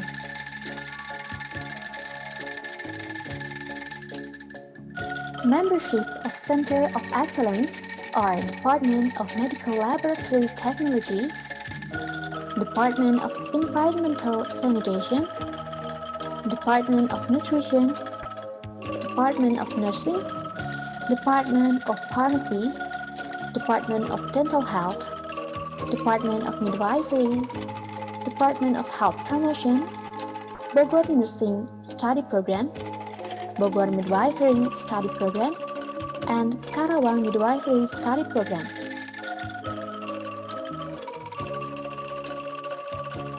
Center of Excellence is one of the organizations that focused on developing and research about science and technology and utilization the local material.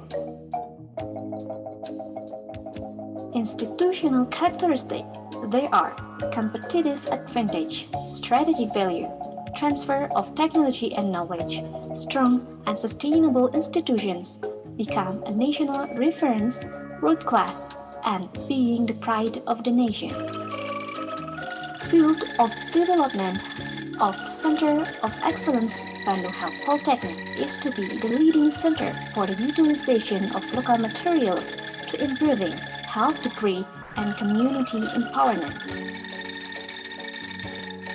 The Center of Excellence does not only innovate the use of local products. The product will then be displayed at the exhibition to introduce the innovation product. The Center of Excellence Bandung Health Polytechnic actively exhibits the product in the international exhibition or symposium.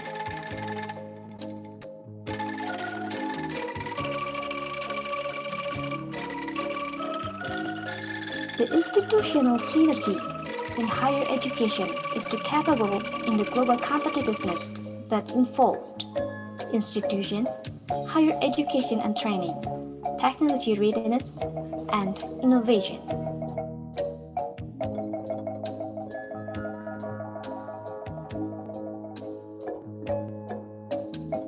In the future, the Center of Excellence is expected to be able to support a nation that is competitive in the world globally.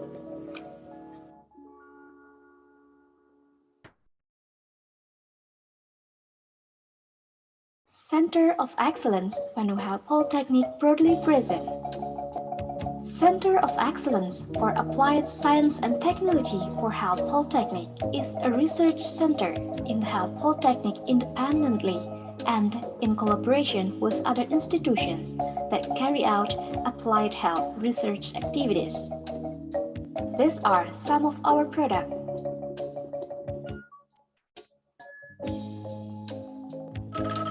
Development strategies of Center of Excellence.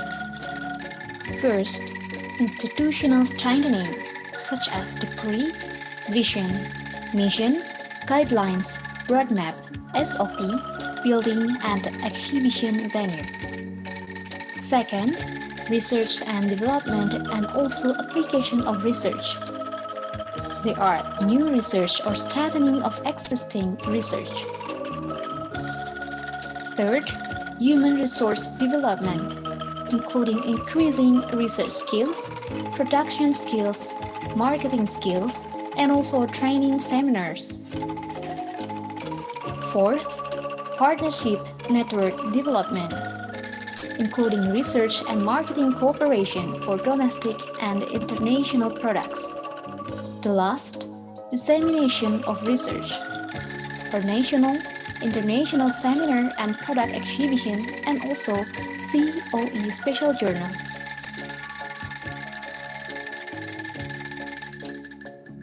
Membership of Center of Excellence are Department of Medical Laboratory Technology, Department of Environmental Sanitation, Department of Nutrition, Department of Nursing, Department of Pharmacy, Department of Dental Health, Department of Midwifery, Department of Health Promotion, Bogor Nursing Study Program, Bogor Midwifery Study Program, and Karawang Midwifery Study Program.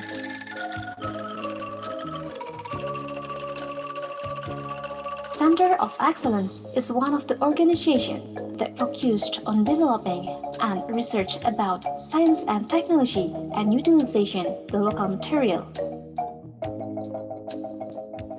Institutional characteristic, they are competitive advantage, strategic value, transfer of technology and knowledge, strong and sustainable institutions, become a national reference, world-class, and being the pride of the nation.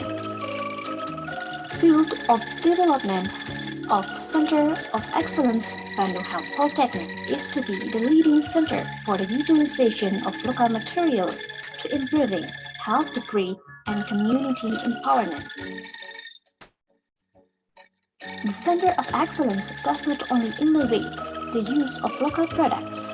The product will then be displayed at the exhibition to introduce the innovation product. The Center of Excellence Bandung Health Polytechnic actively exhibits the product in the international exhibition or symposium.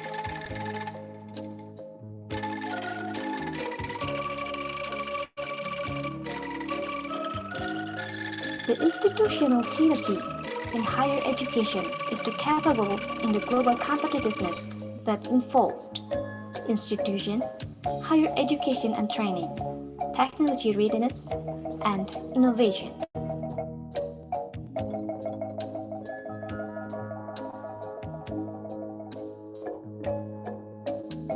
In the future, the Center of Excellence is expected to be able to support a nation that is competitive in the world globally.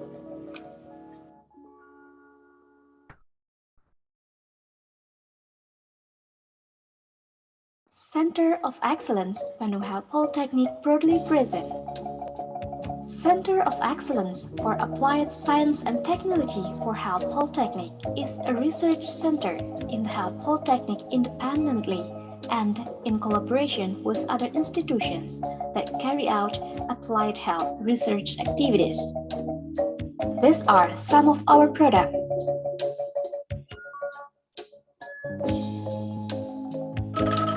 Development strategies of Center of Excellence. First, institutional strengthening, such as degree, vision, mission, guidelines, roadmap, SOP, building and exhibition venue. Second, research and development and also application of research. There are new research or strengthening of existing research. Third, human resource development, including increasing research skills, production skills, marketing skills, and also training seminars.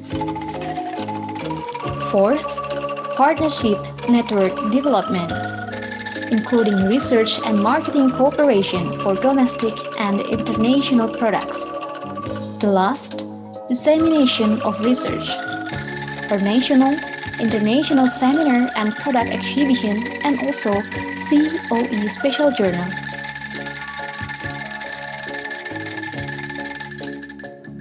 Membership of Center of Excellence are Department of Medical Laboratory Technology, Department of Environmental Sanitation, Department of Nutrition, Department of Nursing, Department of Pharmacy, Department of Dental Health, Department of Midwifery, Department of Health Promotion, Bogor Nursing Study Program, Bogor Midwifery Study Program, and Karawang Midwifery Study Program.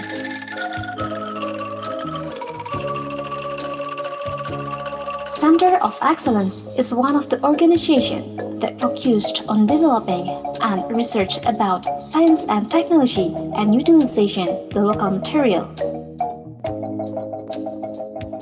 Institutional characteristic, they are competitive advantage, strategic value, transfer of technology and knowledge, strong and sustainable institutions, become a national reference, world-class, and being the pride of the nation. field of development of Center of Excellence Bandung Health Polytechnic is to be the leading center for the utilization of local materials to improving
Hello, Prof. Aser.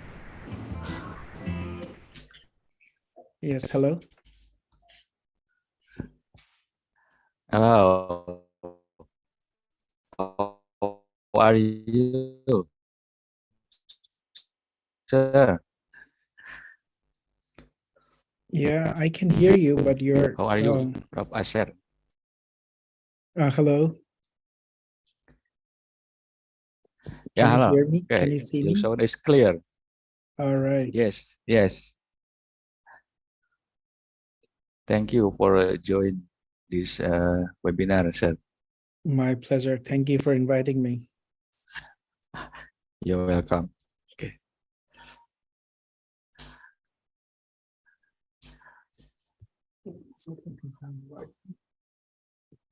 Oke, dimulai.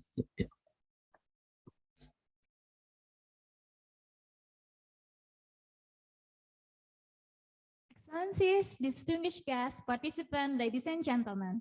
Assalamualaikum warahmatullahi wabarakatuh. Peace be upon you. Welcome again to the 5th International Conference Interprofessional Collaboration and Community Empowerment. It's a very nice to see you all of you again, and we hope all of you have been enjoying yourself at the conference so far. We are very honored to have with you here this afternoon. So for those participants who's not yet filled the attendance list, please go to the link that has been given by the committee in the chat box. And then we will begin our next session.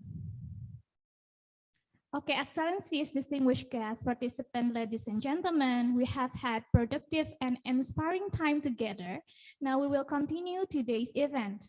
For the next session, there will be a presentation from our delighted speakers, which will be moderated by Mrs. Rohayati, SST, MSE. Mrs. Rohayati, SST, MSE, currently works as a lecturer in Medical Laboratory Technology Department, Bandung Health Polytechnic.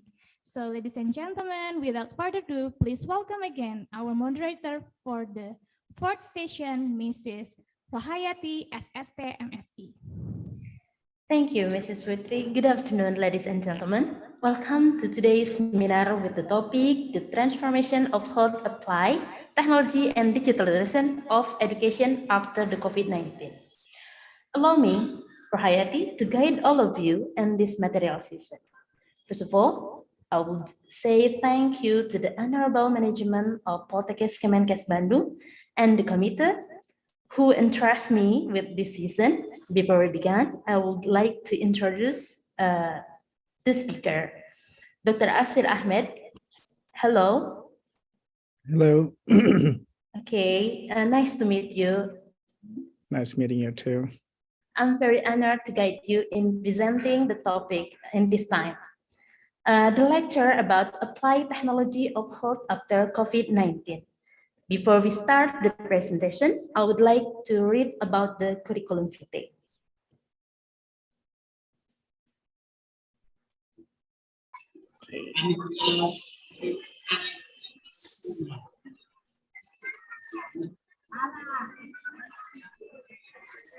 Okay, wait for a moment.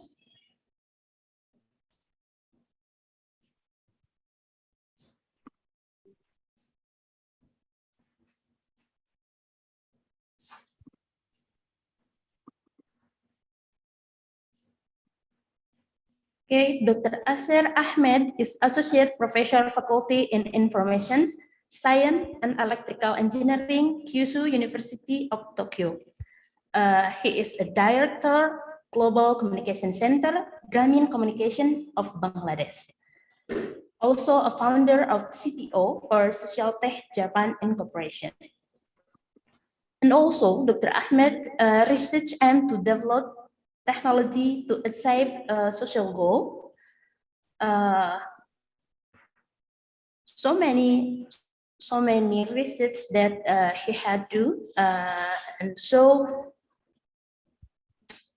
also interesting research about open health data platform design.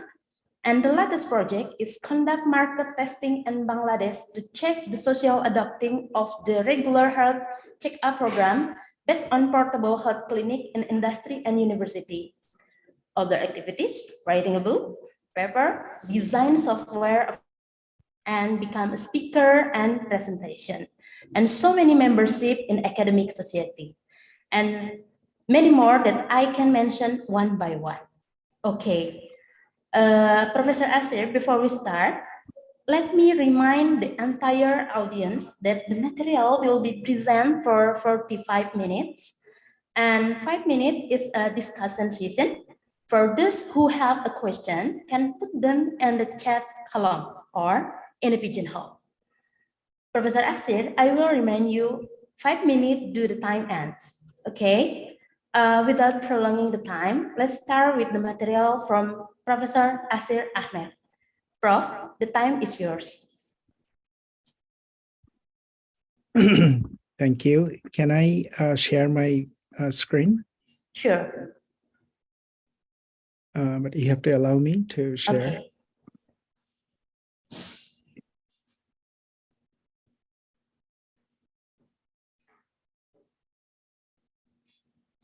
Wonderful. Thank you. Is it visible? Yes. Clear. Okay, thank you. Wonderful. Thank you very much for inviting me to this prestigious international conference. And what is keywords? Transformation of health. I think something that we are really working on these days. And also you mentioned about this community empowerment as well. And my research really goes well with the community empowerment that we do in different developing countries. So today I would love to share our experience, our knowledge, how we are trying to see that some deprived people, the people that are not really connected to the quality health care services, and what exactly was the reason. And COVID-19 gave us an alert, like a warning, that how poorly our health systems are designed. It's not only the developing countries, but also developed countries. We witnessed that the healthcare system is not really nicely structured. So we need to rethink about the healthcare delivery services. We need to reconsider the way that healthcare services are delivered, the way that business models are done. So many things to do and many things to work on after this COVID-19. COVID-19 is not over yet, but still we have to do a lot. So my name is Ashir Ahmed. Thank you very much for introducing me. I work in Kyushu University as an associate professor, but at the same time, I have another position. I do research with Grameen Global Communication Center in Bangladesh. Grameen is an organization many of you know because of Grameen Bank. Grameen Bank received the Nobel Peace Prize in 2006. And after that, all of their activities have been known to many of the people. And Kyushu University jointly gave a joint agreement with Grameen Communications since 2007. And we are working together with a special purpose, how we can design technology that can create a big social impact. So today I would love to share about our findings. So when I say the unreached community, if you look at some unfortunate facts, these facts has not been changed much, but the facts will come again and again if we do not take an action from today. So just before the pandemic, or just a few days ago, we came to know the world population is almost like 8 billion people. So very unfortunately, out of 8 billion people, 3 billion people still live in a poverty level. Almost like 50% of the population lives in $5 a day. If it is $2.5 a day, it will be like 3 billion people. So many poor people still exist in the planet that we live. So the economic system that we developed, it's not really structured very well. So that's the conclusion. 1 billion people are unable to read and write. So almost like 1/8 of the population. Still, the education sector that we have developed for the last 300 years, we cannot accommodate 1/8 of the population into the academic, in the education sector. 1.5 million children die out of diarrhea per year. It's not people, it's children. It's very unfortunate, 1.5 million. So when I said 1.5 million, if we divide it by 365, it will give you 4,000. So which means every day we are losing 4,000 children out of diarrhea every day, every single day, even today. So this goes to this healthcare sector. And many of, it's not only about the children, many other unfortunate facts lie about the healthcare, which has not been known before, or we don't put any special attention to this kind of healthcare services. So, and also about this energy sector as well. Some good news are like right at this moment, as I said, we have 8 billion people, we have 8 billion mobile phones. So it means that almost everybody is connected, all the human beings. I think in the history of human being, we are connected. We have not been connected so far in the history of in the human history. So this is an opportunity for us that everybody is connected. We can provide any sort of services, any sort of information to any corner of this planet. So this is our chance. Everybody is connected. Even in Indonesia, there's a very big penetration of mobile phones, not only mobile phone, the smartphone especially. Smartphone is very much popular in Indonesia. Everybody has smartphone. So whenever you have a smartphone, if you can develop a very nice application, doesn't matter you're educated or you're not educated, all you need is a single finger. You can access to any service by using your touch-based mobile phone. So now all we have to do, we can design games, but also we can design something related with healthcare that can really benefit to people as well. So this is our chance. So before the pandemic, if you look at the population, we call it purchase power pyramid, or the world economic pyramid. We have, as I said, it's 8 billion people. Over 4 billion people live on $5 a day. And we have very small people who live in this. This is the income. So here is the low income and here is the high income on the top. So the population, like almost like 4 billion people living, 69% of the world population, they are lived in an area where we call them unreached population. Unreached meaning they are not reached by many social services, very basic social services, education, healthcare, energy, blah, blah, blah. So now this is our chance that we can change this BOP community. We don't have to call them BOP community. BOP doesn't exist in a single country. It exists everywhere.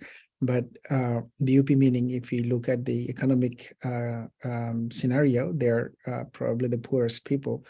But the way we design our technology, the way we design our services, we ignored them.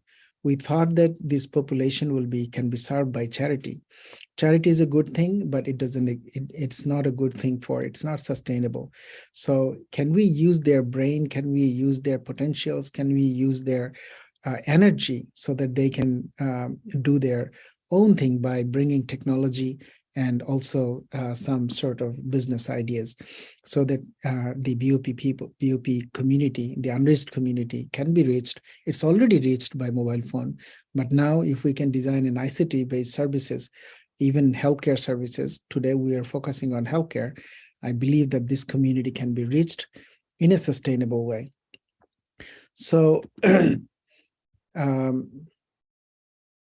another aspect, I'm just planning to show how it will change to this pandemic, after this pandemic. If we look at this world population, 1 billion people exist in this world at the year of 1800. So then the next billion people, 1 billion, joined us at 1920. So it took almost like 120 years to bring 1 billion population in this planet. Then the population grew really exponentially. So within this 100 years, we had another 5 billion people. So now where are we going? The next 1 billion people will come in 12 years. So are we ready to accommodate them? Can we really provide healthcare services to this new 1 billion people? And very unfortunately, this plus 1 billion people will belong to this BOP community. Japan is losing population, European countries are losing population, so new population will not added on the top. The 1 billion people will come on the bottom of the pyramid or base of the pyramid, or the unreached communities, and they will inherit the same social problems. Healthcare issues, unemployment issues, and environmental issues. The question will be how we can empower, the keyword today, empower the BOP community so that they can build their own community, they can design their own community. The community can be sustainable. If we can make a community sustainable, the world will be sustainable. It's not like one business can be sustainable and the whole world will be sustainable. This is not the case. We would like to see small communities can be sustainable, and that will make the whole planet sustainable. So we want to set up some goals. One goal is the SDGs by 2030. We want to see, so that's one of the goals is called zero poverty by 2030. We are making up in Grameen that we will achieve 3-0 by 2050. 1-0 is, as mentioned in SDGs, zero poverty by 2030. We want to check whether we can make zero unemployment by 2040, and we can achieve zero carbon by 2050. So many countries, many cities has already signed up for the zero carbon, and we are not talking about zero unemployment. Unemployment issues are coming up after this pandemic. So we have to make sure that no one in this planet should be unemployed. So if you look at this community, if we talk about community empowerment, we have to look at the rural community. So traditionally, the rural community was looked up from a very different eyes.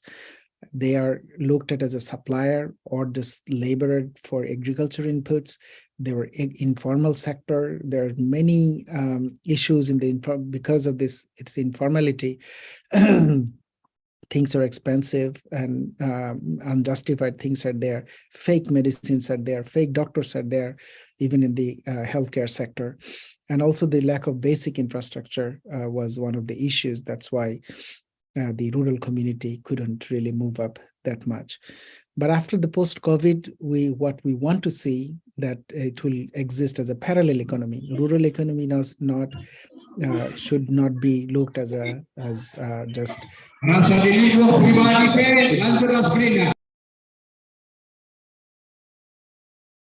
It should be looked at as a parallel economy. So we will use 4 tools. Advanced technology is one of them, youth, good governance, and social business. Without social business, without a business model, it will not be sustainable. So we will try to use the natural energy of human being. Natural energy meaning people are born entrepreneur, people want to work, they don't want to stay idle. But the way we design something, we give charity to people, we make them idle. Charity is a good thing for temporary thing, but not for the sustainable issue. So we would like to see the Grameen's philosophies, whether or not we can make community empowerment by introducing micro-entrepreneurs. Micro-entrepreneurs meaning small entrepreneur in the BOP area, where you can invest just few $100s to start a new business. And by using this small startup, they can take care of their community. So I'm not saying that it will solve 100%, but I'm sure that it can help a lot to make a good community. So today I will share one of the story. It's one case study that we have done between Kyushu University and Grameen. So I will share that how a story that changes really millions of lives in rural community. So where does it start? If we look at this, the very unfortunate fact about healthcare, 50% of the world population do not have access to quality healthcare services. 930 million people spend 10% of their household income. So if they, you can look at, calculate your income and your expenditure, you can see how much you spend. But for the poor people who spend 10% of their household income, they lose everything. So normally 90% of their expenditure they use for food. So if they want to spend 10% of their household income and some catastrophic diseases, if they do not have any insurance, they go to the hospitals, they sell their everything, their all of their assets, and they become poor again. So this is another reason. So we have to make sure the way we provide the healthcare services to this informal sector, the rural community, it should be affordable and it should be profitable in a way so that they can also make money out of it. 100 million people pushed into poverty every year because of this 10% healthcare cost. So the traditional reason or the traditional excuse that we give, we say that the clinics are far away. So in any rural areas you go, even in Indonesia, you have a lot of small islands where the islands are not really connected to big hospitals. So you have to come to big cities from the islands to get a service. So clinics are far away. And it's not only Indonesia, it's everywhere even in developed countries like Japan. We have rural areas as well. The clinics cannot sustain there, and government is trying to subsidize those clinics. And I think the time is coming that the clinics will not sustain, and it will be difficult for the government to provide healthcare services to the rural areas. And also lack of doctors in the rural areas. Of course, this is the fact, and we have to accept that, because we cannot produce doctors and send them to the rural areas, and they have their own livelihood requirements. They cannot live with their kids and their family, so they want to live in the city areas. And also high medical costs. Most people are not unaware because they don't want to take preventive medicine, especially for preventive care, health checkup. They do not do because they don't find any instant benefit of preventive health care. So how can we do that? So can we redesign a clinic? The typical clinic, if you look at these small clinics that exist every corner of the urban areas, one clinic has three basic components, major components. Even any clinic you go, the model that came up through this all this 200 years, that the clinics are made of three components. One is you have a nurse, you have some diagnostic tools, and you have some doctors. So these are the major three components to design a clinic. But these three things are missing in rural areas. We cannot have a doctor in the rural area, cannot have diagnostics tool there because these are expensive, cannot have nurses because nurses are also the shortage of nurses is everywhere. We cannot keep them in rural areas. So our idea, we tried to see it from a different out-of-the-box situation by using technology. So when we use this transformation, this digital transformation that you mentioned today in this conference, how we can transform the traditional clinic to a DX clinic, digital transformation. So nurse can be turned into a certified health worker plus technology. It will work as a nurse function. And diagnostics tool these days, we have seen during the COVID, there's small diagnostic tools that you can do your health, your blood pressure. This a tool of like, it's a handy stuff, and also SpO2 machine. We check the oxygen saturation in your blood. Very small device. So these kind of devices are becoming smaller, becoming cheaper, and these are becoming accurate. This is the thing. And then we can use them and we can put everything in a box. That's possible. And how about the doctor? So the doctor is a big question, but within this kind of technology, like I'm presenting here from Japan, I'm speaking in Indonesia, the doctor can speak and talk to a patient. So that's possible. And this is not new. We are using teleconsultancy for many years. So by adding all this piece, we can really design something, a walking hospital. So a walking hospital means you have the box. This is the clinic box. Inside the box, you have all these diagnostic tools. You can put everything in one box with a big advanced technology. You don't have the nurse, but you have a health worker, and the health worker can visit a clinic. So traditionally, people used to visit hospitals now or clinics, and now the clinic will visit you, and the doctor can be connected by internet. So all the functionality, you can use advanced technology, you can engage local resources. Local resources, this is coming in, this community empowerment, and use the Grameen philosophy of like the services should be designed such a way so that it can go it will not be in the service provider part, but it will go to the edge part so that services can be done.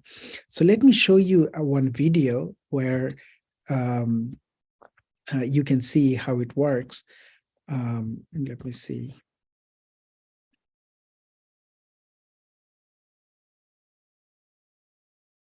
I'm sorry, the video seems not be working, but I can do it right now.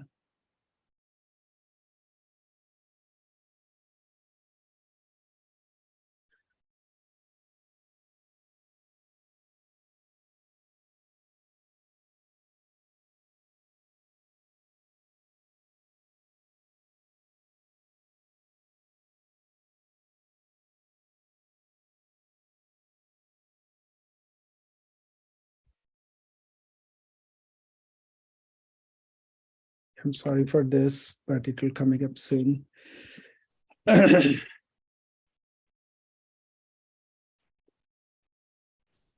So this is how it works in our community, in a rural community in any country. We have checked it up in 10 different countries in Asia, and this is how it works. So portable health clinic, it should be carried out with a micro health entrepreneur. This is the box, how it looks like. And inside the box, we have all these diagnostic tools. It can do your hemoglobin, it can do your blood test, it can do your blood pressure. And she is the healthcare worker. She takes all this measurement and put it in a card. And at the same time, she archive it in a small device like a smartphone, or it can be a computer, it can be a small tablet PC as well. So whenever this information is collected in the local device, then by using a triage server, we can distribute, or we can classify the patients into 4 colors. So the doctor can talk with the risky patients who needs the service, and then the doctor can listen to the patient and write the prescription, and the prescription can be locally printed. So all the functionality in one clinic can be done by using our portable health clinic. So what I tried to mention is we cannot really make a traditional clinic 100%, but part of the function will work better than a clinic, and part of the function maybe we cannot do, like surgery and other stuff we cannot do by this way. So this is how it works. It collects registration data, health checkup data. It does triage. The healthcare guideline can be done to this healthy patients, and the risky patient talk to the doctor write the prescription. All the data comes in through a server. So this is very unique in the history, that you can have all this data, not only clinical data, but the conversation data as well. And by processing this, one health checkup cost 14 checkups can be done in a group. If you go visit a company, or you visit a school or academic institution, in a group checkup, it takes only 40 minutes per person. So very fast, and instantly you get a prescription. This is how the prescription look like. If you can see every single parameter, it has a color. So it's very easy to understand your status. This guy got a lot of green, 1 red, 1 orange as well. So he got a prescription, and the prescription is signed by the doctor, online doctor. So everything is available there. And we follow all this medical guidelines, ethical guidelines and everything to do that. There is a concern of the privacy, but we are also taking care of this. There are 4 modules to do that. One is the healthcare worker. We call them a micro health entrepreneur for this community empowerment. Portable health clinic box, you saw the box, and this is the server and the telemedicine doctors. These are the 4 different modules to design it. This is the box look like, and we have 14 elements, and also there are some optional elements as well. This can be cardiovascular diseases, maternal child health, and also for cancer as well. But those are optional. It takes a little bit of bigger devices. It cannot hold into one box, but I think technology will have the answer. We may not need a box anymore. These days, even Apple Watch have a lot of sensors. I think in our wearable way, we will have all the sensors. So the beauty of this is it can reduce a lot of cost. For an example, we have been only by using this triage system, we can reduce the pressure on the doctor. For an example, we had this health checkup from 2010 to 2022, almost like 46,000 patients. Out of them, only 39% people needed the consultancy of the doctor. So we can save 61% of the doctor's time. Is it possible? So the doctor can serve another patient, and also we can reduce the cost as well this way. And by using some advanced technology, whether or not we can predict some diseases.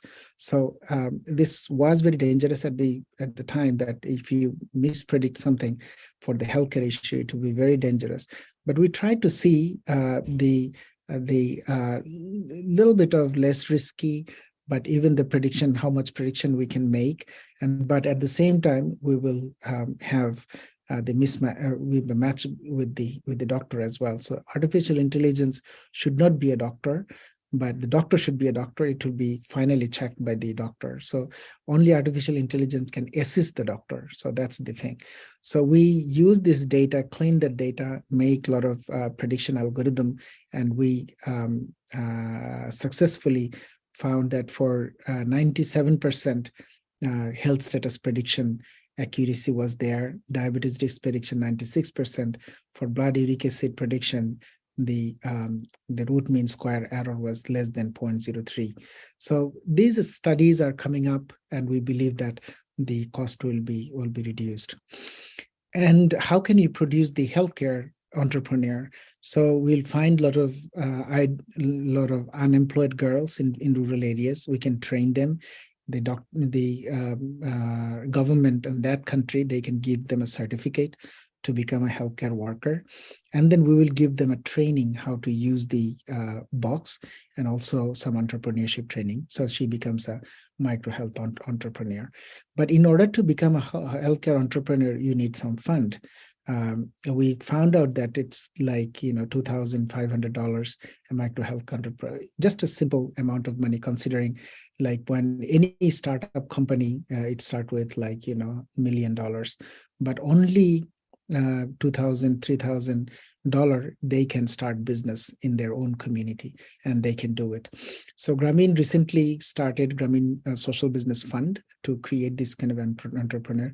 We just started it from 2 months ago. So I think in the next year, we'll find some results that how we are creating this kind of entrepreneur. The technology is ready, the money is ready. Now we have to train them and send it to the rural areas. And how can we encourage the online doctors? We found that there are some doctors who already certified, the female doctors, but they cannot really work in the hospital because they have their family, they have their kids, and they have time, but they cannot have full-time job in hospitals. So if they can give us 3 hours from their time, they're very happy to give us time, because they are professional doctors, but they don't have any opportunity to work. And also there are many female doctors, they are living abroad with their husband, but they cannot practice it there. So we need them their time, and we are making an online doctor database, and we can give them a training, a small 2 days training. Doctors do not need a training, they can do it by themselves, and they can become online doctor for us. They can serve from anywhere. So we tried to make a business model, how a business can work in any country. So one of the example is we tried to make the first one in Bangladesh, then Nepal, India, Malaysia, Indonesia as well. We will very love to talk to any Indonesian. If you think that it is possible to Indonesia, we can try like initiate a dialogue first, and then we can see whether it works or not. So the model will work like individual dispatch model and the group dispatch model. Individual model will healthcare entrepreneur like her, she can work. And also small companies, they can have a couple of health workers together, a couple of boxes together, and they can work in urban areas like industries and academia. It's preventive healthcare, it is not curative. So just health checkup. But even if you screen them, it helps a lot. So, and also they can visit the individual patients. They're already like diabetes patient who needs NCD related non-communicable diseases patients, we can serve them as well. So this is the model. So we believe that social business fund will be ready. This is the tool, and the lady will work in the community, and she can, so the money will move inside the community. So this is become like using the technology, use the local resources, and it relate with your community development. So I'll stop here. We started in 2010 as the very, with out of the box idea, whether it will work or not. But very much fortunately, we as an academia, we do a lot of research, like the technological testing, the market testing, the consumer behavior testing. There are a lot of challenges, the policy challenges and community adoption challenges. People who are not very aware of and non-communicable diseases. People didn't want to pay for the non-communicable diseases as well. And every community, every country, they have their own policy. But very fortunately, after this COVID-19, all the countries, all the community, they just woke up and they're rewriting their policies now. In Bangladesh, they just published a guideline that 182 medicine can be prescribed by using telemedicine. So these are the good news are coming, and we are collaborating with Japanese companies. Would love to work with others as well. So now creating, like, not only being in academia, but at the same time, we collaborate with some company. We can check how it works. We can apply our advanced technology and make it more affordable, and also contribute to the community as well. Thank you very much.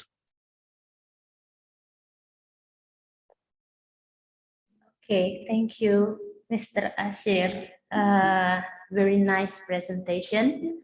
How you integrate artificial intelligence, certified worker, and also the system that you develop. So the benefit is to improve degree of the health. Okay. Now we will move to the question and answer session. Can the committee help me show the question from the audience?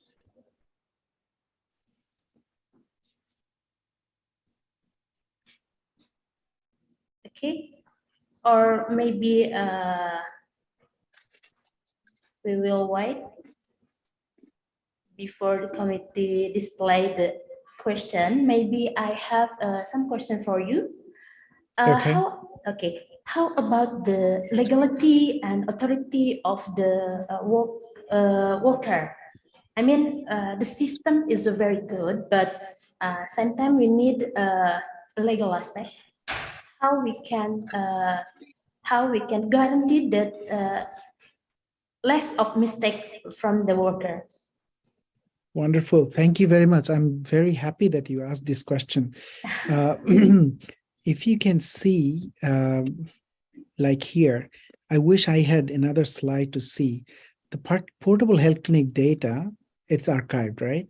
So when we see the data, there are lot of errors making by the healthcare worker. Some errors are intentional, some errors are unintentional, and some were not. Like there are some missing values as well. Missing meaning either they didn't record it or they didn't measure it.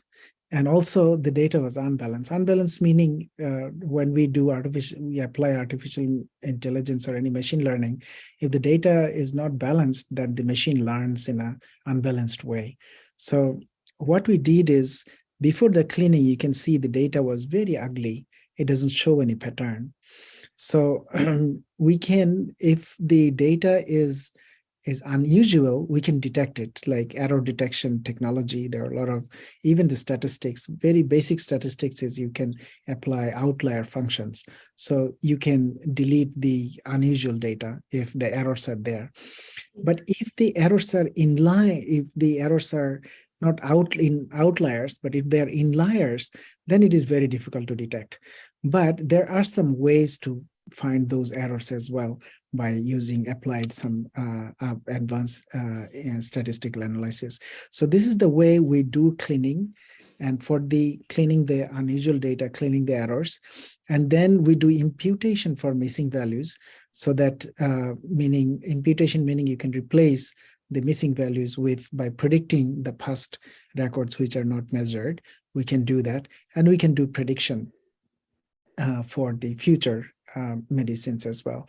So your question was, how can we deal with the mistakes made by the healthcare worker? 68% of the data errors are actually made by the health workers. So, and these are the intentional, unintentional mistakes are very, very silly mistakes. Like they take your body temperature in Fahrenheit, they put it in centigrade, for an example. Some mistakes are like they want to write your body temperature is 96, they put it 99, something like that. So 6 and 9 zeros, those kind of problems. But those kind of problems can be solved by the software system. So like it can warn, it doesn't allow you to put any unusual data. So those kind of theories, those kind of thresholds are provided in the software system. So we try to make the software system a little bit smarter so that any unusual data, it can give some warning to the healthcare worker. This is the way we can do.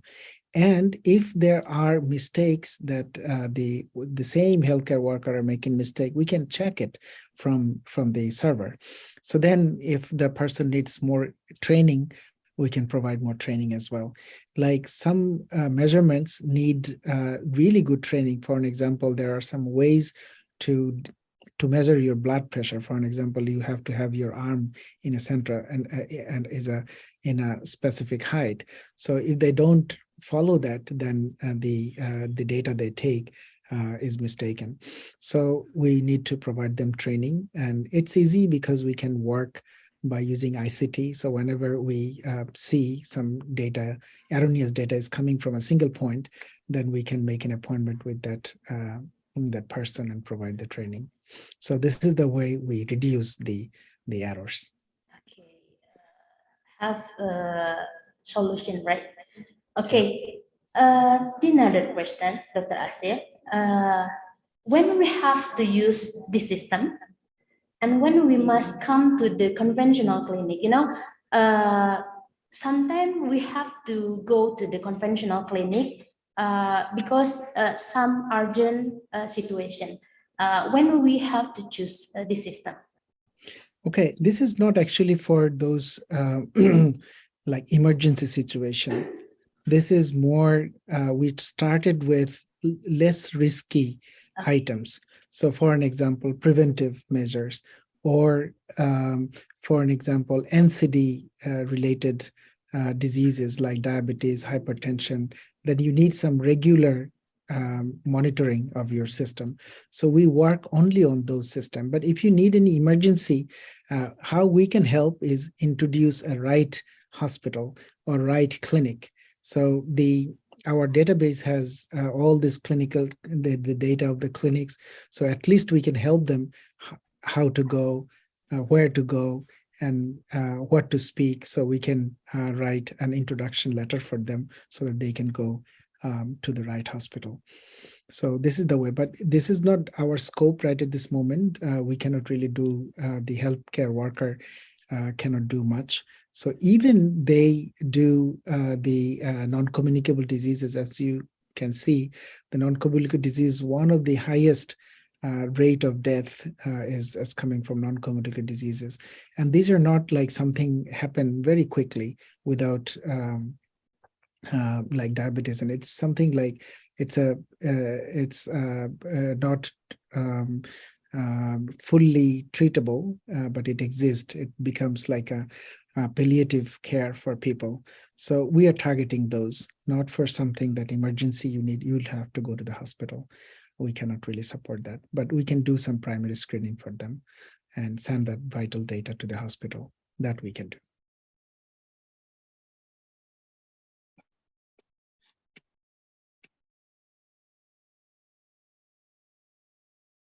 Hello. Okay, Yeah. I see Dr. Asir. Okay, we have another question from the column chat. Wonderful. From, I love questions. Yes, from Mrs. Fauzia.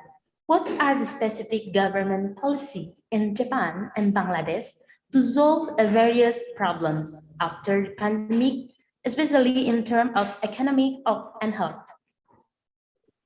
Okay, I don't know much about the other policies, but I'm following their telemedicine system, how they are taking care of, how they are dealing with telemedicine system. As I mentioned in my presentation, in Bangladesh, they produced a new guideline for telemedicine system, and they gave, and the guidelines is very clear, like what kind of telemedicine can do what kind of actions. For an example, if you are consulting only over the phone without seeing the patient, you can prescribe a certain number of medicines. But if you can see the patient, you can add some more medicines for the patient. And if the person is a follow-up patient, like they got a medicine from a real doctor, and then now they are in the follow-up, so they can provide those kind of follow-up activities as well. So that's the case of Bangladesh. But for Japan, they came up with a different way that they can do more. Like if they don't talk about healthcare worker, they do it for already certified nurses.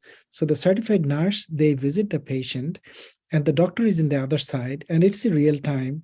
Doctor send instructions like, you do this, you apply the stethoscope here, and what does the sound look like, and the doctor listen to they talk with the nurse, and the nurse can do the actions on behalf of the doctor. So they recently working on those kind of telemedicine, and plus by the instruction, real-time instruction of the doctor, a nurse can do more. So these are happening.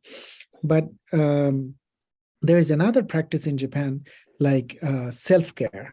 So some sort of portable health clinic, because their purchase power is high, so you can own some sort of portable health clinic by yourself in a family. So you can do the measurement by yourself. You can, I mean, in other countries, they also do it, like pushing insulin, family members can do it. And in Japan, they also provide that the like some measurements can be done by the patient themselves. So that can be done. So after this pandemic, so new laws are coming, new ways to use the like using the hospitals, the resources are coming as well. And in Japan, there was one incident, and in one day during the pandemic, there were 9 healthcare not healthcare worker, doctors and nurses, they got infected in only in one location because they had to visit the patient, and it happened. So then the common guideline came up that the how we can monitor some patients that can be monitored remotely. So like giving you a small box of a different box of portable health clinic that we designed in Japan as well. So they can have it, and they can do their own measurements and send it to the doctor. Then doctor can make some assumptions, like and give some instruction where to go next.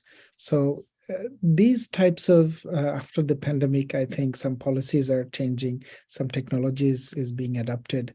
So these are coming up in Japan and Bangladesh. Okay, thank you.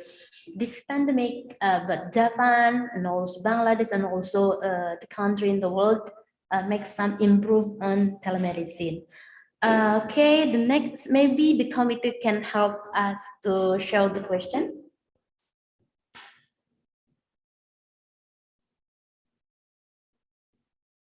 Or I will read the question in the chat column. Okay, from Mrs. Ida Widiawati. What do you think, share about the world in the future facing new emergency disease? I didn't get the questions. Can you say it again? Probably the strategical or something like that. Strategy for new emergency disease? Emergency diseases. As I mentioned, I'm not really working on this emergency diseases. I see. But I can share one. There are many stories we hear when we talk with many people. One of the situations that we are trying to handle, when you say emergency has many definitions. Emergency for an emergent patient, for an example, it's in the risky state. That's one type of emergency. The second emergency is like, it's a global emergency. So like, for an example, in Japan, we have a lot of earthquake. So the infrastructure is okay, but at a certain point after the earthquake, all the infrastructure is lost. So they don't have access to hospitals, they don't have access to clinics, and everything happens. So what can we do at the time? So there is an idea like, can we send drones and send this kind of portable health clinic to that centers and the refugees, the location where all the people are coming in? And is it possible to do that? We haven't checked it yet, but some concerns, some ideas are coming in that way. And so that's one emergency. And also some refugees, when war is as emergency stage as well. In Bangladesh, we have a lot of Rohingya refugees, and some sort of portable health clinic style healthcare services are also working there. So if you define emergency, I'm not sure which level of emergency you mentioned, but we can address to some of the emergency states, but I have to admit that we haven't tried that yet, but we have some concepts like how to handle those kind of situation. because this box has emerging power, it has all this knowledge, and it is connected with the database as well. Last time in Japan in 2011, there was a very big earthquake and a very big tsunami in the northern part of Japan. And at the time, many patients, since the clinic has gone, they didn't have any information at their side, like what kind of medicine they were taking. And that if the doctor is not available, they cannot really, without accessing to the system, they don't know what kind of medicine the patient was taking. So some NCD related patients who needed to check what kind of medicine they were taking, and if they don't take medicine during those kind of emergency situation, then they become very worse. So by using this kind of technology where the data will be in the cloud, at least the data will be safe. But if you know your ID number and something, then they can retrieve the data. They find out what kind of medicine they were taking. And especially for the elderly people, they don't even remember what kind of medicine they were taking. So the data can be assistive for them.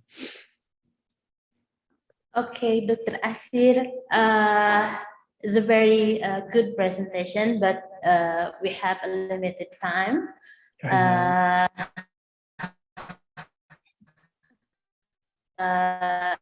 Continue the discussion behind the stage. Okay, ladies and gentlemen, that was a lecture from Professor Asir Ahmed. I will read about the conclusion that this pandemic improved us to developing some system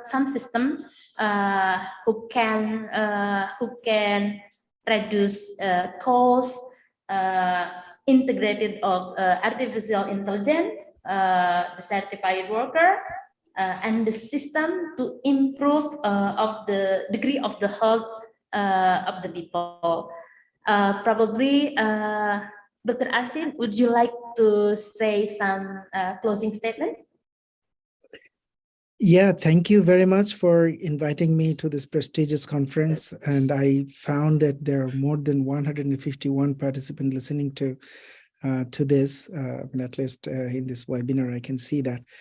So the comment that the healthcare is such an important service that every human being will need it, even a baby, even an old person, a man, or women. It doesn't matter. Everybody needs healthcare services. So we don't really, there are so many unfortunate things happening in this world. We really do not want this unwanted death. Like people are dying just because of the access to some healthcare, unable to access to some healthcare services. So this is not possible.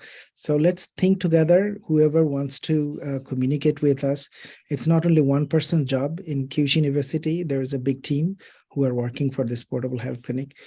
So anyone who is interested in, please, Ashir Ahmed is my name. You can search it on the internet. There's not many people by this name, so you can search or just send me an email. We'd love to work with you, talk with you. We love looking at problems and check the solutions as well. So once again, thank you for the organizer of this conference for inviting me to this conference. I love the questions as well. Doctor. Wonderful. Thank you very much. Okay, thank you, Doctor. Finally, now we have reached the end of this season. I would once again, I would like to say thank you very much for Dr. Asir Ahmed from Kyushu, Tokyo, Japan, for the great presentation, how we make improved degree of health. And also thank you for the audience for their active participation. And for the next session, I hand it back to the MC, Mrs. Witri. Okay, Rohayati, thank you. Okay, thank you so much, Mrs. Rohayati, MSE, for guiding these sessions. On behalf of the committee, we would like to express our gratitude to Professor Asir Ahmed for his inspiring presentation. The topic that has been delivered by Professor Asir Ahmed is very interesting, and I think it is very related to our current situation after having pandemic COVID-19 in almost 3 years, whereas applied technology of health should be tailored to our situations. And to Mrs. Rohayati SST MSI, thank you for joining us. And as our moderator, you've been performed very well and made this session more lively. So distinguished guests, ladies and gentlemen, please still remain seated with us because we still have two amazing speakers and moderators, and also the hot topics and hot issues. Okay, for the next session, there will be another interesting presentation from our next speakers, which will be moderated by Mr. Faizar Wahyudi, ASCAP MPH. Mr. Faizar will lead the session regarding digitalization of education after the COVID-19 pandemic. Mr. Faizar Wahyudi, ASCAP MPH, is a young lecturer from Environmental Health Department, Bandung Health Polytechnic Ministry of Health, Republic of Indonesia. So ladies and gentlemen, without further ado, please give a warm welcome for our next moderator, Mr. Faizar Wahyudi, ASCAP MPH. Thank you very much, Mrs. Vitri. Is my voice clear enough?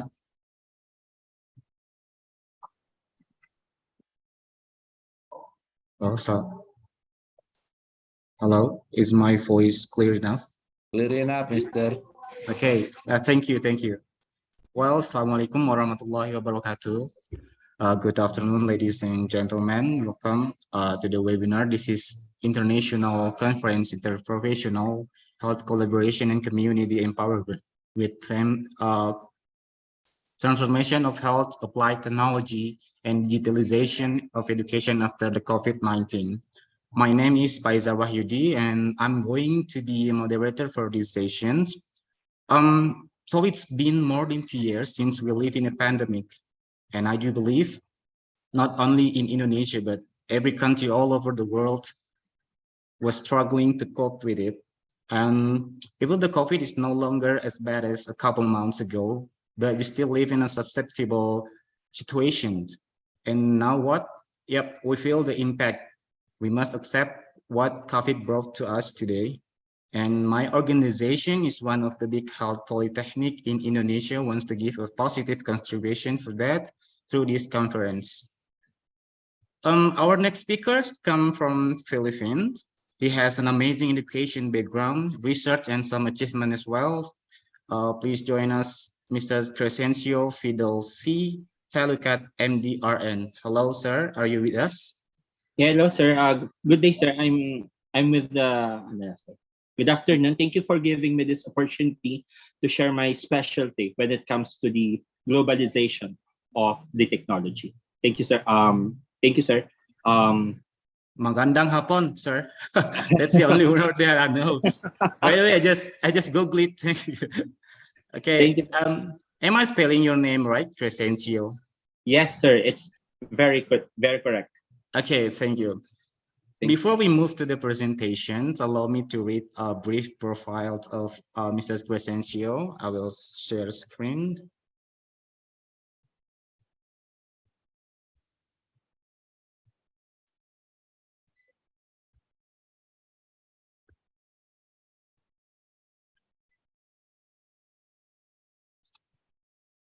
Okay. Mrs. Crescencio was born on 2nd August 1992. Okay. The education, he has two master degree. He holds master degree, Master of Arts in Nursing, major in Administration of Nursing School and Service at Garden College, Olongapo City. Master in Management, major in Hospital Administration. This is an ongoing Philippine Christian University, and also hold Doctor of Medicine on 2019 at Our Lady of Fatima University. also held postgraduate course, basic course of occupational medicine on 2021 Philippine College of Occupational Medicine, obesity medicine, master course in obesity medicine, Alexandria, Lauren, Egypt, 2022. The latest research is titled Getting Better Slowly, Guillain-Barré syndrome, a case report on acute inflammatory demyelinating polyradiculoneuropathy with Miller-Fisher syndrome components on 2019. Also have certification, nursing licensure examination, physician licensure examination. Okay, before we start, let me say that the rules, Mr. Crescencio, you have around 15 minutes to present your work. And then we also have 15 minutes to discussion sessions.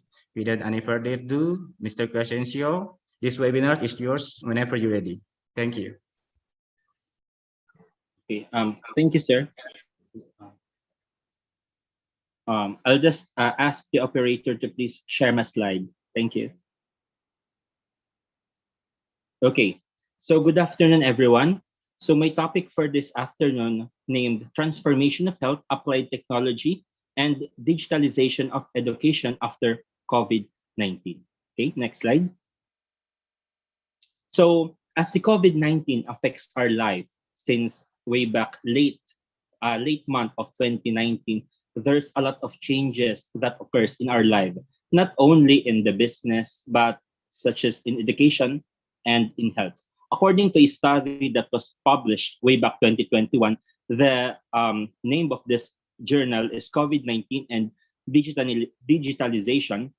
It is quoted there that thus COVID-19 has evolved to be a kind of catalyst for the adoption and increase the use of digitalization in work organization and the office, alongside presenting foreseen and unforeseen opportunities, challenges, and costs, leading to negative and positive feedback. So because of COVID-19, okay, digital era has become more prominent. Okay, although before COVID-19, digitalization and the technology is already advanced, but it became more advanced after the COVID-19 or during the course of the COVID-19. But although there is a good feedback or consequence of that, also there are some negative consequence of this digitalization.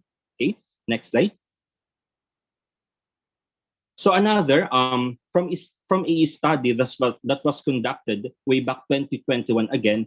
So the name of the article is Telemedicine versus the Traditional Medicine. Stated on that article that the COVID-19 pandemic has resulted in significant changes in the healthcare system.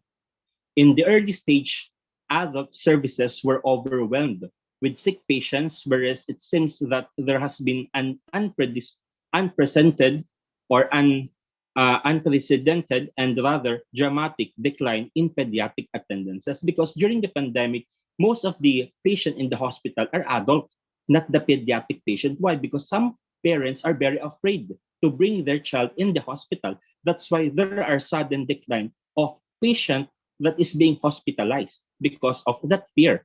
Because some patient would tell that I'm afraid that I will bring my child in the hospital and that my child would acquire some infectious disease.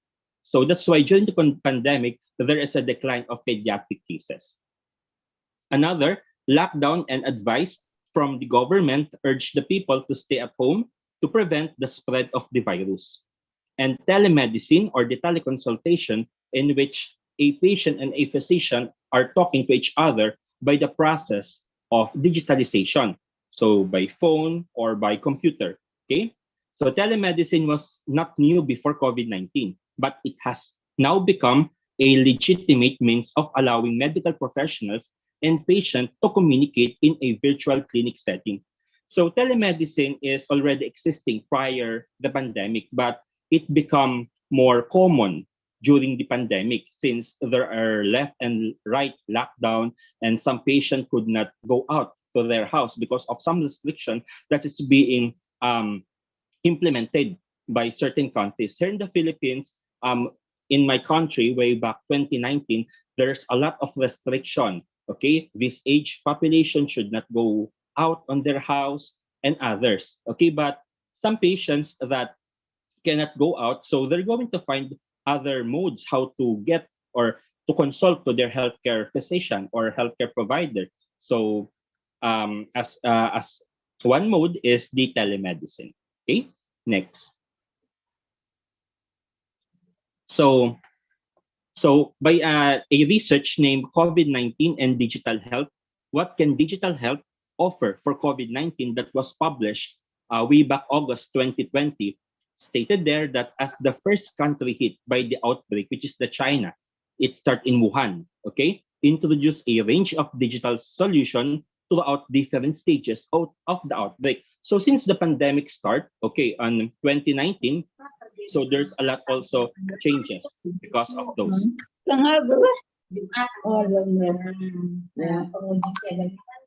Okay, on February 2, the National Health Commission, I think someone, microphone is open. Okay, on February 2, the National Health Commission issued a notice that called for health authorities at all levels to strengthen the use of digital solution to support the response to COVID-19 in collaboration with the minister, across sector, and existing providers. So as you can see also in the different surrounding, okay, the digital age or the digital era has become prominent during or as an effect of the pandemic. Okay, next slide.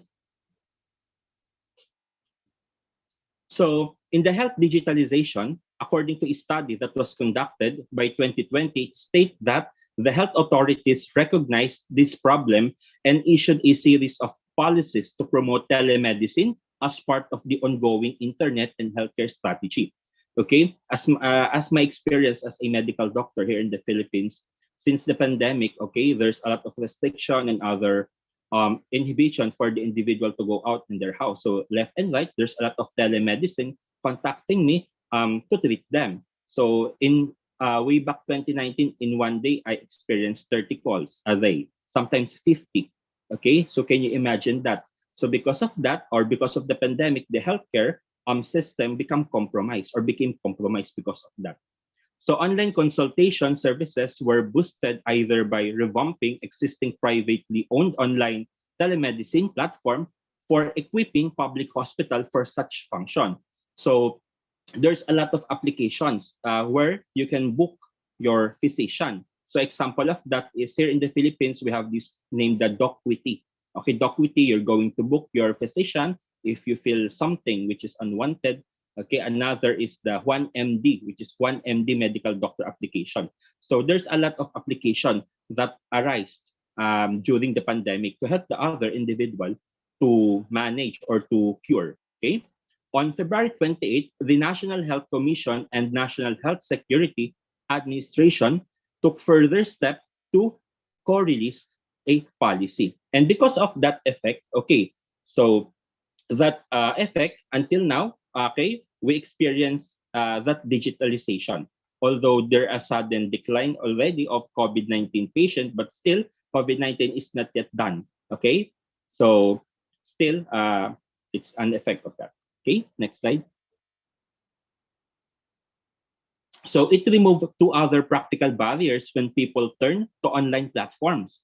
For healthcare, the physical barrier to receive prescription, refill delivery, and financial barrier from timely reimbursement. So the prescription, okay, on telemedicine is more on soft copy. Okay, we're going to write a prescription automated and we're going to send it to the patient for the patient to purchase their medicine. Aside from that, in the mode of professional fee, also the different secretaries in the hospital arrange it online. Okay, sometimes they pay on other mode, the GCash, the PayMaya, or other mode of payment. Okay, so during the outbreak, telemedicine even helped provide mental health support. Okay, the vision of rolling out systematic, accessible, and comprehensive mental health support for healthcare workers and general public was made possible by many popular online platforms. Aside from that, okay, the digitalization in health also help the other individual who's suffering from mental health. Okay, because some people during the pandemic suffered from anxiety, depression. Okay, and the digitalization of health also helped them, okay, to consult in the hospital. Okay, next slide. So in a study also that was conducted way back 2021 named Challenge and Opportunities of Digital Health in Post-COVID-19 World, digital revolution has changed the product and services or the service development in almost all aspects of human life, including the human health. So digital health is a rapidly expanding medical field with a significant impact on improving the quality of healthcare.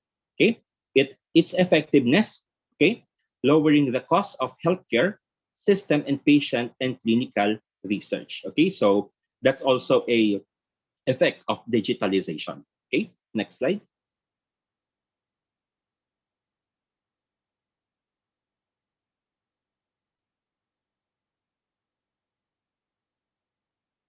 Okay, next slide.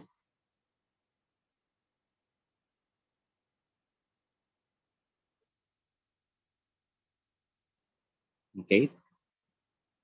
So the quick propagation of digital innovation for data gathering and communication technology has transformed the way that physicians collect, share, and analyze health information for better clinical decision making and healthcare delivery. So in the clinics, okay, with the physician commonly, we have a checklist online, and that is that's need to be signed by the patient if they have this particular symptoms that experience for the past 2 weeks, because the incubation period or for the symptoms of COVID-19 to appear, sometimes it takes 2 weeks. Okay, so digital as part of the digitalization, the patients no need to write. Okay, so they just need to check the different boxes on the application if those symptoms was experienced by them from the previous day or at the present.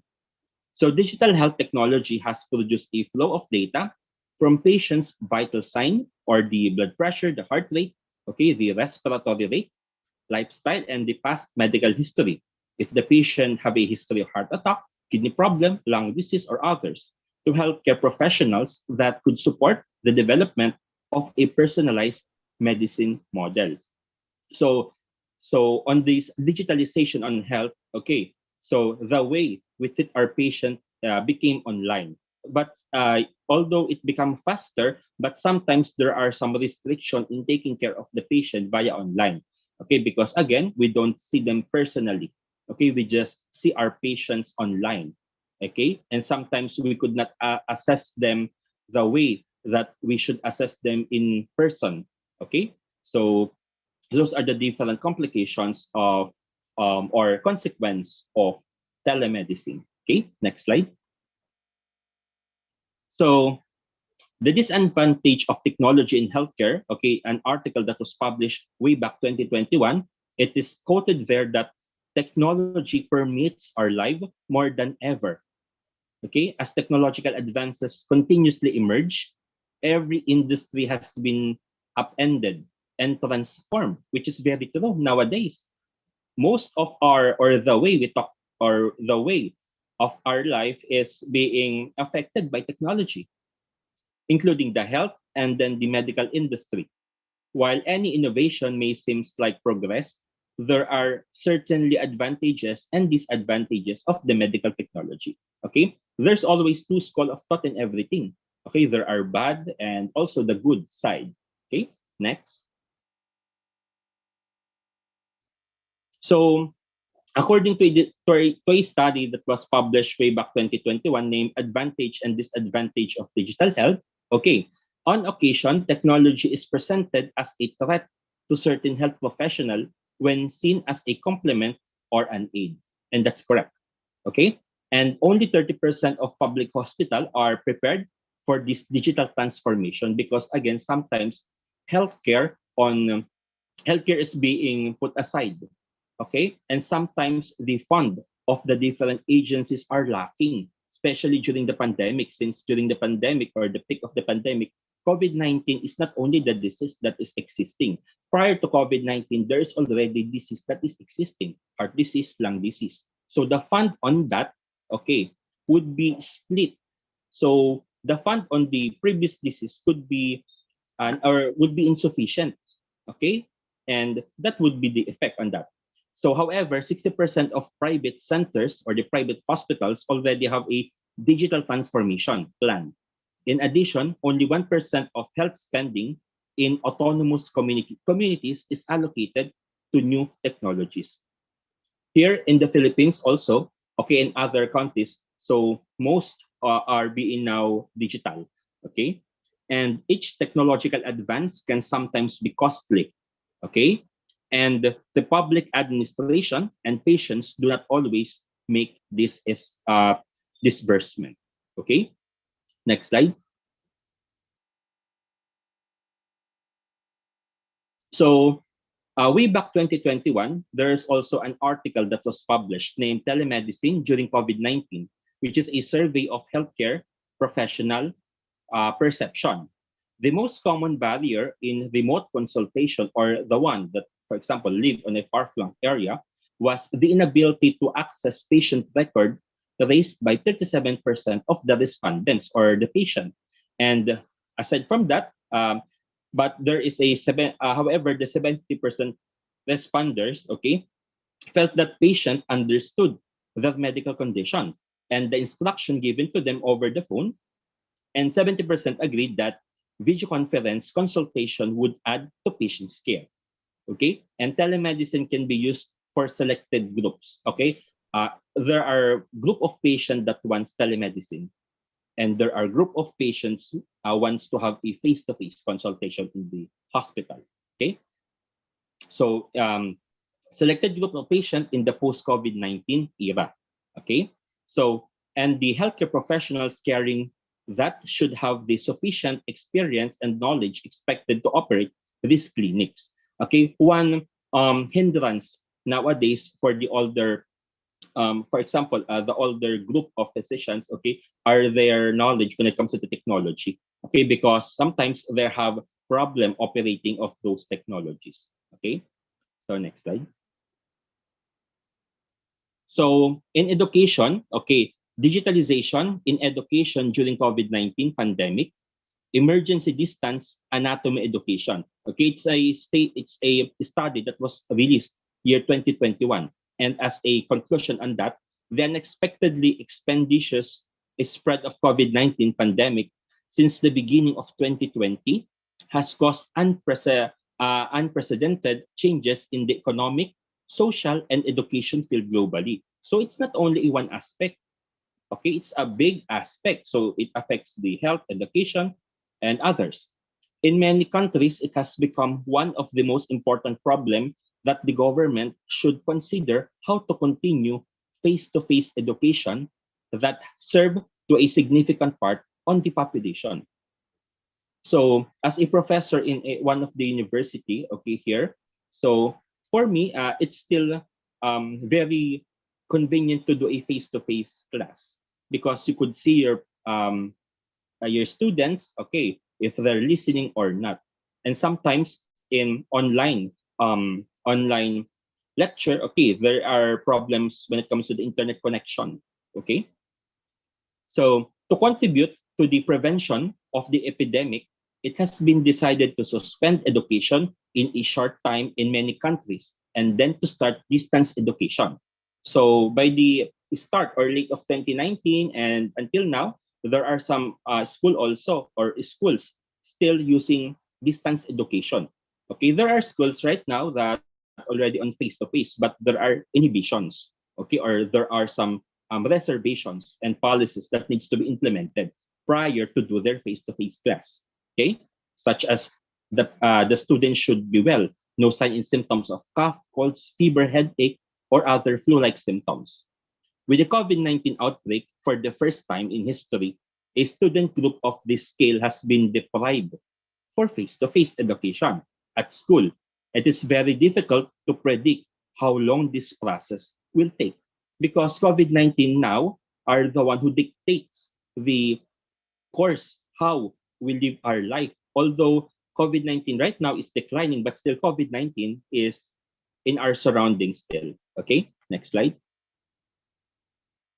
So as COVID-19 pandemic continues, okay, most school all around the world have been closed for a long period of time. Some of them closed for 2 years, others 1 year. Okay? Different strategies have emerged in attempt to continue to educate and support children, including providing education services in person, distance learning, okay?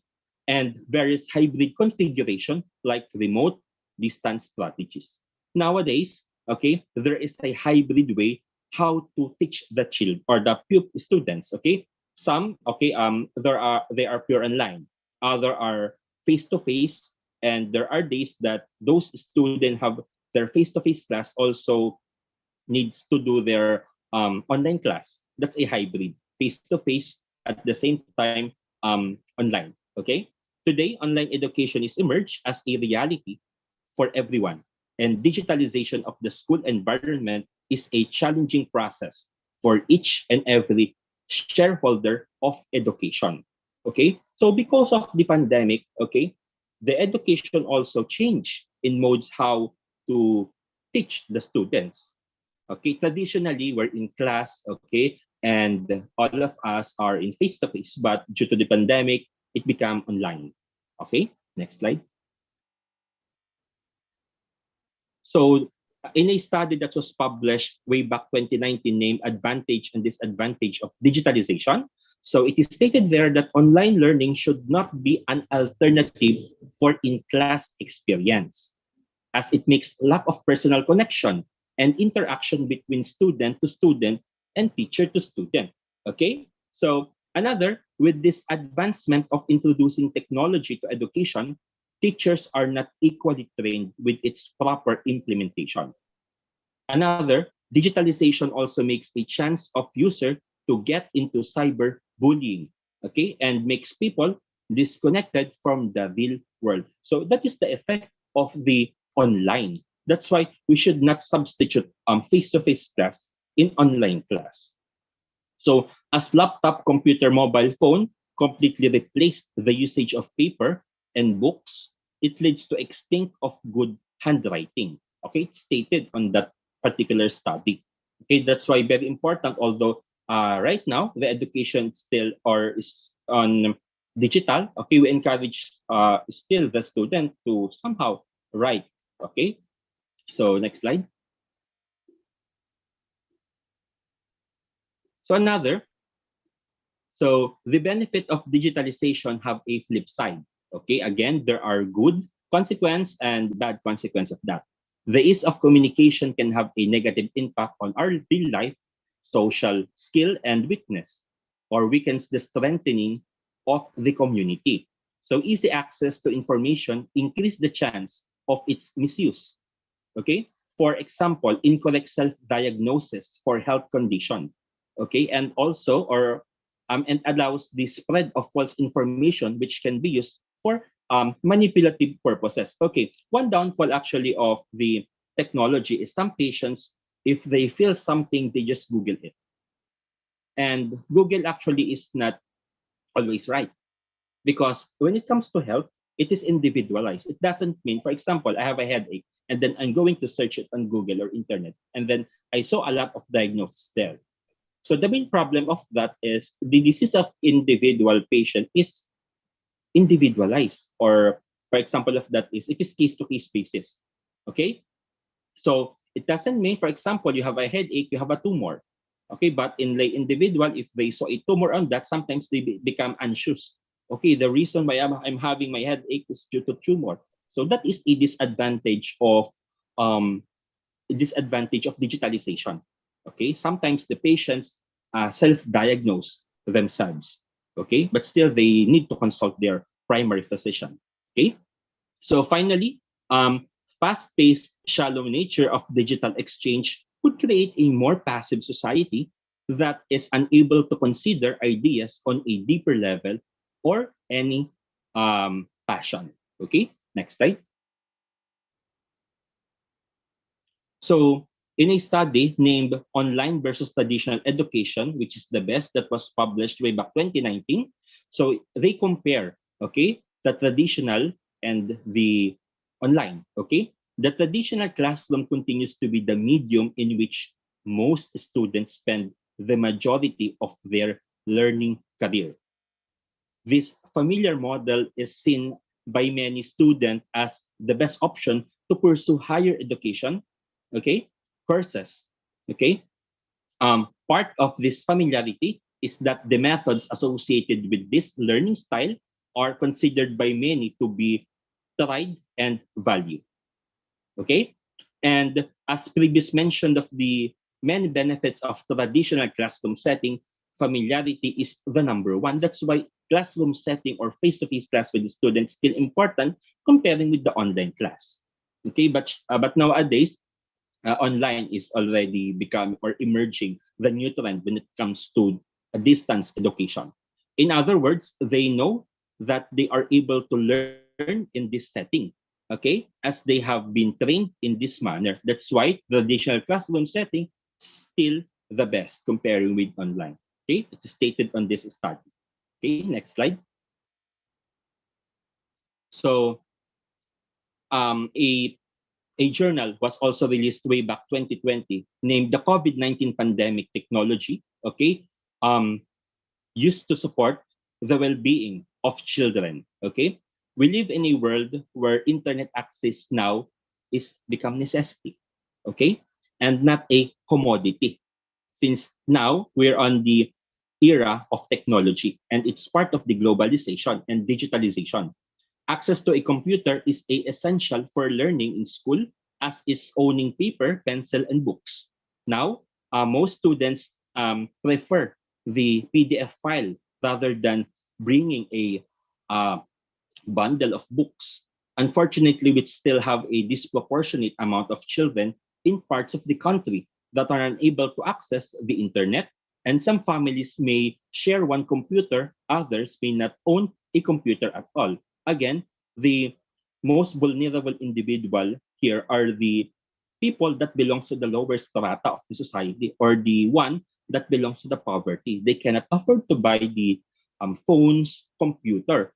And because of that, sometimes it push them to not enroll their children in school. So we need to find ways through partnership with government, business, and educational system to provide computer and internet access for all learners. Okay, next slide. So what would be the future of technology? Okay, an article that was published year 2022. Okay, the technological universe continues to expand, augment, and adapt at a phenomenal rate. There's something in each trend for everybody. Okay, whether you are an IT expert looking for new angles or a tech curious business person wanting to understand the buzz, is still okay. The technology of era is expanding. Okay, technology nowadays becomes necessity rather than commodity. Okay, next slide. So again, what would be the future of the technology? Okay, while it can't replace your doctor, okay, artificial intelligence may be used to identify and predict disease in collaboration with the healthcare industry. Okay, this would be the future of the technology, but still, AI or the artificial intelligence is not should or will not or should not be used as a mode of or replacement for doctors. When trailed by Google Health, for example, AI or the artificial intelligence spot the breast cancer in mammogram. Okay, which mammogram is a screening test for female at beginning age of 40. Okay, to try if there's tumor on their breast. Okay, more accurately than radiologists. Okay, so still the healthcare provider is okay still the best comparing with those technology. Plus, it helps researchers analysis or analyze the data about the human body to help develop treatment quickly, such as the COVID-19 vaccine. Okay, and someday the medicine could be tailored to your genes and lifestyle by artificial intelligence. So those are the future of the technology. Okay. With that, I'm very thankful again to be guest on this very prestigious organizer and all the participants. Thank you and stay safe. Okay. Next slide. Again, I want to leave this ending message to everyone. Okay, the role of profession is critical when looking at the road to recovery, and the digital technology is a very important component of the path ahead. Okay, next slide.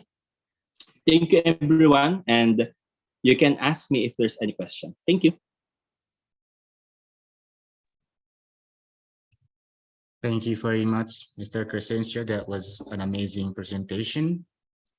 COVID made us realize that there are so many things in our daily basis actually can be done by technology, depending on how we responded.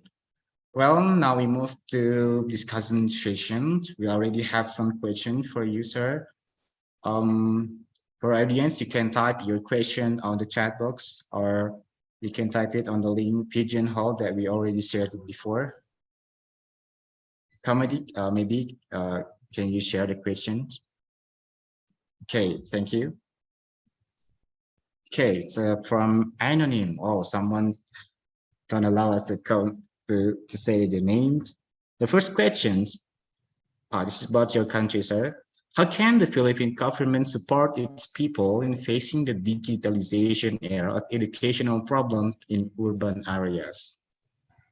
Okay, so here in the Philippines, our government send some professional individual to conduct a training and give them some gadgets. For example, if a particular student is living in the very flank area, so the government will send them a technology to be used, giving their cell phone and laptops. Okay, and by that, okay, the government now could support the digital education of the children. Although right now, there are some places here in the Philippines that the digital is not yet reaching them, but still the government here in the Philippines is trying to do their best to give the digitalization on those areas. Okay, thank you.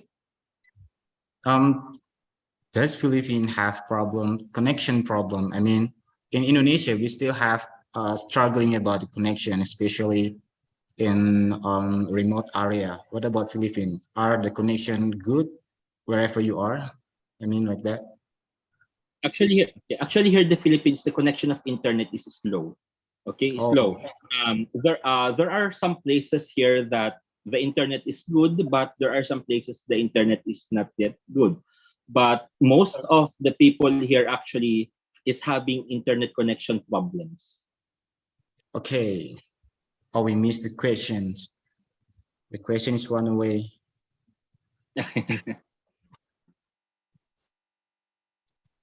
Can we see the question again? Hello. Sorry, sir, wait a second. It's okay, it's okay.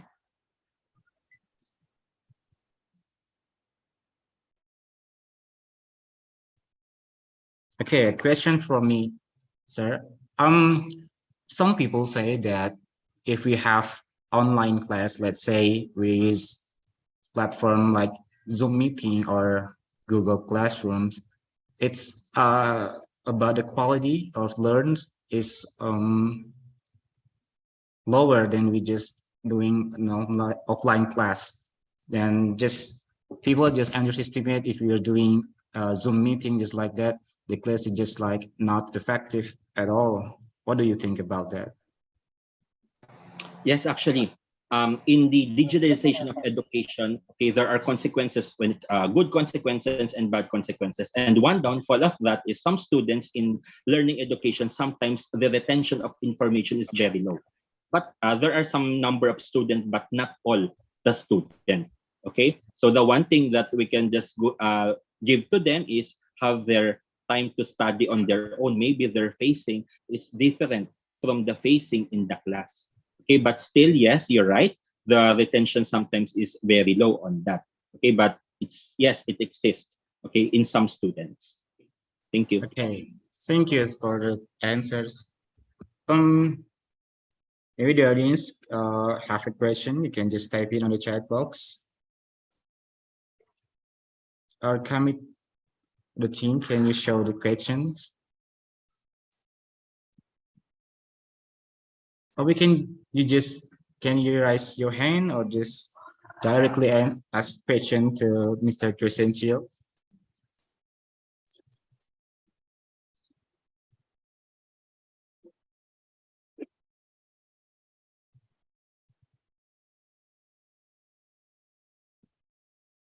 Hello.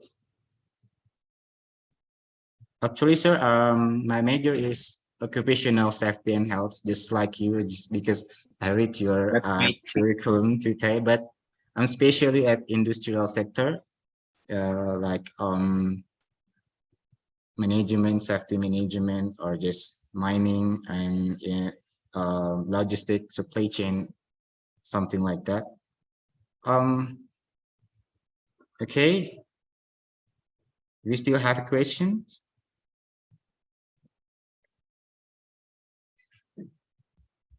This is an interesting presentation. I guess we have a lot of questions. Maybe we're just too shy. Maybe.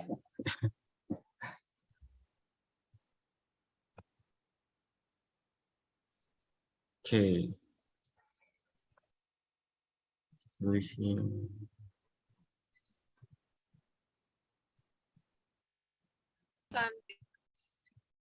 Hello? Yep. Anyone?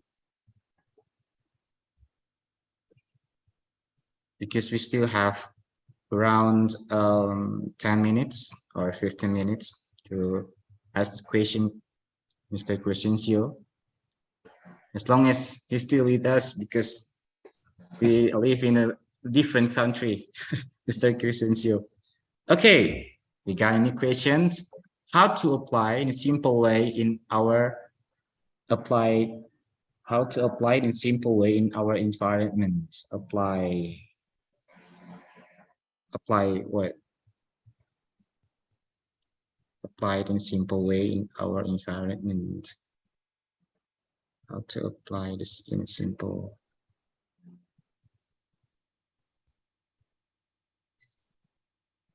Can you make it clear, occasion, Mrs. Lia Komalasari? Apply what? Apply the technology or apply the system, health system or educational systems or something else?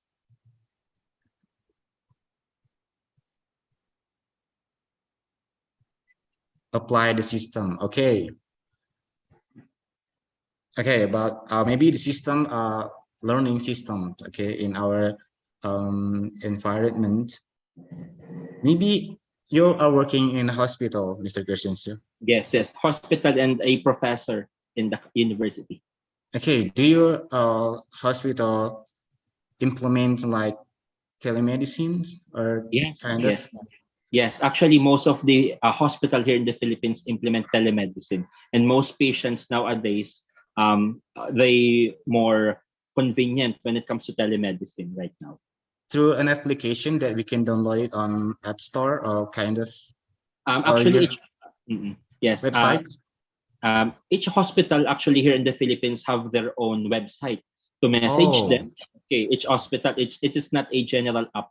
Okay, each institution have their own application if a particular patient wants to have check up on them. Okay. Okay. Is it free? I mean, yes, actually, when it comes to the public hospital, it's free. Okay, but there are some private physician that sometimes needs a professional fee.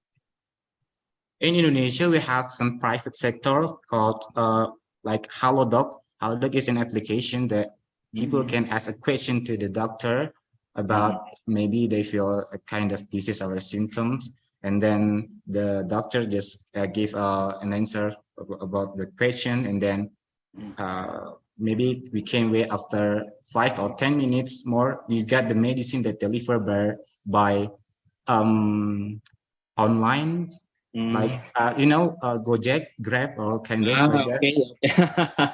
Yeah. How Philippines deliver the medicine? I mean, when the patient asks for prescriptions, and then the medicine come to us by what? Actually, here in the Philippines, once a particular patient have their telemedicine in the hospital or what, okay, the hospital will give the prescription, okay, and then the patient could go in a rural health unit, okay, the patient will go on that to give the prescription, okay, and sometimes the rural health unit have their free medication, but sometimes the medication that was prescribed to them is not available. So they need to buy it. Wow, that's amazing. Yeah. Okay, what about in institution education still in Philippines? Are they still online or they have hybrid system? Education. Okay. Yep. Here now, we're on hybrid. Okay. A majority of the students that go in the school are on the higher years, the senior students, and but the freshman students here, there are more online. Okay, and the clinical, if they will perform a particular procedure, they need to go on the school to present it in front of us. But if it is a lecture, okay, it's online. But if there's any presentation skills, it needs to be on face-to-face. Oh, that's same here, sir. Like if we the maybe if there is a practicum or just need a skill, the student have to come to the college, but if just maybe just some kind of math theory, they just doing it online. Okay. Well, okay, we're still waiting for the next question.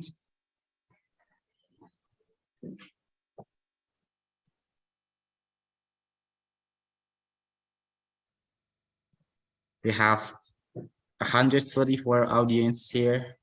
Maybe you have a question, just random questions to Mr. Crescencio. Maybe you can share about Philippines or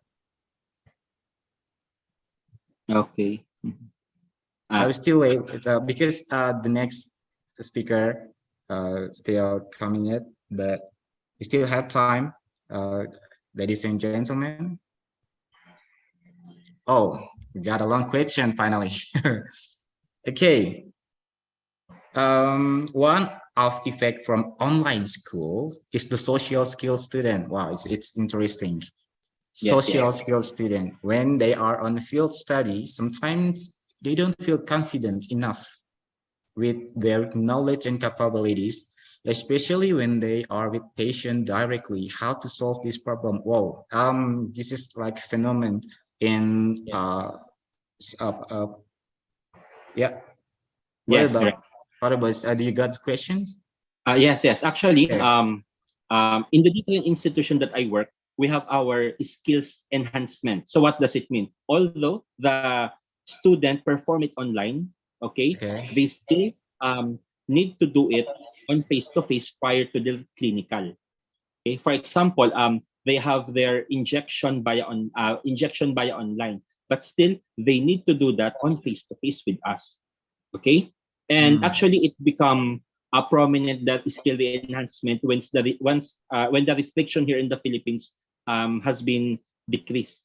Okay, so that is one way to become or to help them to become more confident. But actually, the question is very right. Okay, and that is a global problem. The confidence sometimes of the students that works in the hospital, since most of the time they have their online class. But again, here in the Philippines, the institution that I work, we have skills enhancement. Okay, they need to perform those procedures prior to their hospital duty for them to help to become more confident because they're handling lives or others. Okay, thank you.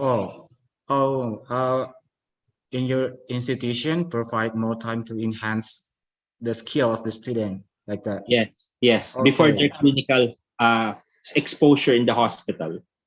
Yeah, as we know that 2 years ago it's a tough, tough. Yeah, because just you can imagine just when a student just at home, just like at the laptop, doing something, I don't know, maybe they don't understand about the material that the lecturer yes give to them. But sometimes health student is crucial because like nurse or doctor, they have to go with patients and just doing some implementation, like maybe some injection or anything kind of.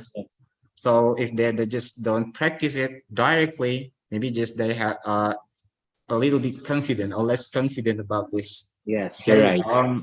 Yeah, I guess practice is really important for health students. So maybe my organization need to consider about this. We just maybe have amounts, maybe enough for really just focus on crucial skill that they have to have, like a nurse or yeah, another subject, another subject. Okay, we still wait for the question. We still have. Okay, maybe this is the last question because we got a very long question here. So sorry. The first question. This question is regarding health education that carried out by health worker to the community. We often get many problems or obstacles when implementing online health education. One of which is from our own target education participant who may have received prior information about the educational topic that we will provide from other online platforms that may not be trusted. So this is a bit of a hindrance because the existence of other perspectives that are not necessarily correct in the minds of the participants will make the health education carried out not optimal. Okay, wait, I need to scroll it.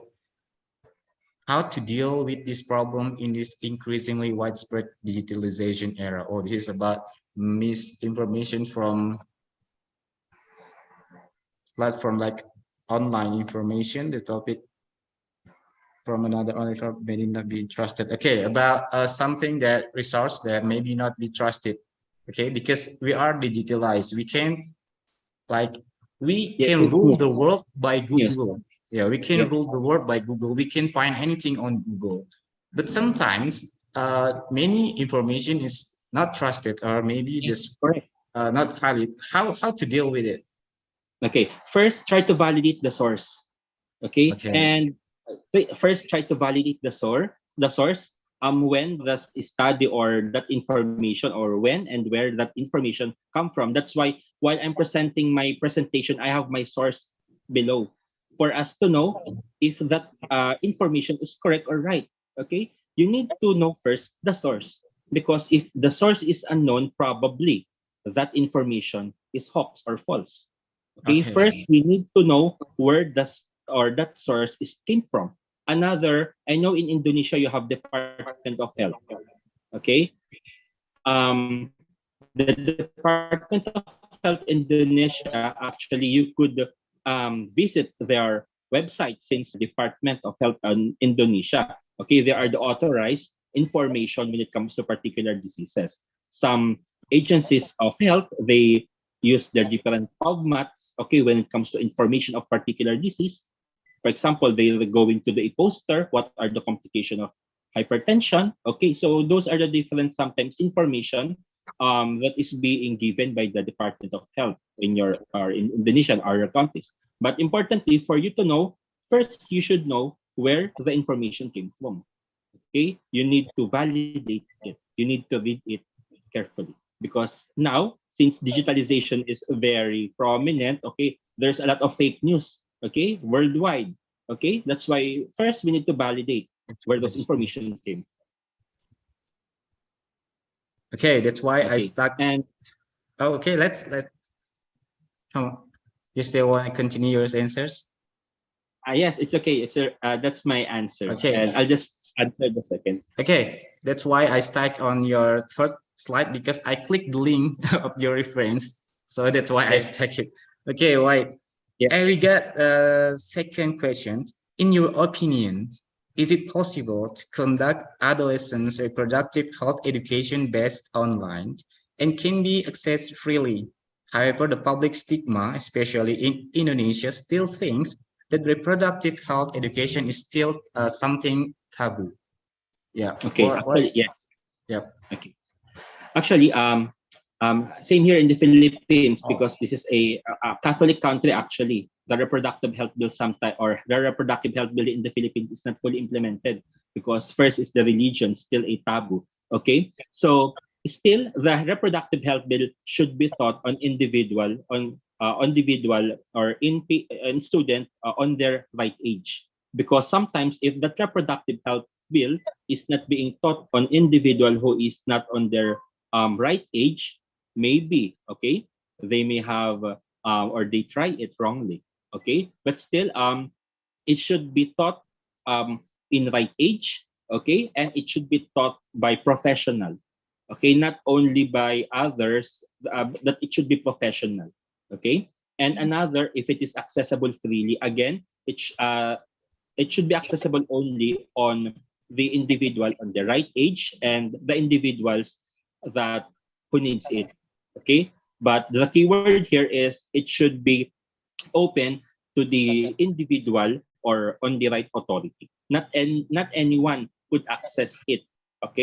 Because it should be open only on individual who have or who is candidate or authorized to know this, or if they're on their right age already. Okay, what do you think? What age that we should tell maybe our kids, our generations, that they get that reproductive lessons? Actually, early adolescent, or puberty, it could be start already, since there is a development of the secondary sexual characteristic, development of breast, sometimes change of voice, and sometimes the occurrence of pimples. Sometimes individual should be aware because of that, because sometimes the adolescent or the puberty individual are very anxious. What's happening on my body, without knowing what's the scientific basis of that. Okay, thank you very much, Mr. Crescencio. What a beautiful name, Crescencio. Okay, thank you, sir. Just intermezzo. One Tagalog word that I knew. This is mahal kita. What does it mean? It means actually I love you. It's a if you want to show your care on other individuals. That's a very nice phrase actually. Because in Indonesia it means we are expensive. Mahal. Mahal kita. It means we are expensive. Okay. I guess this is the end of the presentation. I will read some brief conclusion for you, sir. COVID-19 not only made our community miserable, we're suffering the symptom, we lost people that we love, but it is what it is. COVID also brought a radical changing in every aspect in our life. Sometimes that we should accept that the world will never be the same again. Okay, as you know that the world has to change. Can you imagine on 20 years ago we don't have cell phone, but now maybe we have 2 until 3 phone in our pocket. But the world has to change, no matter how, no matter what. But the COVID maybe brought a radical change to us, especially we have to maximize the digitalizations. Okay, many of us are hoping that we can go back to the old days, just like COVID become a pandemic, but something that we should understand, everything should be changed, no matter how, no matter what it was. So maybe you have, before we end the session, you have any words to say, sir? My word is, let's just be vigilant. Although there is a decline of COVID-19, but still COVID-19 is just on the corner. And we should not only focus on COVID-19. There's a lot of emerging pandemic, such as obesity, diabetes, hypertension. I agree. And we should use the digital in correct or right way, or digitalization in correct and right way. Thank you. So thank you so much, Mr. Crescencio, for joining us today. On behalf of my organization, we really appreciate it. Hopefully we can share more on the next opportunity. Yes, And for the audience, thank you so much for being a wonderful participant during these sessions. Hopefully, see you again real soon. So long and have a good day. Mrs. Witri, back to you. Thank you very much, Mr. Faizar, for leading these sessions. On behalf of the committee, we would like to thank Mr. Crescencio Fidel C. Talukat, MDRN. I hope I pronounce your name correctly. For amazing presentations, Mr. Crescencio has delivered the material about digitalization of education, which is indeed very important nowadays. The pandemic COVID-19 surely gives us several transformations, including in education sector, whereas we cannot go back to the old ways of education. Also, we would like to express our gratitude to Mr. Faizar Wahyudi SCAT MPH that has been leading this session attractively. So ladies and gentlemen, distinguished guests, now we have come to the last session. Last but not least, we will hear a great presentation from our last speakers, which will be moderated by Mrs. Mona Fitria, STP MSE. Mrs. Mona Fitria, STP MSE is a young and energetic lecturer from Nutrition Department, Bandung Health Polytechnic. So without further ado, please everyone give a warm applause for our last moderator, Mrs. Mona Fitria, STP MSE.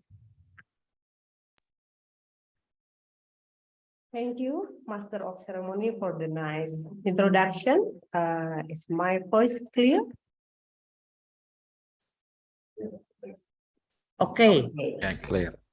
The Honorable Director of Bandung Health Polytechnic, Ministry of Health, Republic Indonesia, all academic staff of Bandung Health Polytechnic, all the speakers, organizing committee, and all participants for this event. First of all, I would like to thank all of the committee for giving me the opportunity to be the moderator for the 6th session of this event. Last but not least, so let me inform all of you, in the 6th session, we have amazing speaker from UK. The speaker will have 45 minutes for his presentation, and after that, we will have 15 minutes for the Q&A session. So for those participants who wants to deliver a question for the speaker, you can just write down your question through the pigeonhole link that will be delivered by the committee in the chat room. Today's webinar theme is Transformation of Health, Applied Technology and Digitalization of the Education after the COVID-19. I think the theme is very related to current situation where we have to face multiple global challenges, especially after pandemic COVID-19. One of them is about sustainable food for healthy diet. As we know, food processing can change the chemical, physical, and functional properties of food. We have to understanding about food processing in contributing to more sustainable diet for better health. Regarding of the problem, the topic in the 6th session is how can food processing contribute to sustainable diet in Indonesia? That will be delivered by Mr. Idolo. Hello, Mr. Idolo. Hello. Yes, I'm here. good day. Yeah. Are you? Good day. How do you do? How are you? I'm fine, thank you. Yeah. Thank you for being here today with us. So let me introduce Mr. Idolo a little bit. Committee, please share the curriculum vitae.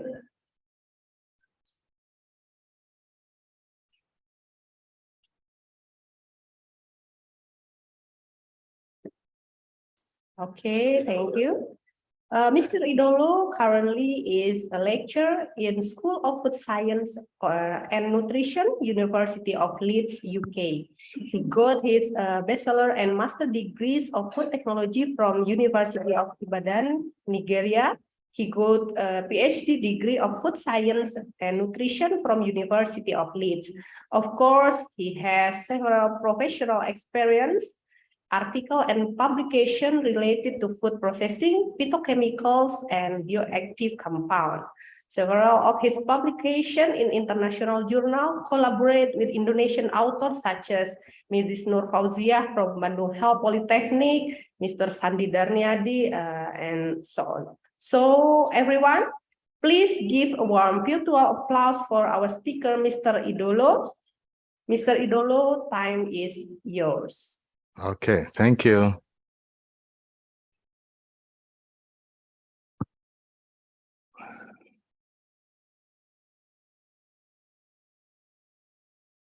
Okay, thank you very much. I hope you can all see my screen, yeah? Yes. Okay, thank you all very much for this opportunity to be here. Good morning and good afternoon. In UK here, it's still morning, so I had to get up out of the bed. You know, I was still feeling a bit sleepy, but I'm happy to be part of this conference. And I will be delivering the topic on how can food processing contribute to sustainable diets in Indonesia. I think she spoke a bit about me, where I come from. So originally I'm from Nigeria, where I had my bachelor's and my master's degree in food technology. And then I had a PhD from the University of Leeds, United Kingdom, where currently I work as a lecturer in food processing. A bit of my area of expertise. So my interest is actually in the phytochemicals, specifically polyphenols, and how processing affects their content. So I look at from the initial state, the levels of phytochemicals in fruits, vegetables, and sometimes cereals. What is their initial content, and how during the processing chain or the processing flow, how their final levels are affected. And I looking for better ways to, so to say, process these foods so that we can retain the high polyphenol content in these foods. Of recent, I've also started doing some work into alternative proteins, which is part of what I'm going to be talking about today, as relating to sustainability. So currently I'm looking at developing protein sources. I'm looking for protein from other sources other than the conventional animal protein. So my topic will have a brief introduction. We're going to cover the nexus and the relationship between water, food, and energy, and then relate that with sustainable diets as it relates to Indonesia and to the whole world at large. Then we will look at sustainable food processing. What does it really entail? Sustainable food sources. What should we be doing? Those of us involved in food processing, those of us involved in nutrition. Sustainable food processing techniques, sustainable food packaging, and then we'll conclude. Now, Willett 2019 said that food is the single strongest lever to optimize human health and environmental sustainability. So food can be used at that balance where we can actually optimize human health. At the same time, make sure we are leaving behind for future generations an environmentally sustainable earth. Now, a sustainable future food supply in the face of depleting natural resources, climate change, and a growing global population today is of global concern. So everywhere around the world, everybody's talking about climate change, and the effect of climate change are evident to all. In most part of the countries, we experience this effect of climate change. When we think of that and relate that with the population, so it said that by 2050, we will be feeding about 10 billion people, okay? And that means then that we have to develop what we call sustainable food systems if we are to sufficiently feed our world, about 10 billion people by 2050. In other words, those in food processing and nutrition will have to begin to plan for the future as we think of depleting natural resources, as we think of the effect of climate change, the floods and all that have been quite devastating. Back in my own country, the floods this year have been really devastating, and all can be traced back to climate change and greenhouse gas emission. Now, the food industry also contributes, and that's what we'll be looking at. What is the contribution of food industry to global house warming and greenhouse gas emission? And what can the food industry, or what can those of us in food processing and nutrition, what can we begin to do differently as we plan for the future? Now, so what I propose is a sustainable food system. In other words, everybody has to be involved.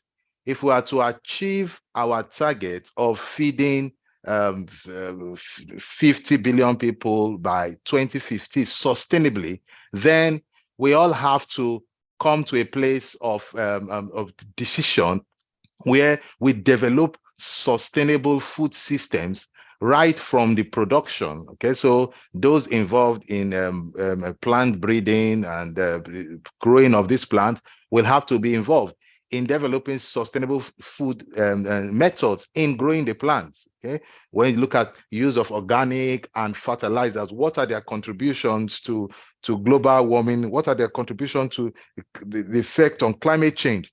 This has to start from the production phase. Then moving on to where we are, where we have processing. Okay, in the last few years, processing has been contributed to greenhouse gas emissions. Most of our processing involve machineries. Okay, and a lot of energy is used in the course of processing our foods. We need to begin to look at that and think differently if we are to feed our world, going forward into the future. In terms of distribution systems, we have to begin to ask ourselves, how well can we begin to distribute, our foods? How do we do the food in a manner in which we are thinking of the environment, we are thinking of the society? When it comes to consumption patterns and waste recovery, looking at our packaging materials and how all this also contributes to greenhouse gas emission, we also need to begin to think about waste recovery methods. Are there ways in which we can recover some bioactive compounds from some of our waste foods? So a food system is everything involved in food production, aggregation, processing, distribution, consumption, and disposal. And I'm saying that as we plan towards the future, we all have to come together and in different sectors and see how we can develop sustainable food systems to take care of our world. Now, when we look at the relationship between water, energy, and the food nexus, okay, we see that in terms of energy, we need agricultural land to grow most of our energy crops. Then there's the relationship between these crops, okay, because energy is needed for crop irrigation, okay? So we need energy when you have to irrigate these crops. And then energy is also needed for food and processing. When you look at the relationship with water also, we know that water is needed for the crops, and in terms of rearing of livestock, water is also an essential commodity. This same energy is needed to treat and to distribute this clean water. So energy is required there. And then water is also needed to cool these plants that are used to generate this power. So when you see the chain of activities going on and their interrelations, now think of all this and look at what we are facing with climate change, okay, as a result of all these agricultural and processing activities, and think of population growth. Now, looking at population growth, the increase in population growth, and all of us having to compete for water, for food, and for energy. All these are demands, legitimate demands. And think of changing consumption patterns and urbanization, where people begin to depend more on processed foods, ready-to-eat meals. When we look at all this, then we know that those in the food industries and food processing will need to begin to develop sustainable methods for food processing. Now, I was looking at this paper some days ago, and it's about how the greenhouse gas emissions and contributions from different food groups, okay, in Indonesia. And it's a very interesting paper. And what it shows the target, what is the target, okay, by 2015, okay? The target is to reduce the amount of carbon dioxide produced to about 500, represented by the dotted lines here. And we look at the contribution of different different foods to the greenhouse, to carbon dioxide emission. Now, when we look at it, we see that mostly the animal protein contributes highly to carbon dioxide production per year. And when we look down, we see that fruits, vegetables, grains, and starchy roots have less contribution to carbon dioxide produced, and talking about greenhouse gas emissions. So are there ways that we can now, we need to begin to think of ways in which we begin to look at processing of other food commodities if we are to reach our target of this 500 kilograms CO2, okay? We need to then begin to look at ways in which we can process foods differently. We need to begin to look at other sources of food, where we can reduce this carbon dioxide emissions. Now, so that leads me to the first direction, which I think food processing should go into, and that is in looking out for alternative plant protein sources. In the previous slide, we see that the contribution of animal protein to greenhouse gas emission is far on the high side, and so we need to begin to look for other sources of alternative proteins. And there are indeed other sources in which we can actually have proteins, ranging from insects to microorganisms to also aquatic photosynthetic plants, and also the valorization of food processing waste streams. In other words, from our waste materials, we can actually extract proteins and other valuable food components from our waste stream. So these are the things that I want us to discuss now and look into. When in terms of plant-based protein alternatives, so from this figure here, we see the contribution of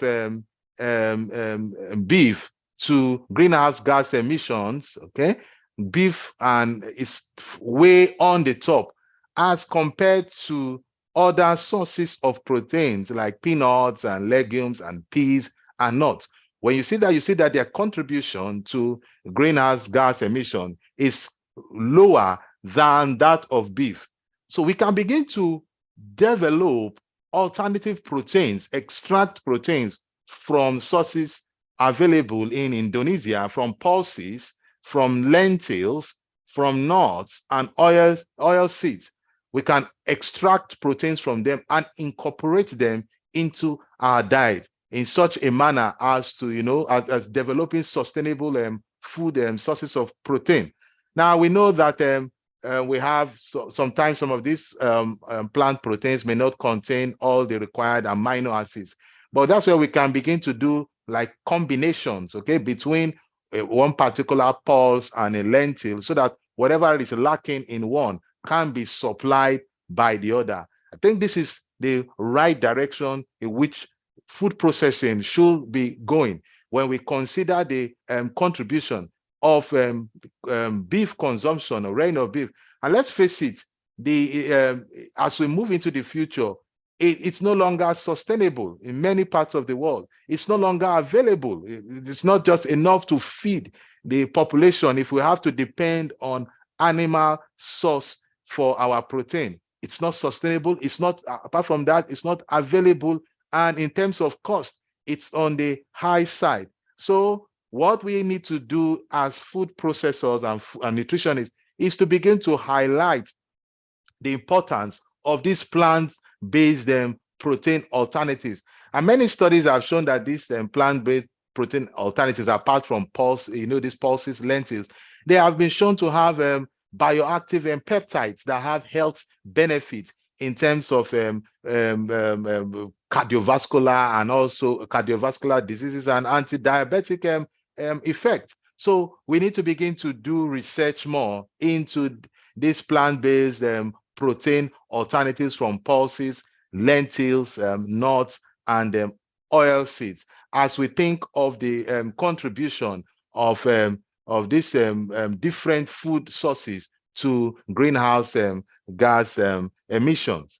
Another area in which research can be focused on to develop sustainable sources of food proteins is aquatic photosynthetic plants. And of recent, part of my research has been in looking at protein from duckweed. Duckweed is found majorly in ponds and in ponds and streams around waterways.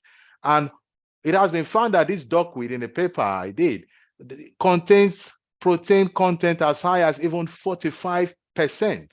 Okay, so this is something that we can begin to do research into, depending on what aquatic photosynthetic plants are available now in Indonesia. So things like spirulina, okay, one can develop protein sources from it, extract the protein, and then begin to think of incorporating these proteins into our staple diet. Now, the benefits of these aquatic photosynthetic plants are many, because first of all, there's less competition for land. Okay, whereas when you come to animal protein, you have to rear the cows, so you need land for that, and then the cows have to be put in a particular place. The cows consume the grass and all that. So when you look at these aquatic photosynthetic plants, okay, there's less competition for land. They don't compete with anyone. They are just floating in ponds and in streams. Then they are also been shown to have high harvesting capability. So they are very, very reproductive. So we can exploit this high harvesting capability and use it, to develop protein sources. They are cultivated on non-arable land. Okay, so they are like they are cultivated on lands that are not needed, okay, by arable crops. So they don't even compete with even the lentils and the other groups that I've shown. Okay, and they have known to have high protein and phytochemical content. So they contain polyphenols, okay, in addition to protein. So this is an area of research that we can begin to go into if we are to feed our world sustainably by 2015 and reduce the greenhouse gas emission. They are also very resistant to pests and diseases, okay? And this makes them very advantageous, that they are very resistant to pests and diseases. So these are areas in which we can begin to do research. And recently, I've gotten a grant to actually extract proteins from this duckweed. And what we are looking at is now incorporating duckweed into wheat in the making of bread, cookies, and all that, so that we can improve the nutritional content of these foods in developing countries like Nigeria. So this is an area of research that I think that food processing can go into as we seek to develop alternative protein sources if we are to feed our world sustainably. So let's just face it that over-reliance on animal protein is no longer sustainable. It's no longer sustainable, and we just have to begin to think of other sources of proteins and push them to the forefront, highlight their benefits, okay, when in terms of contribution to greenhouse gas emission, highlight their benefits in terms of contributing to sustainable food processing as it relates to Indonesia and to the whole world in general. So this is a direction in which food science, we think food processing ought to go into, to seek aggressively for alternative sources of proteins. Another area of research where we can begin to look into is in the use of edible insects as sources of food. Now, in different parts of the world, particularly in developing countries, from where I come from, we do consume insects, and insects have been shown to actually contain some high amount of proteins. And I've worked with this particular bugs called Rhinophorus foetine. I've worked with it and used it in developing food products. Some people work on the crickets, silkworm, honeybee. Now, depending on what insects are available in Indonesia, we can begin to do research into this. Insects also have their advantages. They have advantages in terms of that they do not compete for land. So they don't compete for land. They are on their own, and so they're not competing for land with animals or other plants, other sources of plants, whether it's soybean or whatever. They don't compete for land. They have also economic benefits in the sense that their cultivation and rearing is quite easy. Okay, there are these are economic benefits that can be exploited. In terms of environmental benefits, they require less water. Okay, we remember the slide I showed on the nexus or the relationship between water, energy, and food. So they require less water, and that makes water more available for the populace and for the people as compared to animal protein that require water in the farms, both for irrigation and whatever purposes. Now, many of these insects have also been shown to have high amount of proteins, vitamins, and minerals. Okay, so some studies show that the protein contents are as high as 30%. These are things that we can begin to exploit.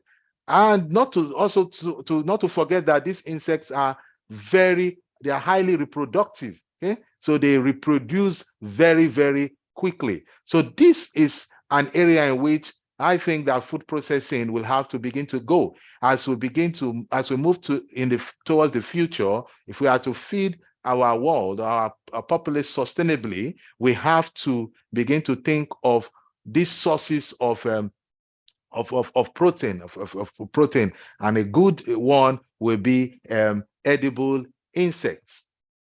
Now, this is just one of the experiments I did where we used this flour from this insect. Okay, so we made a flour out of it, and then we kind of incorporated it. We incorporated it into wheat flour, and there was baking, and then making some baked buns, and then doing a sensory evaluation. And what we did was to find out at what percentage can we actually add this flour from this insect, yeah, and at what percentage can we add it to which the consumers will accept it, which will be acceptable by the consumer. This is area of research where I think that we should begin to invest into and begin to do. Now, are we saying that it's all perfect? No. We know that there are constraints with the use of insects, and this is where we have to do more research into. We won't just take any insect and include it into diet. We need to consider things like allergy. We need to consider things like bacteria, things also and analyze the antinutritional factors in terms of phytates and what have you, so that they don't impair with the absorption of other nutrients. The presence of pesticides is also very, very important, and toxins. So when we want to do insect research into insect proteins, we need to consider all this. Safety is of paramount importance if we are to successfully introduce insects into the diet. again, one thing that we really have to battle with is consumer attitude. Okay, so some people, in some studies, it is found that some people are more willing to consume insects in the diet if it is processed into a flour and incorporated. That is, without their inclusion, they are more willing to, without them knowing, they are more willing to consume it.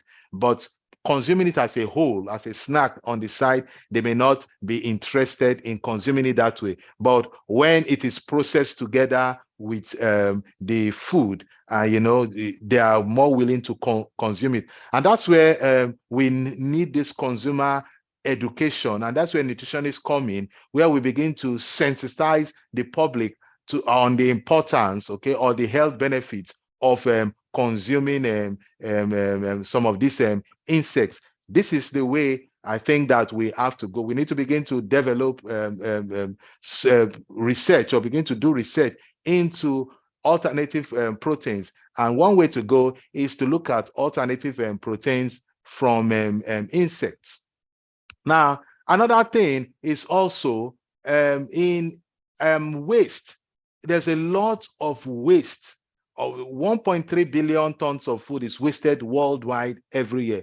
And this is from peels, from brands, from whey, and from pomaces of fruits and vegetables, the skins. Now, this is another way. If we are to feed our world sustainably, then we need to begin to look at research into food waste.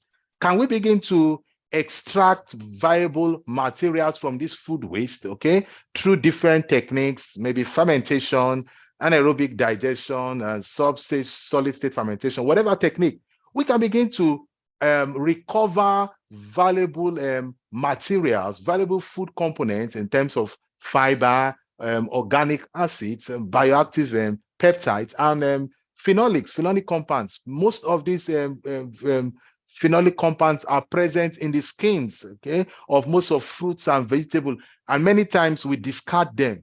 We need to begin to think, how well can we begin to valorize these waste materials so that we can begin to get valuable materials from them. So this is a direction in which I think that food processing will have to begin to go, where if we are to achieve the target of feeding our world sustainably by 2050. Now, the advantages of this valorization is that food waste can be used in biotechnological processes. We can recycle this waste for the production of chemicals, materials, and then energy. And then as we're doing this, we need to assess how much, what is the environmental cost. If it is going to be at the detriment of the environment, then and at a high cost, then we need to consider that as we seek to valorize our processing waste. Now, traditional processing technologies rely on fossil fuels, and this generates a lot of greenhouse gas emission. Now, this high rise in energy cost demands adoption of production systems with high efficiency and low energy consumption.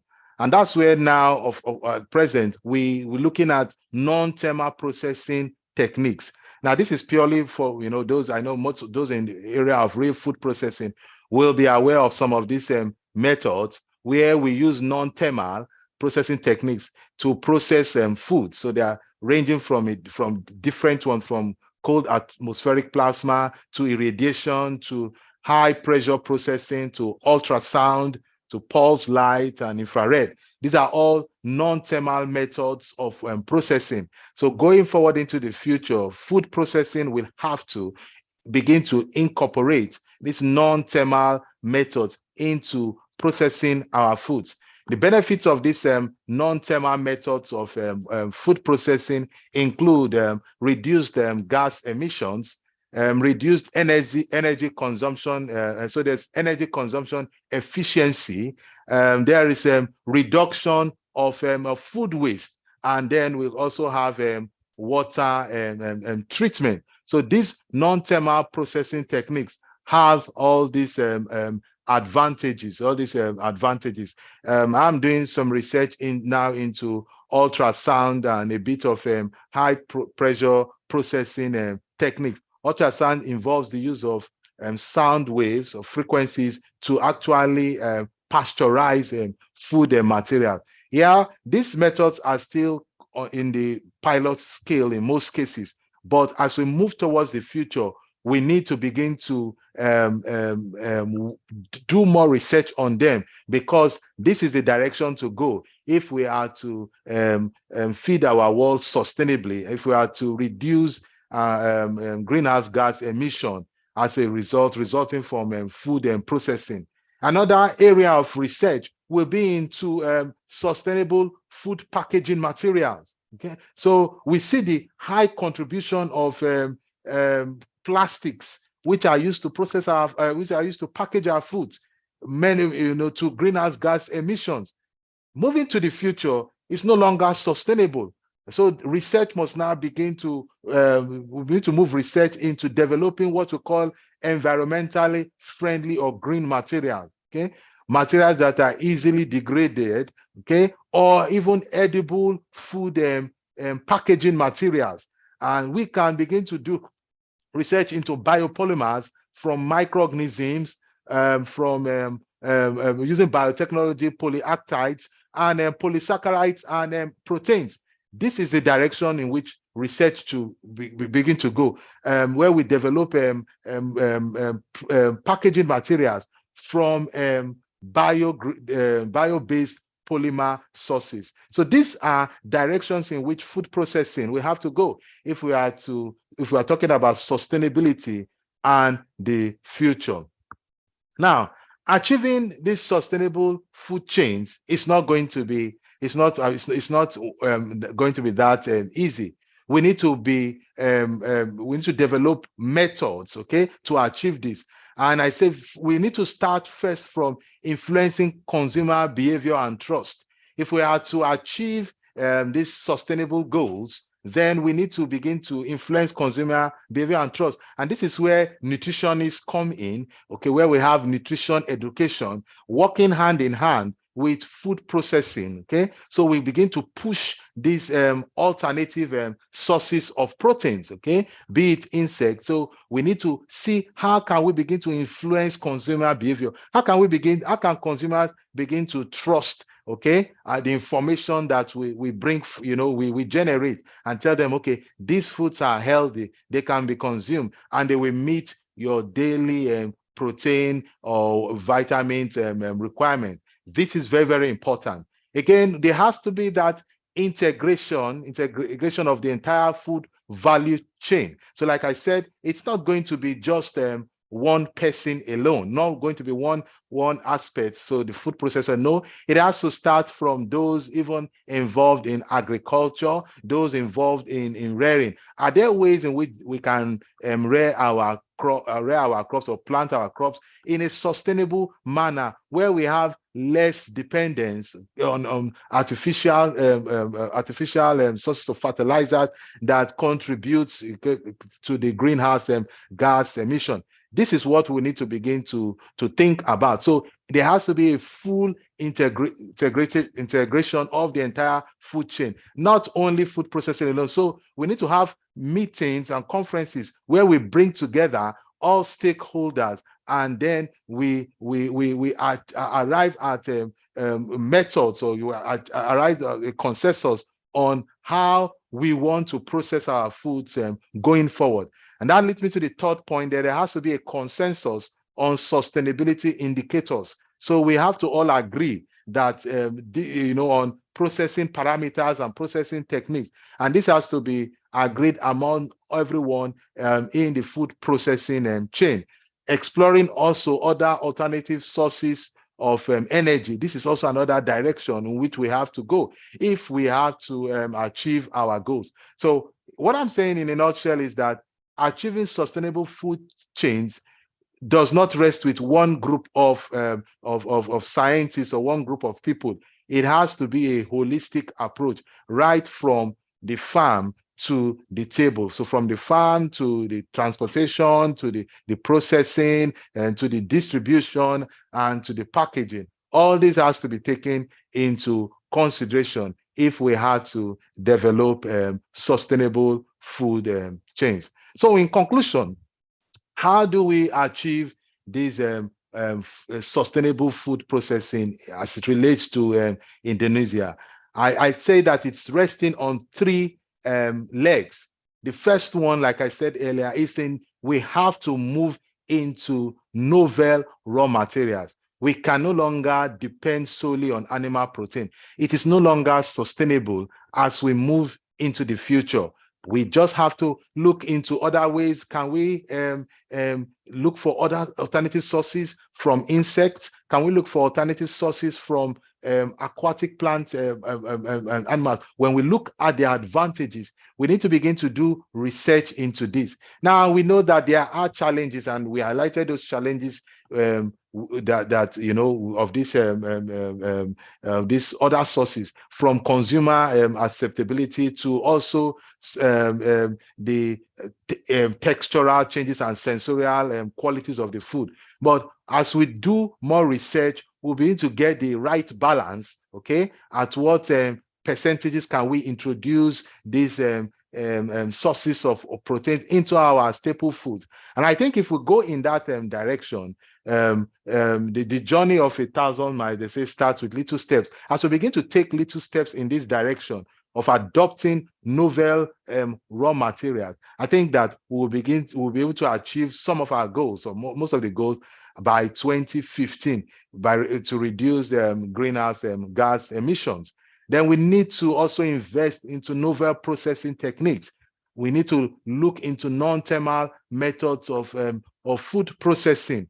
We just have to face it that the methods of processing now contribute a lot to greenhouse gas emissions. So we need to invest into these non-thermal processes. Yes, we have to also involve the industries, because the industries have to accept these methods of processing. If the industries don't accept it, and I know it's at the initial stage, it may be cost intensive, you know, having to develop this machinery, this non-novel technology. It is cost intensive at the initial stage. But as it goes along, it becomes the cost, you know, kind of the cost is reduced. But we need to begin to think of these methods of food processing. We just have to face it that thermal methods of food processing, apart from the fact that these thermal methods mostly contribute to reduction in the food nutrients. Okay, so when you pasteurize, when you sterilize, we have great losses in vitamin C, particularly heat labile, phytochemicals. But when you use these novel non-thermal techniques, the retention of these bioactive compounds or these nutrients is far much higher. So we need to begin to look at these novel processing techniques. We need to process things differently, thinking of the environment, you know, at large. We think of the environment at large, and then we think of greenhouse gas emission and all that put together. Yes, we know that expertise is needed, and it's not going to be that easy, but we can invest in trainings, you know, in these novel non-thermal processing techniques. Some of the problems with these novel processing techniques are that sometimes you find out that some methods are more selective to some particular foods. So we need to look at how we can begin to combine, okay, these methods, maybe combine these 2-3 novel non-thermal methods, okay, to achieve our aim of either pasteurization or sterilization of food product. Because most of the reasons why we pasteurize or we use heat treatments for our food, most of the time is really to inactivate enzymes and microorganisms. But if you can do these processes using these non-thermal technologies, then we will be able to achieve this reduction in greenhouse gas emissions. Okay, then novel packaging materials. We can begin to invest into novel packaging materials, okay, as against these fossil-based packaging materials, edible, novel packaging materials. These are the three legs on which I think sustainable food processing lies on. And we have to take these three things together as we move into the future if we are to feed people sustainably in Indonesia. I just want to highlight some collaborations that are going on between Leeds and the Polytechnic. So we had we had a publication that had to do with fermented black glutinous rice, and it's quite interesting. And these are there are maybe other sources of foods that are available in Indonesia that have this high bioactive components. I think we can forge lines of collaboration, okay, between the Polytechnic and the School of Food Science. So we can look at lines in which we can work on. Are there sources of foods that are, specific only to Indonesia, which you think can be of immense importance to other parts of the world? We can collaborate in such, research and begin to, even if it's in abundance in Indonesia, products like this can be shipped to other parts of the world because they contain health benefits. I thank you all for listening to me. Okay, thank you, Mr. Idolo, for your great presentation.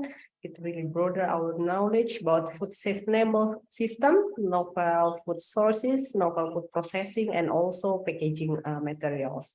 Now we will begin the Q&A session. Committee, please share the question.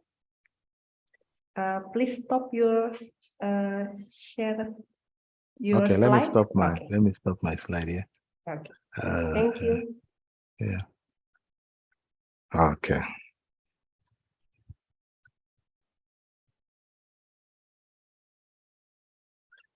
Okay. The first question is, you have mentioned about the use of plant food as an alternative sustainable diet. How we can fulfill the needs of some nutrient that the best source of is from animal food such as cobalamin and iron. Okay, thank you. Yes, for that question. This is like I said, we know very well that animal proteins contain most of the nutrients that are required. And some of these nutrients may not be found in plant protein. But it's interesting to know that what you mentioned, that cobalamin, is present in duckweed. It's actually present in duckweed. That's why I'm doing research into duckweed now.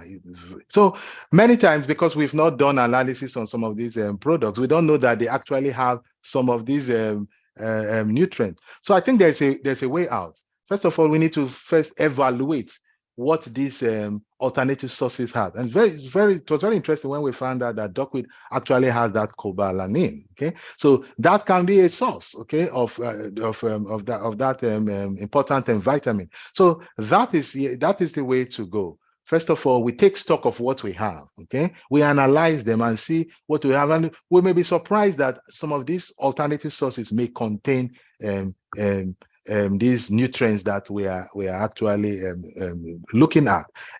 Now, I'm not saying that it's not going to be at once, okay? But we can gradually begin to introduce as we find more facts, okay? As we find more information, okay, that are available on these alternative sources, then we can begin to introduce them gradually into the food system. So that I just wanted to point out that duckweed contains that cobalamin, that vitamin. Okay. Okay, thank you for your answer. The next question, please. Committee.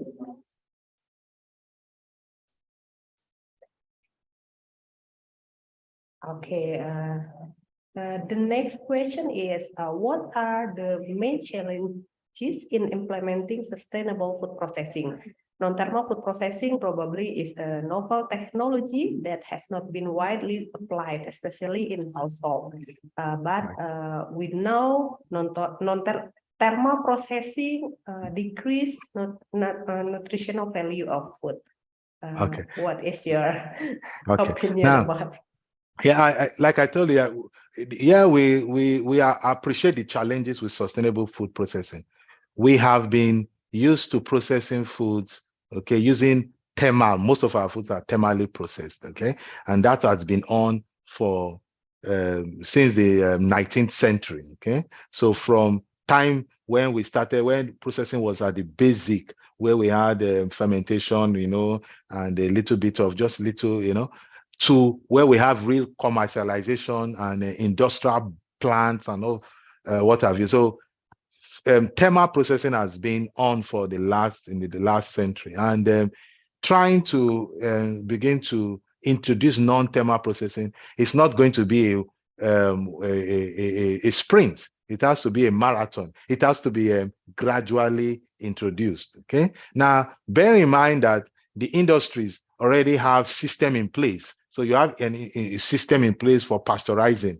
Will you have to dismantle all that and invest in that? So it's like it's not going to be a one-way.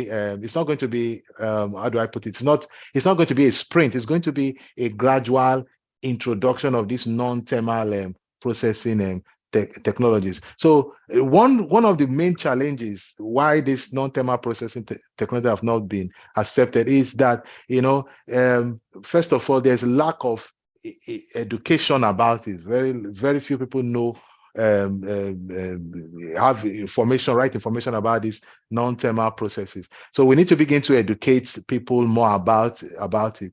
The second one is that most of the work done have not been optimized. Most of the work done on non-thermal processing have just been on the lab scale. So we need to begin to scale up these processes. For instance, one of my students is working on ultrasound using to pasteurize juice. Okay, so we've been able to set the condition at which you can pasteurize a juice, a Rosella juice. Okay, and see that we achieve the 5D and log reduction in microorganisms. So, but most of the findings are just in the lab level, lab scale, and this needs to be scaled up. So this is another very important issue. We need to begin to think of how we need to begin to scale up these processes. Of course, finance will be involved, grants will be involved. If we are to scale up these processes, the industries have to come together and work with those food engineers to design these processes. So before we even begin to think of households, we first have to begin to deal with these non-processing techniques at the industrial level, because that's where the contribution to greenhouse gas emission really lies.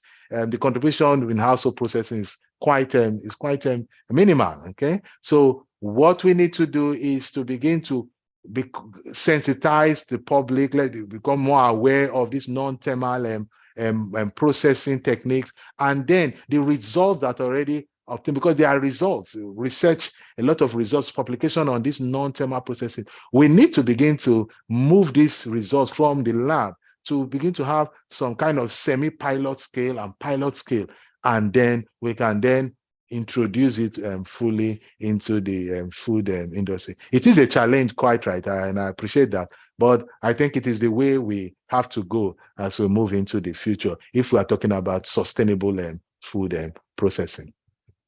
Okay, thank you very much, Mr. Idolo. We have to educate people about non-thermal processing. As a lecturer, we have to write more research about non-thermal processing. But pasteurization still safe and maintain nutritional value, right? Yeah, pasteurization. Yes, pasteurization. Yeah, depending on how you pasteurize. Yeah, you can retain some of the nutrients. Yeah, it's still retained. But when you talk of non-thermal, compared to non-thermal processing, retains higher amount of nutrients from studies. Non-thermal processing retains higher amount of nutrients than your conventional pasteurization method. Let's face it, things like vitamins cannot withstand even little temperature. They get easily destroyed, Okay. So yeah, so some but the truth is, why do we pasteurize? We pasteurize because we want to destroy microorganisms, because safety is of importance. Okay, no matter how nutritious a food is, if it is not safe for consumption, it is not. You can. So we have to pasteurize. But what I'm saying, if you can develop a method that can retain the nutrient and as well produce safe foods, okay, that's what we are looking at. And non-thermal processing can offer that they can offer that benefit where we have safety, because safety is of importance. Safety cannot be removed, and that's why we continue to rely on thermal processing to destroy microorganisms. But if we if we can have a non-thermal process that can have a safe food, but also a food that retains the nutritional qualities, that would be just the balance that we'll have to try and find out. Okay, right. Okay, thank you, Mr. Hidrolo. We will move to the next question.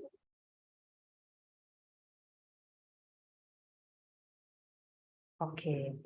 The question is, in your slide mentioned that food like meat has a high contribution to greenhouse, but your suggestion is to consume high protein, which not much use land. So actually, the contribution to greenhouse is only processing or depends on content of nutrient. In Singapore, the make meat from laboratory. What do you think? Is it too much contribution to greenhouse or not? Okay, if I understand the question right, yes, like I said, we need to stick. We have to consume. We have to meet our daily requirements of protein. We are not running away from that. Those in the nutrition, you know the daily requirement. We have to make sure that we are meeting our daily requirement of protein. But what we're saying is that things like meat, proteins from animal sources, yes, very rich. What we're saying that in today's world, apart from the fact that there's high contribution to greenhouse gas emissions, okay, in rearing and what have you, and processing of this. Apart from that, it's not even in abundance. It's not even enough. It's not enough. When you even think of developing countries, it's not just there. It's not, and when it is there, in some cases, it's expensive. That means then we just have to find a way of meeting our protein need. I'm not saying that we lower our protein need. No. We need to achieve our target, okay? And that's why we are saying that there are other sources, but we have to do research into them. We have to bring them to the forefront, okay? These other sources of nutrients, we have to bring them to the forefront and begin to sensitize the public, okay, about this other sources of protein, and let them know that these sources are rich in this protein, that you can actually meet your protein requirement by consuming these sources, and in that way you're also contributing to reduction of greenhouse gas emissions. So that, to me, is the way to go. And you say you're talking about make meat from laboratory. I'm not sure what you mean there, but if you are talking in terms of, is it artificial meat, or I'm not sure. I know there are some companies that are developing meat-like products, okay, now from microorganisms, where they grow some microorganisms and they produce meat-like products, okay, that can be used now in for burger. So when you're taking your burger, instead of having meat there, they have these microorganisms that have been processed in such a way, with the addition of texturizers, emulsifiers, and what have you, and develop this meat-like products, okay, and that are being consumed now in some places as vegan burgers. So if that's what you're talking about, yes, I think that type of process, as far as the source is from, when you look at the source of the protein, if it is coming from these alternative protein sources, then I think it is a contribution to reducing the greenhouse gas emission, okay? So the source is also very important.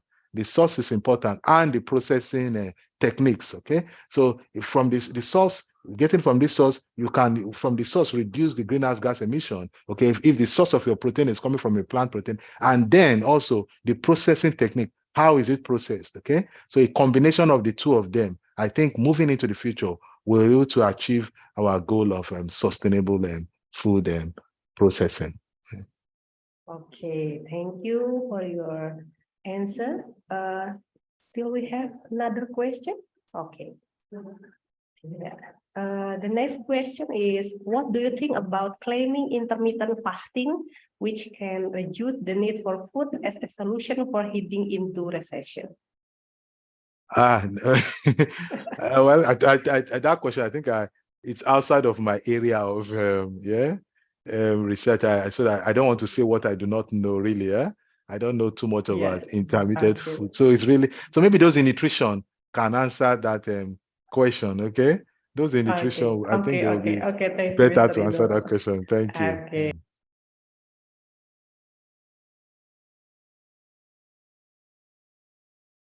Okay, Mr. Idolo, I guess we have to end the Q&A session because limiting time. I want to conclude our discussion in this session. A food system is everything involved in food production, aggregation, processing, distribution, and consumption and disposal. Global food system needs to be reshaped to be more productive, more inclusive of poor and marginalized population, environmentally sustainable and resilient, and able to deliver healthy and nutritious diet to all. A sustainable food system is very essential to provide healthy food to people and create a sustainable environmental, economic, and social system. About sustainable food processing technique, we have to use high efficiency and low energy techniques, such as non-thermal processing. To achieve sustainable food system, we have to develop novel raw materials such as plant-based protein, aquatic plant, and edible plant. Especially for Indonesia, we have so many food resources. We also have to develop novel processing techniques such as non-thermal processing and novel packaging materials such as biopolymer from green materials. A sustainable food system is crucial for better food and better nutrition. Okay, Mr. Idolo, would you give some closing statement? Okay. Like I said, to close, it's going to be a holistic approach, okay, from the farm to the table. It's going to, if we are to feed our people sustainably in the future, going into the future, and to reduce greenhouse gas emission, and to bequeath to our future generation a sustainable planet, then we have to take these steps seriously. And the journey of, they say, of a 1,000 miles starts with a step. We can begin to take these steps towards developing food systems, okay, from the farm to the fork, to bequeath to the next generation a sustainable environment where people can live and also eat nutritious, balanced foods. Thank you very much. Yeah. Okay, thank you once again. Thank you for Mr. Idolo for your very clear and amazing presentation. We really appreciate your time and effort. Thank you for sharing your slide with us. It's a great reference for our participants for the future. Also, thank you for all the participants for joining us today. I hope you enjoy the webinar. I'm Mona Fitria, signing off back to Master of Ceremony. Thank you. Thank you, Mr. Idolo. Thank you. Yeah. Mrs. Mona Fitria, STP MSE. What amazing session. This is the last session, but I think the last session really wrap up and did our first days of a conference very well. So on behalf of the committee, we would like to thank to Mr. Idolo Ivi for sharing your amazing presentations. Mr. Idolo has shared with us how actually food processing contribute to our sustainable diets. And for Mrs. Mona Fitria, STP MSE, we would like to share our gratitude, and we were very honored to have you today as our last moderator. Thank you for spending your time with us. So ladies and gentlemen, distinguished guests, we have come to the end of the main session for today's international conference. For those participants who still not fulfill the attendance list, please go to the chat box and fill the link that has been given by the committee, and also the evaluation form. Don't forget to fulfill the attendance list and also the evaluation forms. Ladies and gentlemen, but before I close today's events, I would like to inform all of you that there will be an expert session and oral presentation tomorrow on the second day of our international conference. So be ready and make sure that you will join us again tomorrow. On behalf of the committee, I would like to thank all the participants as well as the speakers and moderators for all enthusiasm in participating in our international conference. We would like also to apologize for any major or minor inconvenience. Hopefully this session will be a great benefit for all of us. It's been an honor for me to be among such accomplished individuals and to be able to host every individuals today. See you again in the second days of the conference. Don't forget to join us at 7:30 a.m. in the morning Jakarta time for tomorrow's events. I am Witri Priawanti Putri signing off. Wassalamualaikum warahmatullahi wabarakatuh. Have a great day. Waalaikumsalam warahmatullahi wabarakatuh. Waalaikumsalam warahmatullahi wabarakatuh.